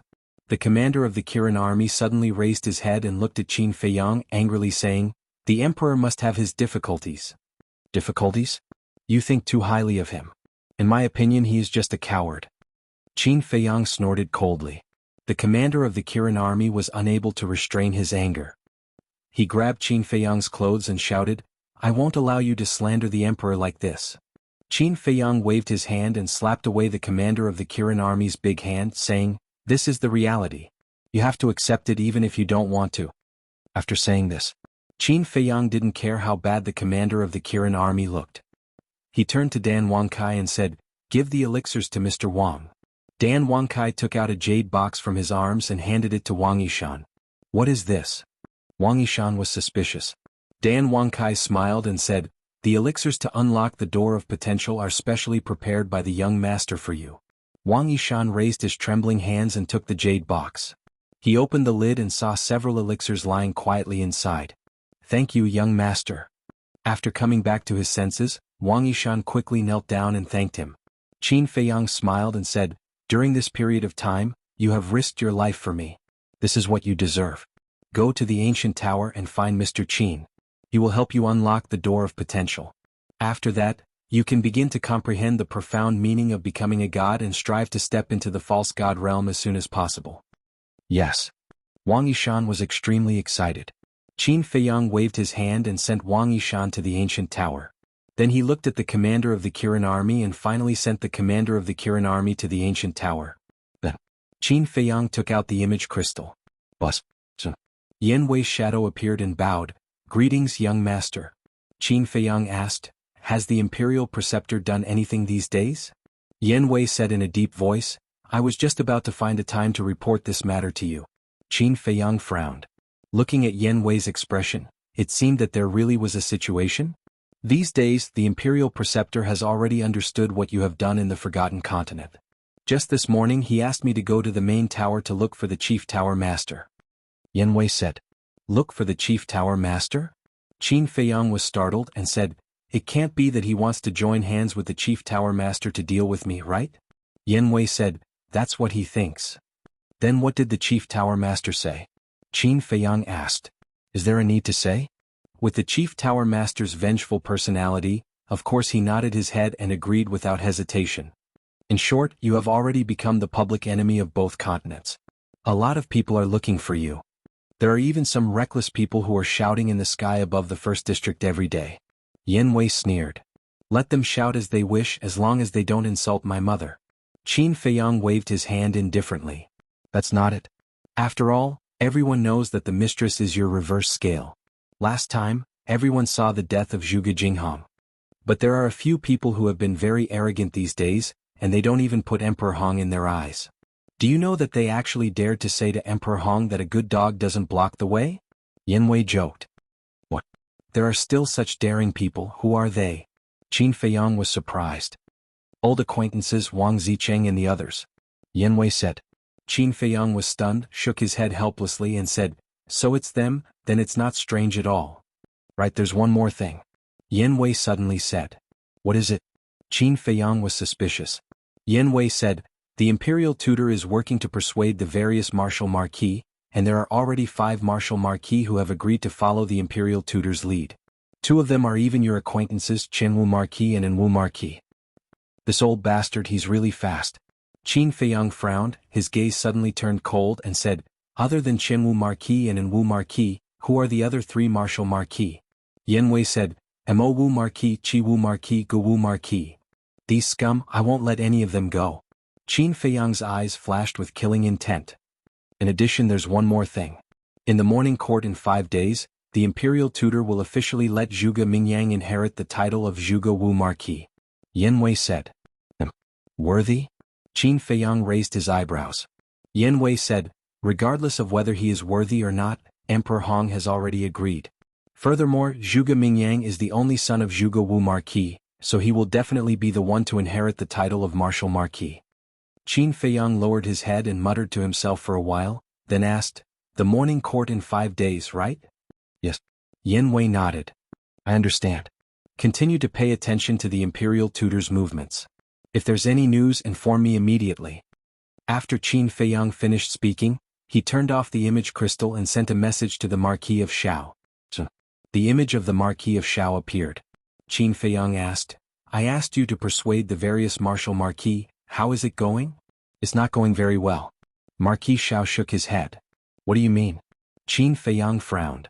"In the past few days, I've asked all the Martial Marquis who have a good relationship with me, but none of them answered me directly. Sometimes I wonder if I should tell them the truth. For example, His Majesty is not dead.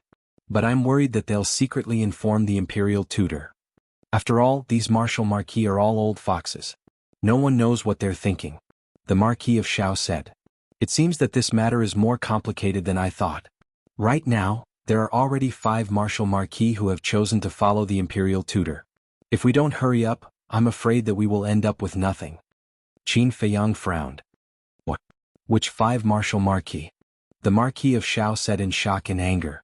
Qin Feiyang said, An Wu Ho, Chen Wu Ho, Gu Wu Ho, Mo Wu Ho, Chi Wu Ho. How can they do this? Even if the imperial tutor is in power now as a martial marquis, you shouldn't go and seek refuge with him. The marquis's position should be neutral, standing on the side of justice. The Marquis of Shao flew into a rage. He was extremely disappointed with the 5 martial marquis. Neutral? Qin Feiyang sneered and said, Right now the fist is in charge. Whoever's fist is harder, everyone will fall for him. The Marquis of Shao calmed down, pondered for a moment and said, Then why don't we think of a way we don't have to convince them to stand with us, but at least they don't dare to rely on the imperial tutor? I have the same plan. Let me think about it carefully. You stay put for now. Qin Feiyang instructed. All right. Also, I've been feeling that someone is secretly monitoring me recently. I think it should be the imperial tutor's men. The Marquis of Shao said. At the moment he doesn't dare to make a move on you, but you have to be careful. Don't let him catch you. Qin Feiyang warned. Yes. The Marquis of Shao nodded. After the conversation ended, Qin Feiyang put away the image crystal, lowered his head and muttered to himself. Time passed breath by breath. Since persuasion won't work, then we can only use bloody methods to intimidate them. After a long while. Chapter 1407. According to the time in the ancient pagoda, the 4th stroke should take more than 150 days. But in the outside world it was only half a month. At that time, Qin Feiyang's cultivation could step into the 5-star combat emperor realm. He was one step closer to the war god realm. Thinking back to the time when he was in Iron Ox Town, not to mention combat emperor and war god, he didn't even dare to think about becoming a war saint. He also never thought that he could reach this step today. Time flew by. On the 8th day of the spatial doors opening, swish. On this day, Lu Xingqian, accompanied by Mu Zhangyun, entered the sky above the 1st district. Whoosh. The imperial tutor immediately flew into the sky and stood in front of the 2. A good dog doesn't block the way, Lu Xingqian said indifferently. The imperial tutor's brows suddenly had a touch of hostility. He coldly looked at Lu Xingqian, looked at Mu Zhangyun and said, I didn't expect that the people of your Mu family are still alive. You already know? Mu Zhangyun was surprised. Last time I saw you and found that you looked a little familiar. Later I looked through the ancient history and found that you look very similar to Mu Tianyang's son, Mu Zhangyun. This is very surprising to imperial preceptor.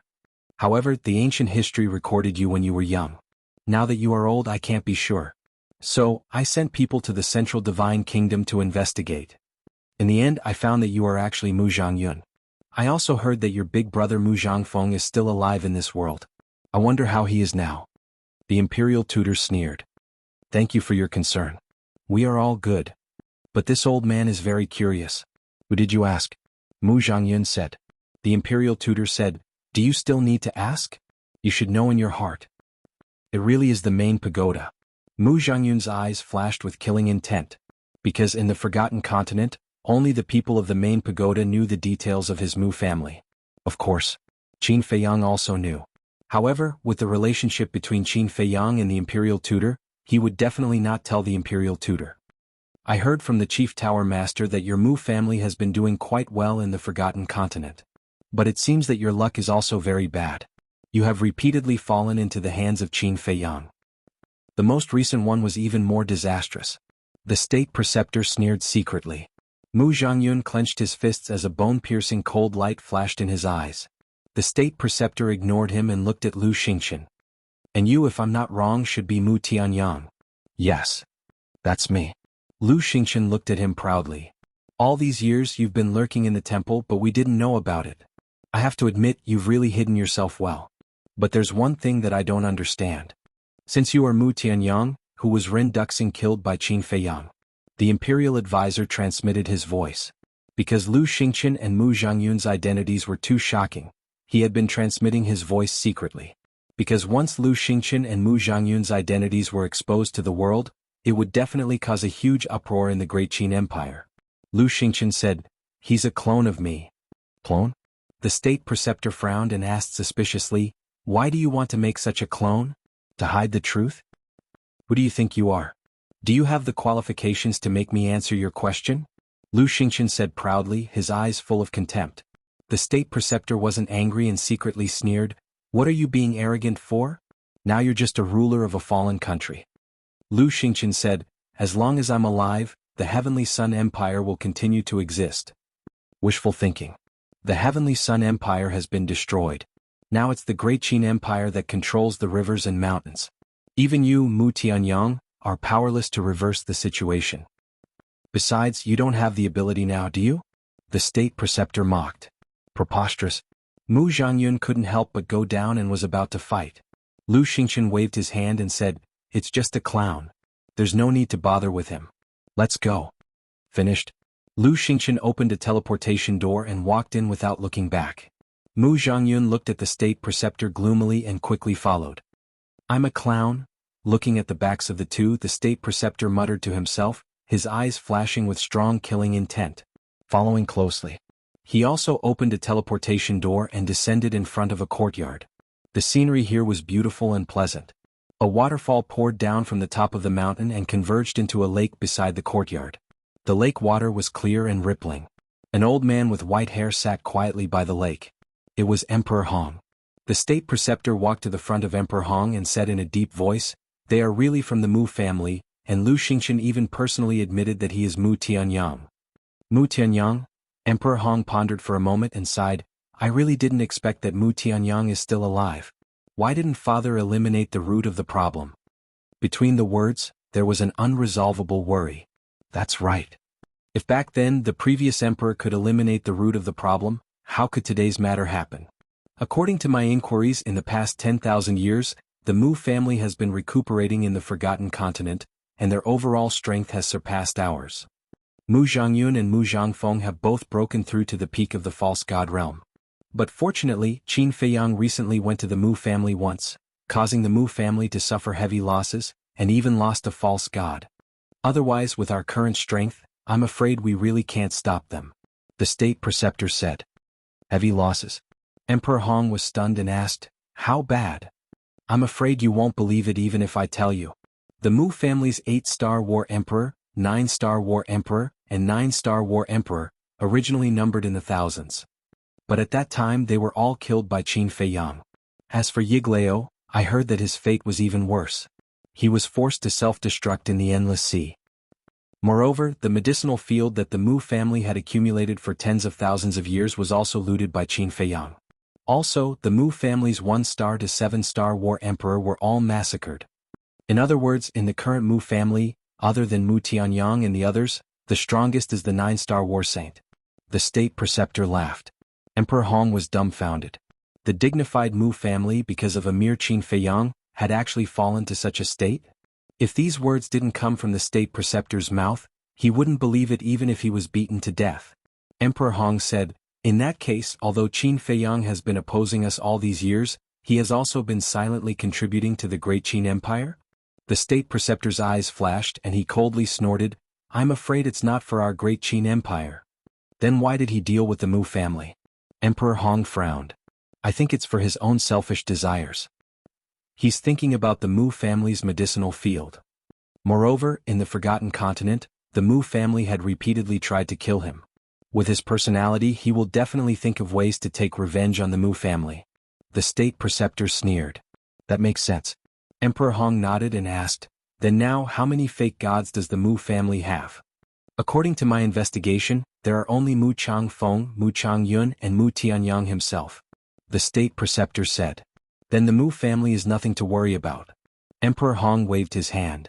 The Mu family is nothing to worry about now, but according to my investigation, the Mu family has given birth to another monster. This person is called Mu Qin, and he has opened a battle soul called Heaven's Eye. He can ignore all space, the barriers of all continents, and spy on all living things in the world. The state preceptor said in a deep voice. Heaven's Eye. Emperor Hong's eyes trembled and he said, this old man has also heard of this battle soul. It's rarer than any other battle soul and the threat is great. If there's a chance, we must eliminate this person. I think so too. the state preceptor said, his eyes flashing with killing intent, and then he said, in addition there's one more thing that's very troublesome. What is it? Emperor Hong was suspicious. The state preceptor said, I believe you also know that to open the miracle, you need a key. I know. Back then, my father personally told me, and there are also records in ancient history. This key is in the hands of the main tower. They are, Heavenly Star Flame, Heavenly Thunder Flame, Ice Flame. And to enter the miracle, you also need these 10 types of fire, otherwise you will be torn apart by the space-time storm. So, during this period of time, you have to build a good relationship with the people of the main tower, or think of a way to get 1 or 2 types of fire from the main tower. As long as you can get it, no matter what price you have to pay, it doesn't matter. Emperor Hong said. If these 10 types of fire are still in the main tower, I'm sure I can get 1 or 2 types of fire. But the problem now is that these 10 types of fire are not in the hands of the main tower. The state preceptor said. How is that possible? My father said that from ancient times until now, these fire have been kept by the main tower. Emperor Hong looked at him in surprise. It's true. The last time I sent someone to investigate the situation of the Forgotten Continent, there was news about these fire. It said that these fire have been snatched away. The state preceptor said. Emperor Hong suddenly stood up and asked, Who? Qin Feiyang and Mujia. The state preceptor said word by word. This, Emperor Hong's face was dull and his whole person was not good. Sir, what do you think we should do now? With our relationship with Qin Feiyang and Mujia, they definitely won't give us the fire. In other words, even if the space-time door is open every day, even if we can enter the central divine kingdom, even if we can reach the entrance of the miracle, we can only watch them enter. The state preceptor at this moment seemed to be a little out of his wits. Emperor Hong returned to the stone bench, his brows tightly locked together. How about we go find the snow python? The state preceptor's eyes suddenly lit up and he suggested. Do you think the snow python will help us? As the guardian of the Forgotten Continent, the snow python must know that the fire is in the hands of the Mujia and Qin Feiyang. If she will help us, when the space-time door was opened connecting the imperial capital and the central divine kingdom, she would have already asked the Mujia and Qin Feiyang to hand over the fire. But she didn't do that. I think she means that she will allow us to enter the miracle, but whether we can enter in the end depends on our own ability. Emperor Hong said. Then we can't just give up like this, right? The state preceptor raised his eyebrows. Emperor Hong waved his hand and said, Let this old man think about it. If there's nothing else, you can go first. Good. The state preceptor nodded, looked deeply at the back of Emperor Hong, then turned around and strode away. Qin Feiyang, what kind of person are you? Attacking the Mujia, is it to vent your personal anger? Or for the safety of Great Qin? Also, why are you involved in every single one of these things? Chapter 1408. At the same time, Qin Feiyang also received Lu Xingqian's message. The two agreed to meet at the Black Dragon Pool. Black Dragon Pool. It has been a long time since the last time he set up a trap for Yan Wei to sneak into the state preceptor's side. The broken mountains and earth have long been covered with dense vegetation, full of vitality. Above a mountain peak, Lu Xingqian stood with his hands behind his back, facing the wind, looking down at the mountains and rivers below. His eyes were calm and no one knew what he was thinking. Mu Zhangyun stood silently behind him. When Qin Feiyang comes, I won't allow you to do anything improper. Suddenly, Lu Xingqian opened his mouth. Why? He tricked our Mujia so much, can't I teach him a lesson and let him taste the pain of flesh and blood? Mu Zhangyun was dissatisfied. To achieve great things you must learn to be patient. Lu Xingqian said. Mu Zhangyun still wanted to say something.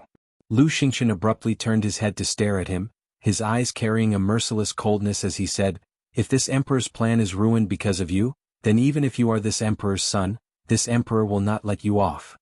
Zhangyun doesn't dare. Zhangyun knows his mistake. Mu Zhangyun's face changed and quickly bowed. Swish. A figure appeared in front of the two out of thin air. Who else could it be if it wasn't Qin Feiyang? Lu Xingqian smiled and said, Brother Qin, I haven't seen you for a few days. How have you been? Qin Feiyang was stunned. He originally thought that Lu Xingqian came to denounce him, but he didn't expect that he would try to get close to him. What does he mean? I already know what you did to my Mujia, but it doesn't matter to me. Lu Xingqian said with a smile. Really? Don't treat me like a child and fool me. Qin Feiyang looked at Lu Xingqian warily. It was impossible for anyone to remain indifferent when encountering such a situation. Not to mention Lu Xingqian. He didn't believe that this guy would be so magnanimous. Lu Xingqian said sadly, I'm disappointed by your words. We've been together for so many years. When have I ever lied to you? Then why have you come to the imperial capital this time? Qin Feiyang was suspicious. Lu Xingqian said, I have something to discuss with you. What is it? Qin Feiyang frowned. He thought to himself that it was definitely not something good. Lu Xingqian smiled and asked, You definitely know about the miracle, but do you know how to enter it? What do you mean? Qin Feiyang was puzzled. 10 types of alchemy fires are needed to open the divine ruin. Similarly, these alchemy fires are also needed to enter the divine ruin. Because there is a passage inside the gate of the divine ruin. This passage is filled with something called a spacetime storm. This spacetime storm is extremely lethal. Even a real god of war will die on the spot if he is swept by the spacetime storm. Lu Xingqian said. It's so terrifying? Qin Feiyang was shocked. Yes. However, the alchemy fires in our hands can isolate the spacetime storm. But each alchemy fire can only bring 1,000 people into the divine ruin at most. Lu Xingqian said. Qin Feiyang frowned and said, You mean the number of people entering the divine ruin is limited? Yes. 10 types of alchemy fires, 10,000 people, so only 10,000 people can enter the divine ruin at most. And there is another condition to enter the divine ruin. The minimum cultivation level to enter is a 1-star god of war. Lu Xingqian said with a smile. Pseudo-gods like you can also enter? Qin Feiyang was suspicious. Yes. Gods of war and pseudo-gods can all enter. Lu Xingqian nodded. What about gods of war? Qin Feiyang asked. Gods of war can also enter, but how many gods of war are there in this world? Lu Xingqian smiled faintly. Qin Feiyang was a little uneasy. The snow python was a real god of war. If the snow python also entered the divine ruin on a whim, then even if the divine ruin was full of treasures, no one would be able to snatch them from her. Lu Xingqian said, I have no other purpose in telling you this. I just hope to cooperate with you on a deeper level. Deeper level? Qin Feiyang was stunned and asked in confusion, How so? Now, 7 of the 10 alchemy fires are in my hands, and the other 3 are in your hands. In other words, only the 2 of us can enter the divine ruin. Think about it. If only the 2 of us can enter the divine ruin, then wouldn't all the treasures in the divine ruin be ours? Lu Xingqian smiled. Qin Feiyang nodded in realization and smiled, So that's what you're thinking. You're indeed a cunning old fox, but I like it. Every man for himself, and the devil takes the hindmost.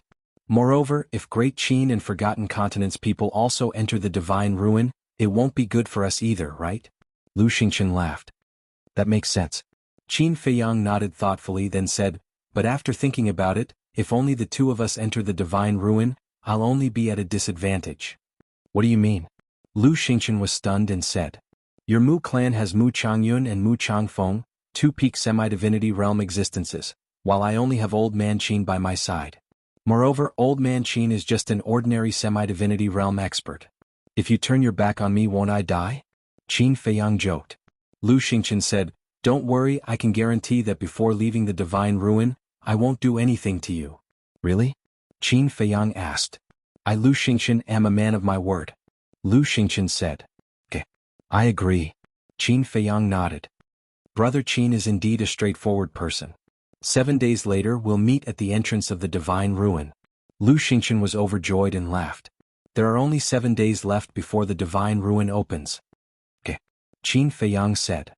Then I'll take my leave. Lu Xingqian cupped his hands and smiled, then opened the portal and left with Mu Changyun. Qin Feiyang looked at the back of the 2 and his eyes flashed slightly, then he also entered the castle. Dan Wangkai said, Young master, you have to be careful, there must be a trap. I know. Lu Xingqian hasn't killed me yet, probably because he wants me to help him do something in the divine ruin. When I help him do this, I'm sure that he will immediately kill me. Qin Feiyang said with a faint smile. Dan Wangkai said in surprise, So, the deep cooperation he's talking about now is actually preparation for the future? Yes. He should be doing this to prevent Emperor Hong. After all, Emperor Hong is my great-grandfather. He's worried that when he kills me, Emperor Hong will help me out of consideration for family ties. Most importantly, he has been coveting the castle and Changshui for a long time and doesn't want a third person to interfere. If only I go in with him when I die, won't Changshui and the castle be in his pocket? Qin Feiyang said with a smile. This is a killing trap and you can still laugh? Dan Wangkai was speechless. So what if it's a killing trap? In this world, he's not the only one who knows how to set up a killing trap. Since he wants to plot against me, I might as well beat him at his own game. Qin Feiyang said. Dan Wangkai was slightly stunned and said, So, you've already thought of a countermeasure? I think it's not only us but also the Lu family wants to see a place like the Divine Ruin. Qin Feiyang chuckled and turned to look at Lu Zheng, who was meditating with his eyes closed. Dan Wangkai also looked at Lu Zheng with a strange color in his eyes. Lu Zheng helplessly opened his eyes, looked at Qin Feiyang and said, I knew you wouldn't forget my Lu family. How about it? Take me to the Lu family? Qin Feiyang said with a smile. That won't do. Without second grandpa's consent, I wouldn't dare to take you there. Lu Zheng shook his head like a rattledrum. Hearing this, Dan Wangkai couldn't help but snicker. This guy didn't know that Qin Feiyang had already been to the Lu family. Second grandpa and third grandpa already knew. Qin Feiyang also smiled meaningfully, stepped forward, grabbed Lu Zheng, and descended over the black dragon pool. I said I can't go, so I can't go. Don't force me, okay? Lu Zheng looked at him angrily. I won't force you, and I don't need you to lead the way because I know where the Lu family is. Qin Feiyang chuckled and opened a portal. You know? Are you talking in your sleep? Lu Zheng looked at him in astonishment. You'll know soon whether I'm talking in my sleep or not. Qin Feiyang grabbed Lu Zheng and rushed into the portal. Swish. The next moment, the two landed over a square. On the square there were two statues of deities. One statue was riding a purple gold dragon, and the other was riding a flaming divine wind. From afar, they looked like two overlords of heaven and earth, exuding a king's aura that could intimidate all things. This is... Lu Zheng looked at the square and the two statues, and his expression suddenly became dull. Wasn't this the place of inheritance of the Lu family? How did Qin Feiyang know the coordinates? Third grandpa was still sitting cross-legged under the stone tablet as before. There was no aura around him and he looked like an old grandpa next door. He looked kind and kind. Third grandpa opened his eyes when he sensed the auras of Qin Feiyang and Xiao Qin. He raised his head and looked at the two of them. A smile immediately appeared on his old face. He looked at Qin Feiyang and said, You are back. Yes. Lu Zheng nodded. But then he was stunned again. Because he found that third grandpa wasn't talking to him at all. What was going on? At this moment his mind was in a mess. Qin Feiyang looked at Lu Zheng in amusement, landed next to third grandpa and bowed. Greetings, third grandpa. We all know what Emperor Hong did to you. You've been wronged. Third grandpa grabbed Qin Feiyang's hand and sighed. It's okay. Qin Feiyang smiled. Third grandpa sighed. You silly child, don't always be so stubborn. If you feel wrong, just say it. It's uncomfortable to keep it in your heart. I've long been used to it. There's nothing to feel uncomfortable about. Qin Feiyang waved his hand and asked with a smile, How are you and second grandpa recently? Third grandpa said, We're all the same. There's no illness or disaster and we're carefree. I really envy you. When will I be able to live a life like yours? Qin Feiyang said with a smile, his face full of yearning. Brat, your life has just begun and you want to slack off? Third grandpa scolded with a smile. Qin Feiyang chuckled and scratched his head, looking very naive. Chapter 1409. Wait. What the hell is going on? Lu Zheng came to his senses and quickly flew down, looking at the two of them suspiciously. Qin Feiyang had never been to the Lu family before, had he? But why did he seem so familiar with third grandpa now? It didn't seem like the first time they had met. Third grandpa's face darkened and he said, You still have the nerve to ask. Isn't it all because of you? Me. Lu Zheng pointed at his nose, looking confused.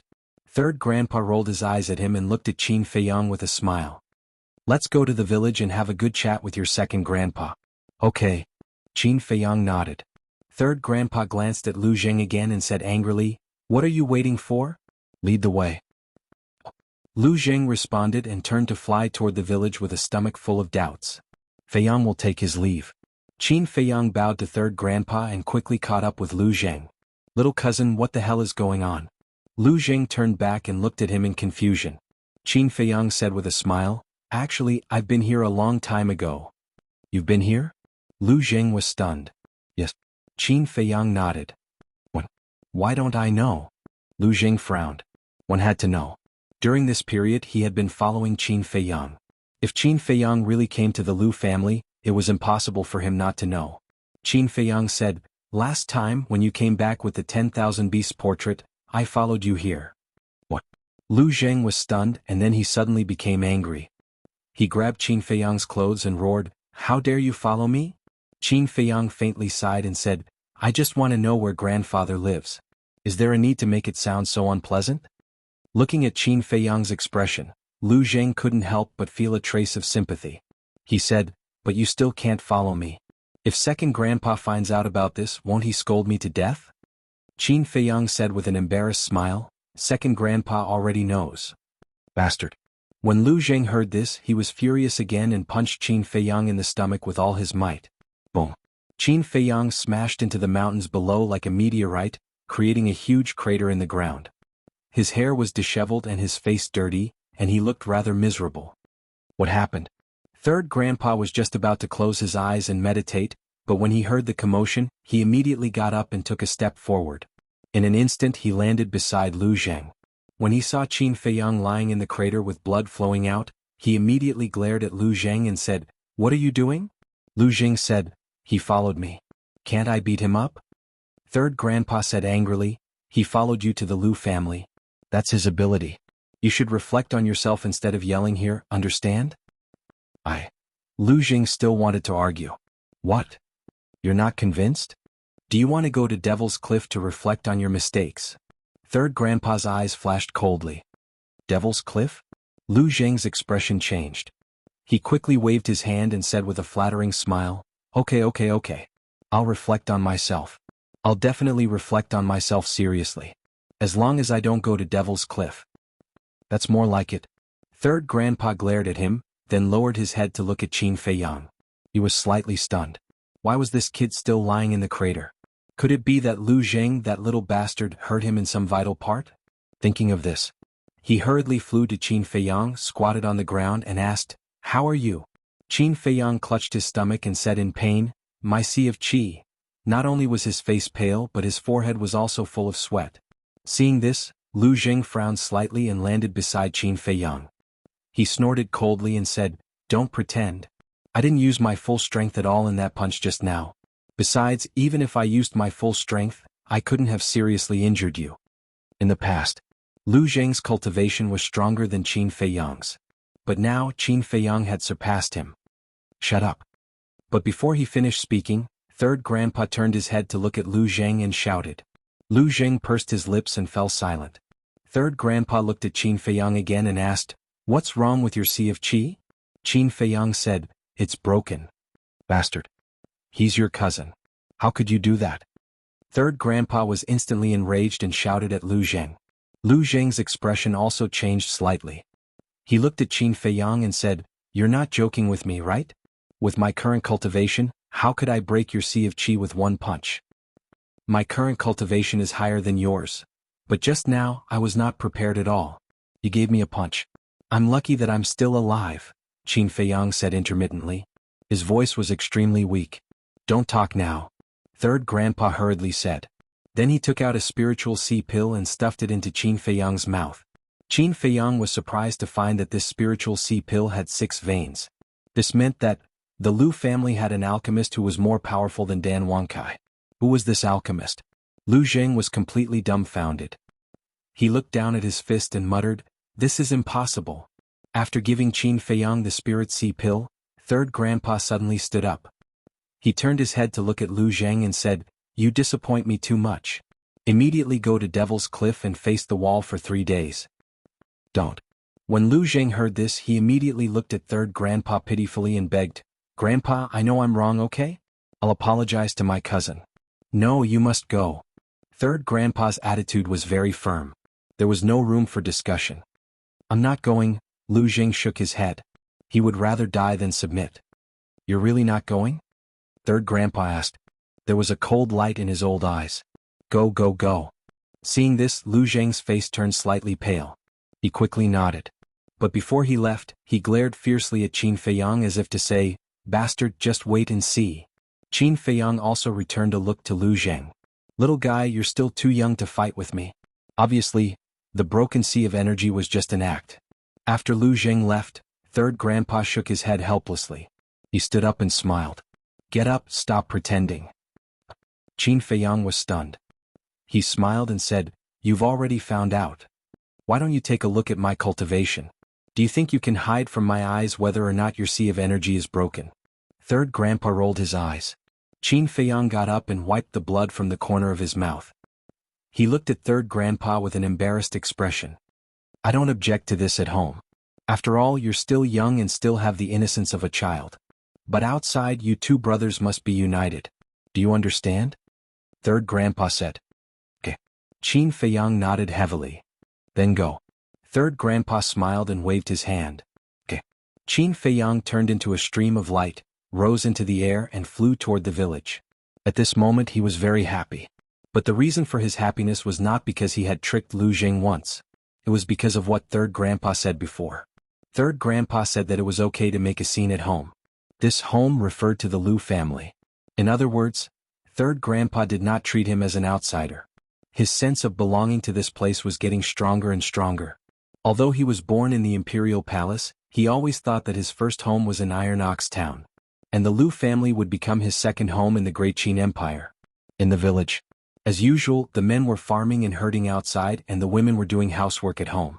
The children were playing everywhere and there was constant laughter. The old people gathered together to chat, drink tea and play chess. Although it was ordinary, it was blissful. Second grandpa, what story are you going to tell us today? In front of a courtyard, a group of children around 7 to 9 years old surrounded an old man in sackcloth, their faces full of anticipation. The old man in sackcloth was lying on an old-fashioned wooden armchair, looking at the group of children in front of him with a loving smile on his old face. Today, second grandpa will tell you about a person called Qin Feiyang. Qin Feiyang? Who is he? Is he very powerful? The group of children asked curiously. Second grandpa smiled and said, "He's not very powerful, but on this continent, there's no one who doesn't know his name." Second grandpa, we don't agree with what you said. Do you know why? The two young men said with a serious face. What? Second grandpa looked at them suspiciously. You just said that there's no one who doesn't know his name, but we don't. Doesn't this prove that you're fooling us? The two young men said. The other children also nodded in agreement. Second grandpa was stunned.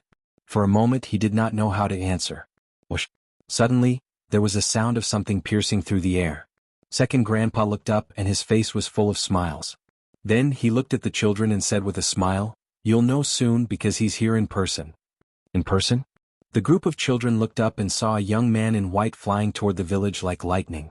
At the same time, the old people in the village, the women, and the busy men outside the village also noticed the figure. Qin Feiyang? Why is this child here? I heard that last time he came here secretly and got the inheritance of our ancestors. He's quite capable. Are you kidding? Don't you know whose descendant he is? Whether it's the Lu family or the Qin clan, our genes are not bad, not to mention that he's the product of our two families. The people started to talk. Everyone's face was full of the most sincere smiles. Whoosh. After a few breaths, Qin Feiyang flew into the sky above the village. Looking at the simple and sincere smiles of everyone, his sense of belonging to this place went further. This was the life he wanted. How comfortable and happy it would be for a family to live together without any worries and worries. His face was also full of an innocent smile. Whoosh. He landed in the village. The people in the village came from all directions. Second grandpa also got up and walked slowly toward Qin Feiyang with a group of children. Feiyang, you're here. How have you been these years? But then again, the last time we saw you was many years ago. Yes. I still remember that you had just learned to walk at that time. You came back with your mother wearing open crotch pants all day long, running around and causing chaos in the village.